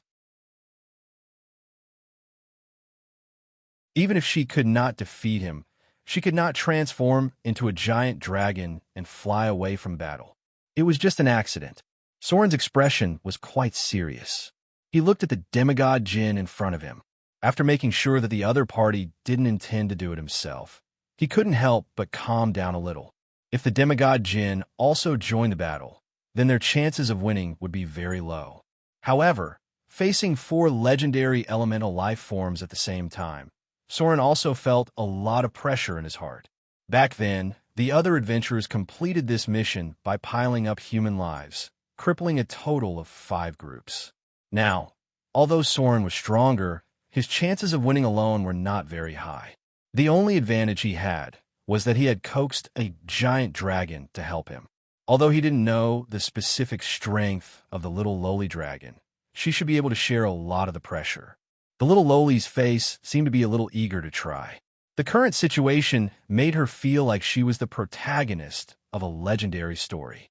The great brass dragon princess and her little followers triggered a legendary seal, and then 4 powerful elemental elders appeared. Finally, after a difficult battle, Her Royal Highness and her little followers won the battle. Yes, yes, yes. That's how the story should be. The little Loli's mind was in a mess, but her battle intuition was very sharp. She whispered, "You deal with the Earth Elemental Elder and the Fire Elemental Elder. Leave the other two to me." The talent of a giant dragon was very amazing. With just a glance, the little Loli judged the best battle allocation. Soren had very high dexterity, so it was easier to deal with the Earth Elemental Elder. At the same time, the legendary curved sword in his hand was not ordinary at all. It exuded a cold aura, and it was twice the result with half the effort to deal with the Fire Elemental Elder. As for the other 2 Elemental Elders, especially the Wind Elemental Elder, which was the most difficult to deal with, naturally, it would be left to the story's protagonist, the Great Brass Dragon Princess, to deal with it, right? Soren hesitated a little when he heard this, and then whispered, "Understood. Be careful." Boom. As the portal connecting to the elemental plane gradually disappeared, the 4 elemental elders also launched their attacks at the same time. The first to attack was the slowest Earth Elemental Elder. It waved its huge fist and directly smashed the ground in front of it. With a loud bang, a sharp stone pillar pierced out of the ground, and then instantly separated Soren and the little lowly dragon who were standing back to back. Not good. The wisdom of these elemental elders was not low. Elementals were not the same as other life forms. Many low-level elementals may not even have their own consciousness. However, the elemental elders in front of them were obviously different. As soon as the battle broke out, they cut off the battle formation of Soren and the little lowly dragon, directly separating them so that they could not support each other at any time. The second to attack was the Wind Elemental Elder. With the whistling wind sweeping past, the figure of the Wind Elemental Elder rushed directly over. "Soren, the other 2 are yours." There was a faint light in the little lowly dragon's eyes. Her petite body flew up directly, and she raised her hand and pointed at the Elder Water Elemental in front of her. Maze! A distorted space appeared. The figure of the Elder Water Elemental disappeared in an instant, and it had been sent into a different dimension maze. At this time, the little lowly dragon turned her eyes to the Wind Elemental in front of her. The 4 elemental planes of earth, water, wind, and fire seemed to be similar, but in fact, the strongest combat power had always been considered to be the Wind Elemental Plane because they had defeated powerful Abyss demons. From the perspective of combat power, the Wind Elemental was quite amazing both in terms of speed and lethality. What was even more frightening was that the Wind Elemental Elder generally had very powerful lightning-type spells. The Lord of Storms. He was a powerful god in the material plane and also a terrifying existence that could control lightning and storms. The Wind Elemental Realm could easily extend the power of lightning. Crackling lightning appeared. There was a jumping electric current in the body of the Wind Elemental Lord, accompanied by the whistling wind. A jumping lightning swept out directly. It turned out that the little Loli's judgment was correct. With her magic resistance, she had a more obvious advantage against lightning attacks. Soren, on the other hand, was in a very passive situation when he was being electrocuted. Evade sight. Shadow leap. Facing the 3 elemental elders who surrounded him, Soren's figure disappeared in an instant. Bad guy. The little lowly dragon's petite body suddenly stiffened, and she could not help but feel a little nervous because Soren was a legendary rogue. If he wanted to sneak away, these elemental elders would not be able to stop him. But if she stayed here, it would be a tragedy. Being besieged by 3 elemental elders at the same time was not a joke. Just at the moment when Soren's figure disappeared, the pressure she was under suddenly increased. She could not help but bite her pink lips and murmured, "I hope this guy won't leave me behind and run away." Flame, earth, wind. Although she temporarily trapped the water elemental elder with maze, when facing 3 legendary powers at the same time, The little lowly's forehead could not help but sweat. "Why don't you do it?" The little lowly dragon bit her lip with her white teeth and took a step back. She murmured, "How can I fight this bastard? I'm a girl. He actually used me as a meat shield. Shameless. Dirty."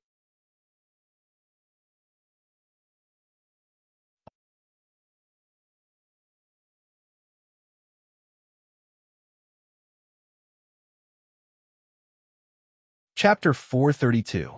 From a tactical point of view, Soren's behavior was obviously correct, because in his view, although the Lolita dragon next to him looked like a little girl, her body was still a powerful dragon after all. As everyone knew, dragons had always been very resistant to beatings. So after Soren's figure disappeared, he began to look for a suitable entry point for the battle. The best entry point was naturally when the three elemental elders attacked the Lolita dragon at the same time. However, he obviously forgot to consider the feelings of the little Lowly. In the Lowly dragon's heart, she had already cursed Soren 10,000 times.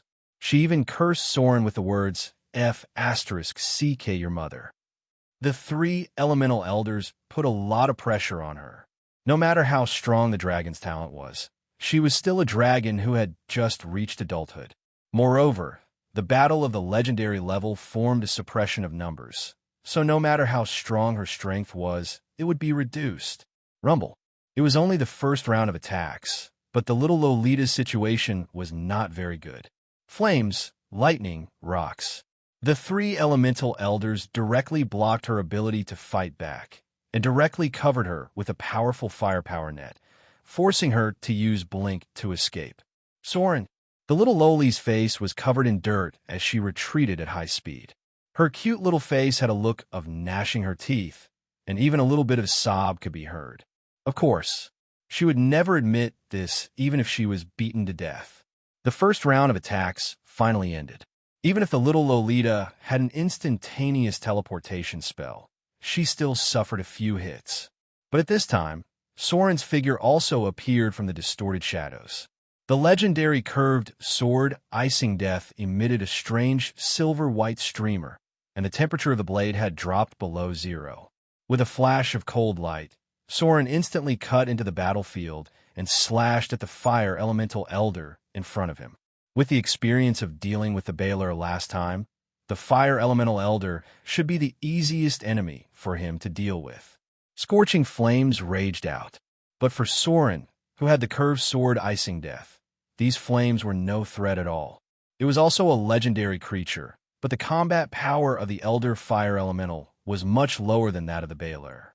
These scorching flames were instantly extinguished by the curved sword Icing Death. At the same time, the cold characteristics directly caused great damage to the Elder Fire Elemental. With just one slash, Soren had heavily injured the Elder Fire Elemental. The dark energy of Shadow Strike, combined with the cold energy of the legendary curved sword, Icing Death, caused hundreds of damage to the Elder Fire Elemental in an instant. Sword form Spinning Strike. Soren knew that the outcome of a legendary level battle could be decided in an instant. Therefore, he did not hesitate to follow up with another attack, even though the Elder Fire Elemental was heavily injured. Risking being hit by the Elder Earth Elemental, Soren once again swung his sword at the enemy in front of him. Bang! Soren's body was sent flying, and he spat out a mouthful of blood in midair. The terrible force made his sternum cave in, and he even hit the wall behind him directly, leaving a faint trace. However, Soren's result at the cost of being hit head-on was also quite brilliant. The Elder Fire Elemental was only able to withstand less than one round of attacks from Soren, and it was already in a state of near death. The legendary curved sword Icing Death had an unexpectedly powerful lethality against it. Good chance. Facing the Elder Fire Elemental who was in a state of near death, the Lolita dragon instantly launched Disintegrate. With a green light flying out, the Elder Fire Elemental, whose vitality was already very weak, was completely disintegrated in an instant. One was killed. Soren coughed and stood up, swallowing back the blood in his throat. The Earth Elemental had a natural strength advantage. After advancing into the legendary realm, its strength adjustment value was very high. Just now, it actually hurt him badly. However, since an Elder Fire Elemental had been killed, the next battle would be much easier.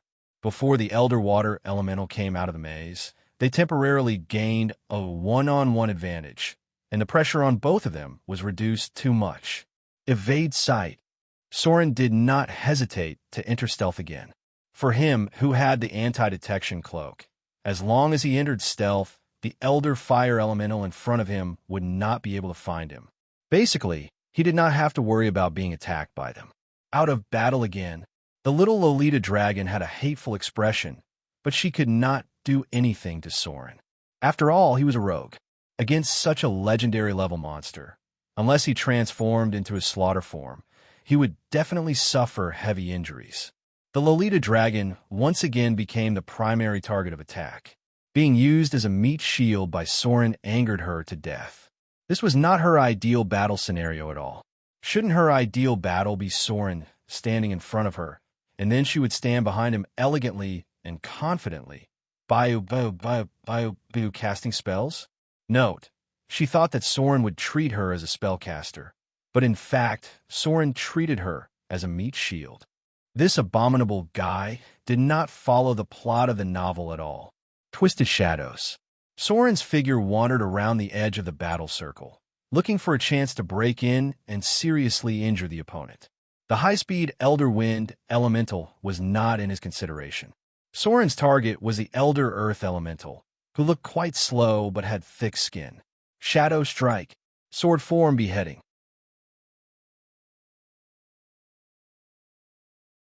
The cold light instantly cut through the air and directly cut towards the Elder Earth Elemental in front of him. Soren felt as if he had cut into a solid marble, and icing Death's blade had already exhausted its strength just by sinking into it. But it didn't matter. Soren never expected physical attacks to easily defeat the Earth Elemental. So the moment he pulled out his curved sword, he also quickly raised his hand and pressed it on the back of the Elder Earth Elemental. Vampiric Touch Divinity. A row of data appeared. Activated spell-like ability. Vampiric Touch Divinity. The target's immunity resistance failed. Negative energy erodes the target's vitality. Vitality transferred to your own body. You've caused 60 points of energy damage to the target. You've recovered 60 points of vitality. A special life energy was transferred to Soren's body. This energy was as heavy as the earth. It did not have the vitality of life that he had felt before, but it had a heavy texture. Under the effect of this energy, Soren's injuries recovered rapidly, and his own state gradually recovered to a state of minor injury. P.S. The power was out during the day, so it could only be released at the same time.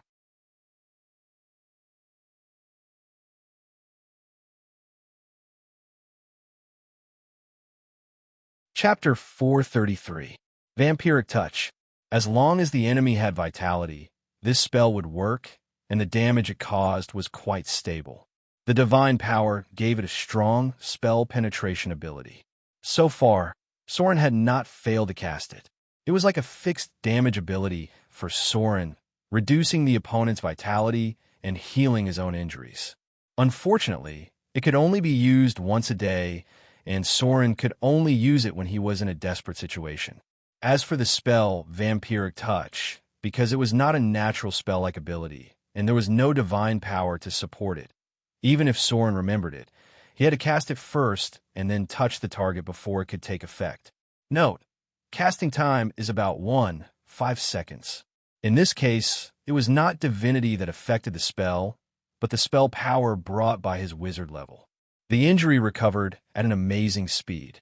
Soren caused hundreds of damage in an instant, but unfortunately, it was not fatal to the Elder Earth Elemental. However, this result was completely within Soren's expectations. At the moment when he pulled away, Soren's fingertips also flew out a piece of arcane missile. Perhaps this kind of attack had limited effect on dragons, but it was quite effective on other legendary creatures.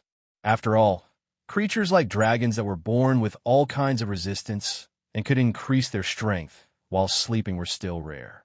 Arcane Missile X6. The arcane missile whistled out and hit the Elder Earth Elemental.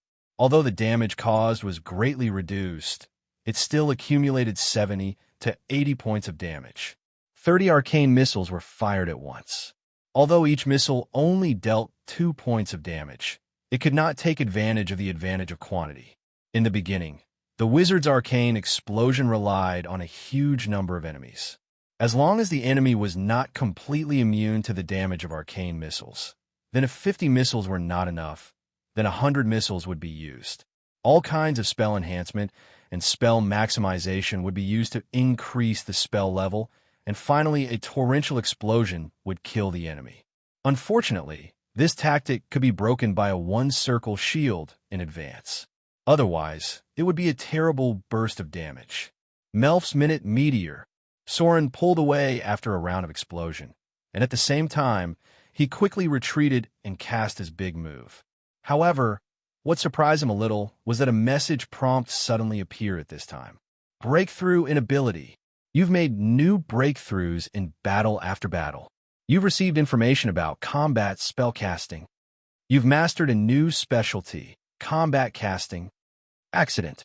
Soren didn't expect this either.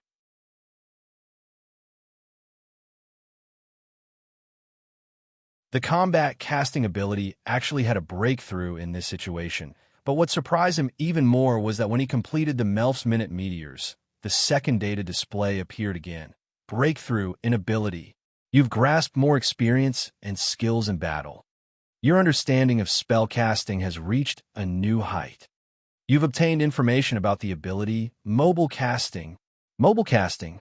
It was an advanced ability for combat spellcasting and a prerequisite for flight spellcasting. It wasn't the first time that Soren had used this ability. However, it was only now that the new data had appeared. The appearance of 2 data prompts at one time made Soren's spirit shake. At his level of strength, every improvement was quite obvious. Being able to master 2 fairly important basic abilities through battle meant that he would have enough ability points to master more powerful legendary abilities in the future. Accumulation, precipitation, brewing. The battles over and over again were not without gains, but it took a relatively long time to trigger qualitative changes from quantitative changes. Rumble. After mastering the ability Combat Casting, Soren's combat skills suddenly became much more flexible. The flames of the Minute Meteors roared out and enveloped the Elder Earth Elemental in it. With Soren's attack speed, the full-force explosion was completely a close-range bombardment attack. Even the figure of the Elder Earth Elemental was covered by dust. Why do I feel that this guy is getting more and more powerful? Lolita Dragon couldn't help but look at Soren, and a hint of surprise appeared in her eyes. She murmured, "This guy is really a freak." Dragon wing form. Little Lolita took a deep breath, and a pair of huge brass dragon wings instantly opened on her back.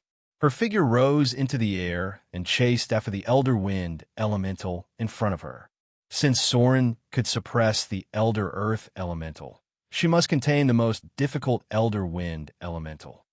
Blasphemy Pain. As soon as the bombardment of Melf's Minute Meteors ended, Soren launched the ability Blasphemy that he had recently mastered.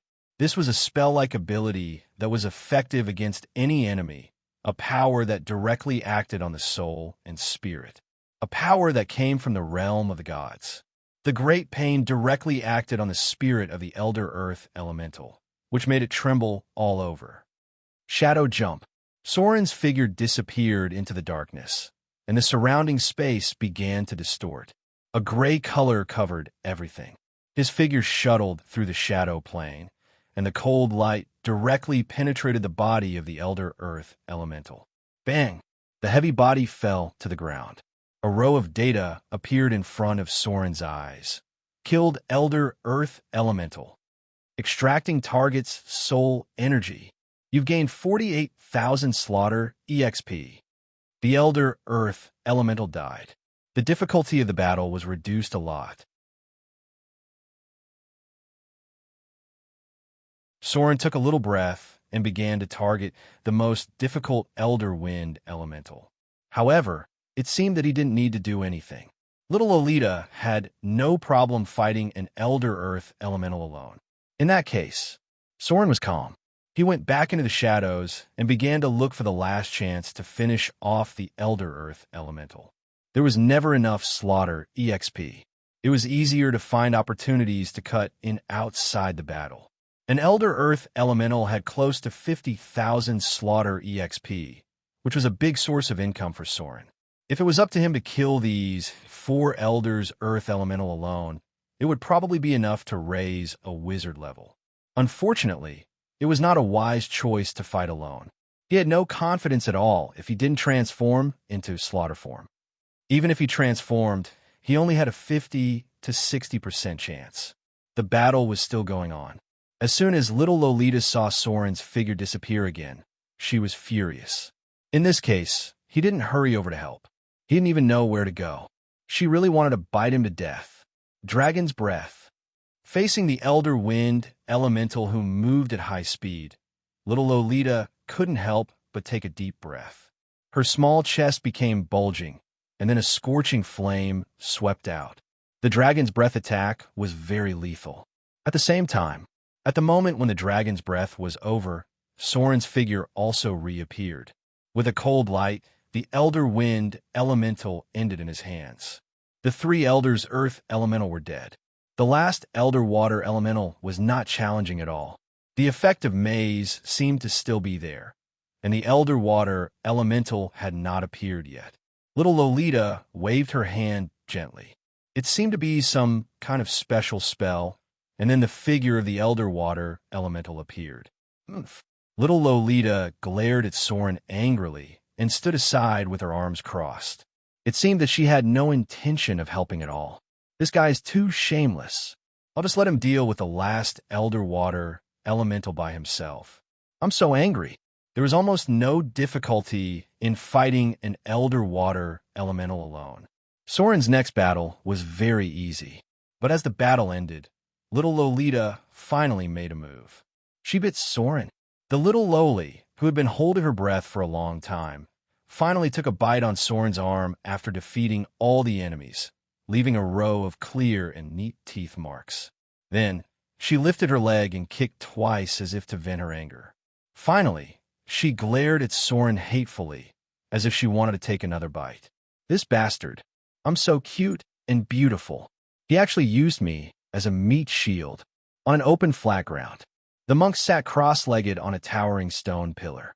He seemed to be resting with his eyes closed, but his spirit was always paying attention to the surrounding environment.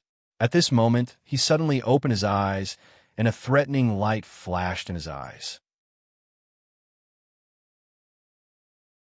The voice of the rogue sounded in his mind. The target has appeared. The target has appeared. The bait has entered the predetermined range. The prey has appeared. Everyone, get ready for battle. A fierce aura instantly shrouded the surroundings. The monk stood up at once. He looked a little nervous. He couldn't help but take a deep breath and said, "The monk is on standby, ready to enter the battle at any time." A cold voice with a metallic taste sounded slowly. "The clock is ready. Everyone, get ready for battle. The prey has appeared. The monk is on standby. After the battle begins, immediately clear the targets near the prey." A series of voices sounded in his mind. Sword Saint is on standby. Rogue is on standby.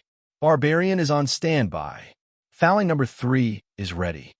Fouling number 2 has taken over the command of the Arcane Tower. Fouling number 1 has completed the calculation of the half-plane confinement. After the prey has appeared, the half-plane confinement will be activated. Along with the voices, a female voice sounded. Finally, a magnetic female voice rang out. Synchronized telepathic connection established. Psionic energy field sensing sharing. Tactical simulation officially activated. All units, get ready for battle at any time.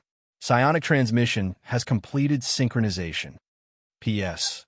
I'll continue to write, but I won't be able to finish it. I'll finish the combat chapters in one go tomorrow.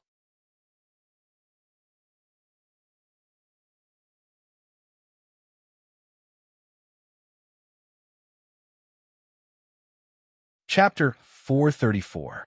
It was a piece of translucent diamond-shaped crystal. Soren's hand that was holding it could not help but tremble slightly. Accompanied by a faint aura, this strange crystal gradually disappeared from his palm like ice and snow gradually melting. An indescribable power surged into his body, and Soren's skin suddenly seemed to have a faint fluorescence. This scene only lasted for a moment, and then his whole person was no different from before.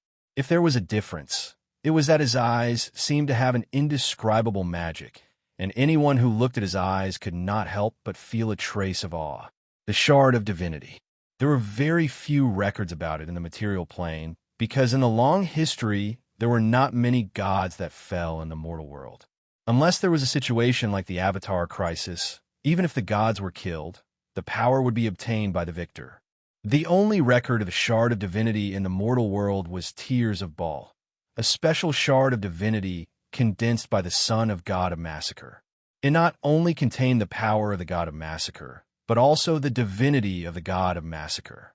Tears of Baal only appeared for a short time in history.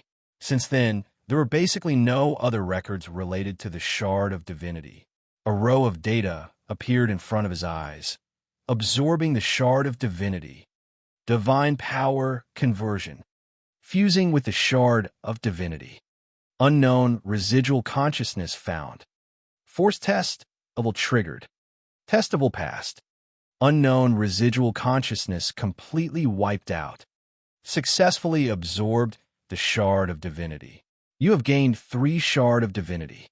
Insufficient Shard of Divinity. You have no divine position.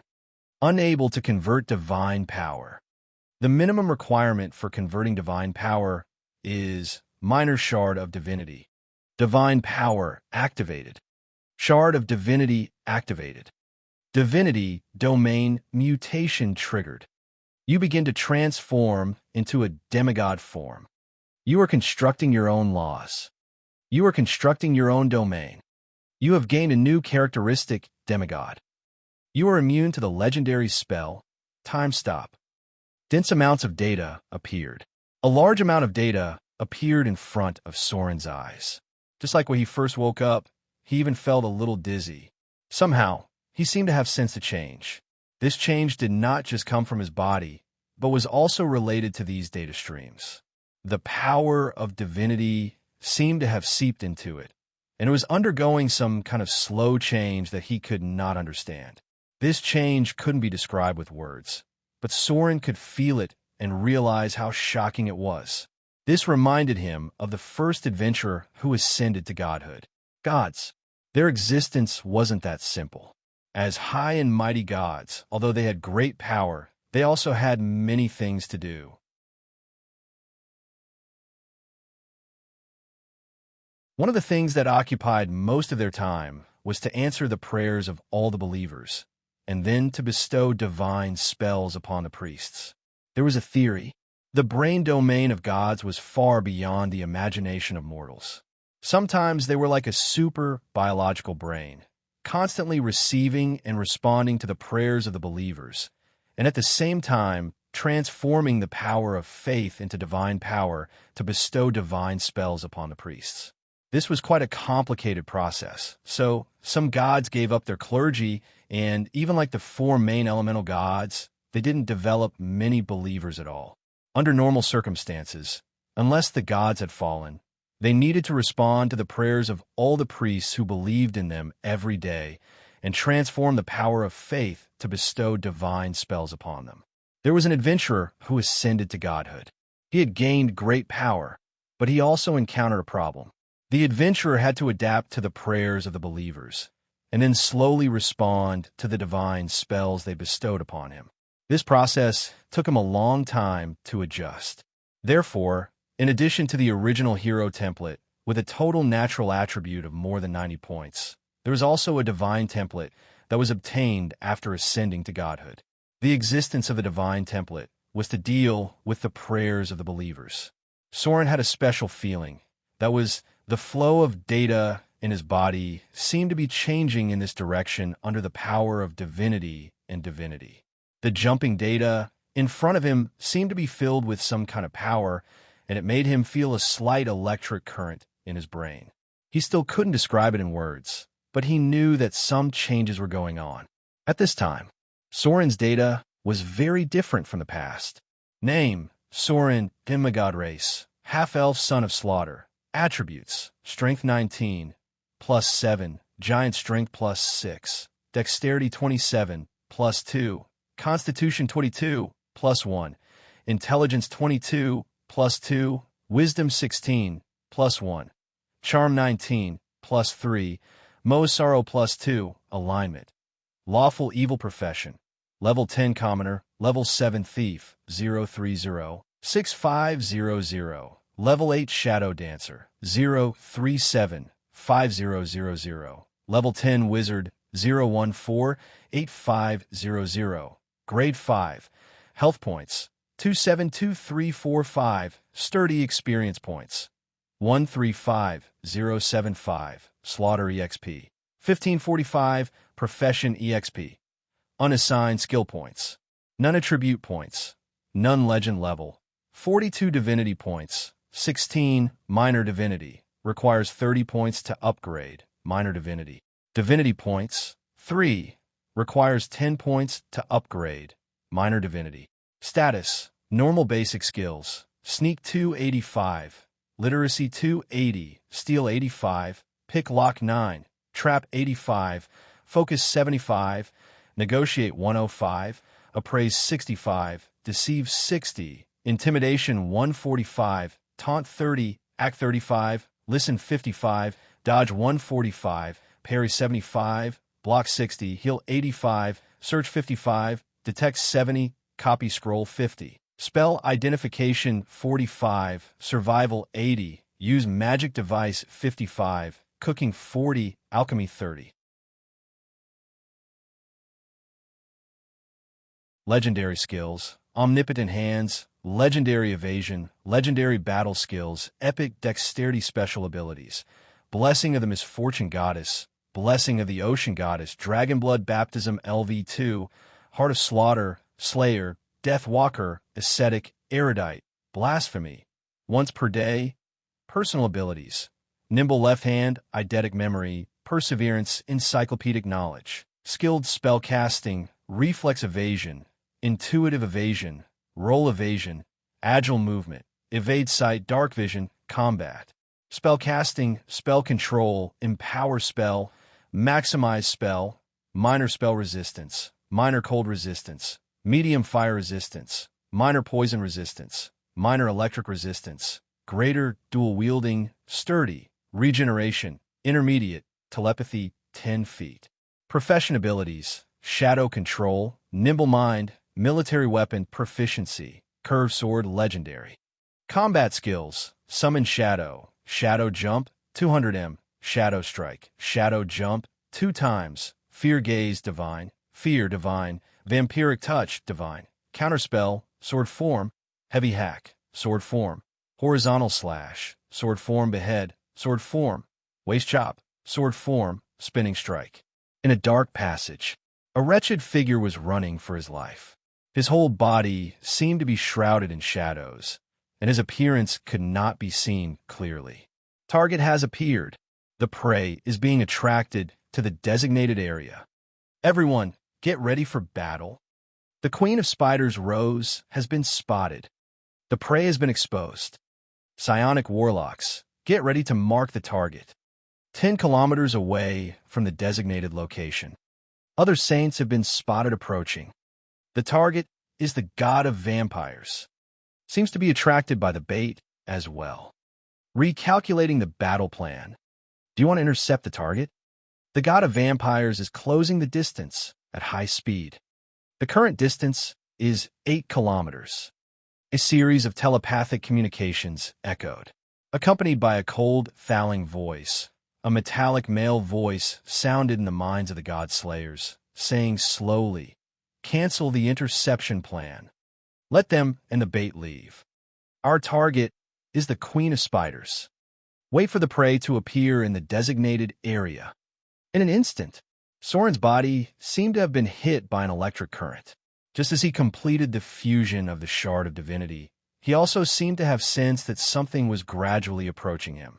This was a feeling that belonged to the realm of the gods.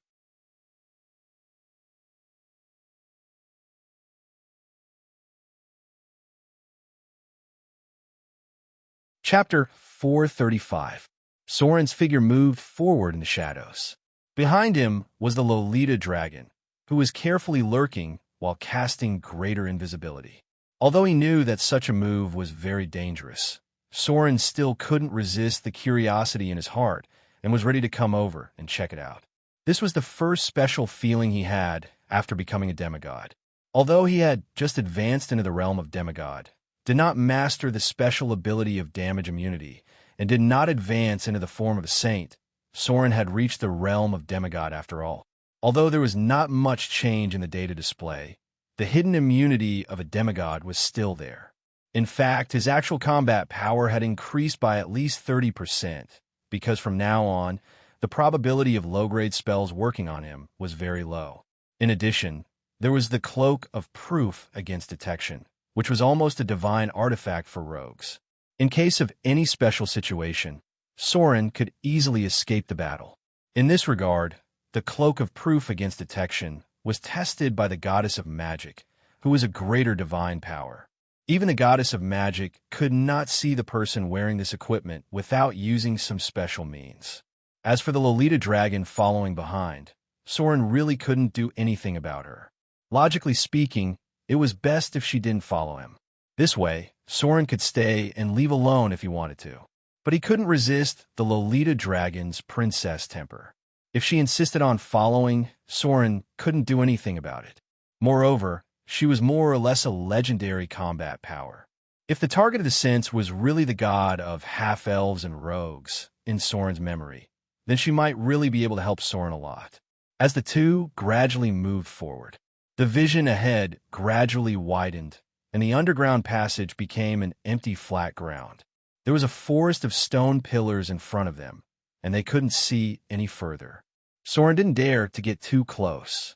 Just as Soren was about to tiptoe over to see the situation, a magnetic and flirtatious female voice sounded in his mind, and slowly said, "So it's you, little guy. Stay where you are and don't move. This level of battle is not something you can get involved in. Be careful not to lose your life." He stiffened. Soren's body instantly froze on the spot. There was no one around him, and no one could get close to him without him noticing. The voice was directly transmitted into his mind. Psionic Warlock. Soren immediately recalled the psionic force field he had sensed earlier. His instincts told him that this was a psionic warlock with a profession level of at least 30. This kind of existence was definitely something he could easily deal with. In fact, there was no such existence in the entire material plane. Psionic warlocks of this level could only be found in the astral plane. Wong. It was as if the entire space was shaking.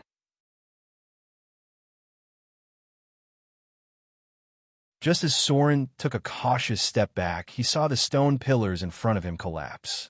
Then, in the dust, about 300 meters away, a group of drows appeared in Soren's sight. Not good. With just a glance, Soren, who was very familiar with the Underdark, knew that this was a standard guard of the drows. Drow Ranger, Drow Warrior, Spider Elf, Lolth Priest. What is she going to do? Many thoughts flashed through Soren's mind, but he still couldn't figure it out. He thought to himself, is she going to kill this drows? His thoughts were still not clear. The next moment, the change had already exceeded Soren's expectations. A special figure appeared in midair. No one knew when he appeared. All that could be seen was his silver-white metallic arm and his lifelike face made of metal. There was a clock-like device in front of his chest. When the strange metal man pressed his hand on his chest, the clock on it stopped immediately. Time froze at this moment. Something unimaginable to Soren happened. Some kind of unpredictable power spread out, and then everything nearby stopped in an instant, including Soren, who was already a demigod. A row of data appeared, affected by the effect of clockwork nirvana. Demigod domain has failed. Time has stopped. Duration, 1 second. Clockwork nirvana. Clockwork nirvana's mechanical mirror. This information made Soren's heart tremble as if he had thought of something. However, what happened in the next moment left him with no time to think so much. Clockwork Nirvana has been activated. Battle begins. Fouling number 1 has activated demiplane imprisonment. All units, get ready for battle. I don't have much time left. The silver-white figure floated in midair.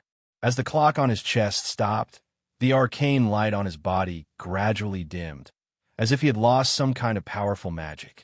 Telepathy had been established. Synchronized telepathy had been transmitted to the minds of all the combat units nearby. A cold mechanical voice sounded. Fouling number 1 has taken over the control of the demiplane.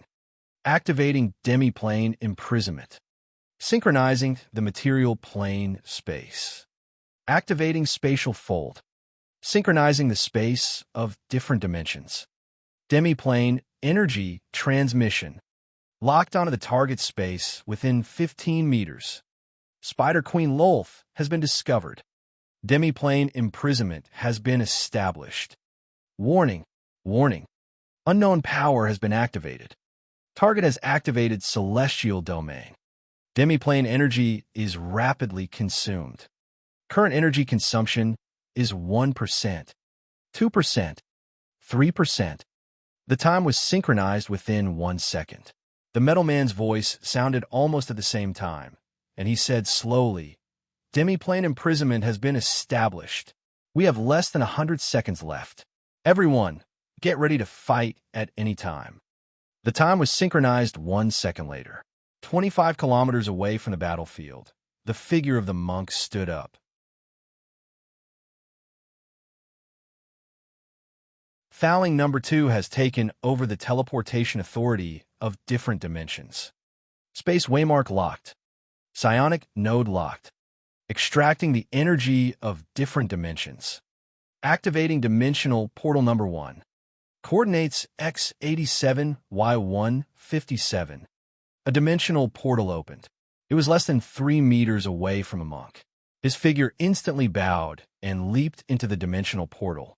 The next moment, he appeared in Soren's field of vision, just above the drow guards. Lunar shade style. The figure of the monk turned into a shadow and swooped down directly from the air. Sunflame style. As the golden palm slammed together, scorching flames and surging heat waves raged out. The huge impact swept everything within 30 meters and directly scattered the drow guards. However, among the figures that were sent flying, there was a strange figure that was frozen on the spot. The space around her body was distorted, as if it was imprisoning her on the spot. Shadowless kick, whirlwind kick, gale palm, out of sight.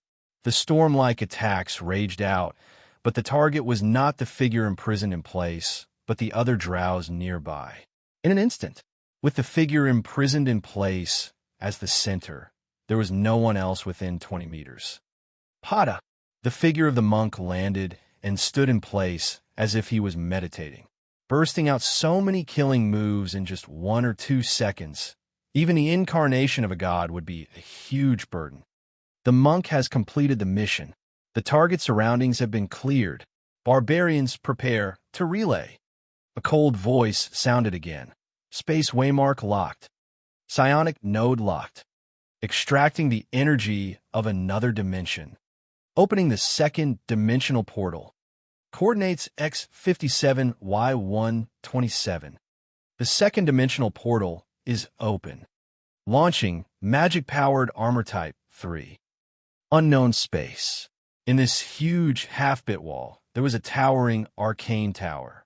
With the voice of fouling number 2, 2 huge magic-powered armors disappeared from the 5th floor of the arcane tower, and then appeared on the battlefield and quickly dispersed to the left and right positions. However, they did not join the battle, but were in a defensive posture. Space waymark locked. Psionic node locked. Extracting the energy of another dimension. Opening the third dimensional portal. Coordinates X37, Y107. 30 kilometers away in a straight line. A portal from another dimension appeared in front of the barbarian. The barbarian, who had been on standby, let out a wild roar. Then his whole body emitted a crackling sound. His burly body suddenly became like a giant. His muscles were full of explosive power. It was so shocking. Epic rage. The barbarian's figure passed through the dimensional portal, holding a huge battle axe in both hands, and then roared and smashed it to the ground. Earth-splitting cut. The terrible power broke out, and the ground around was completely shattered.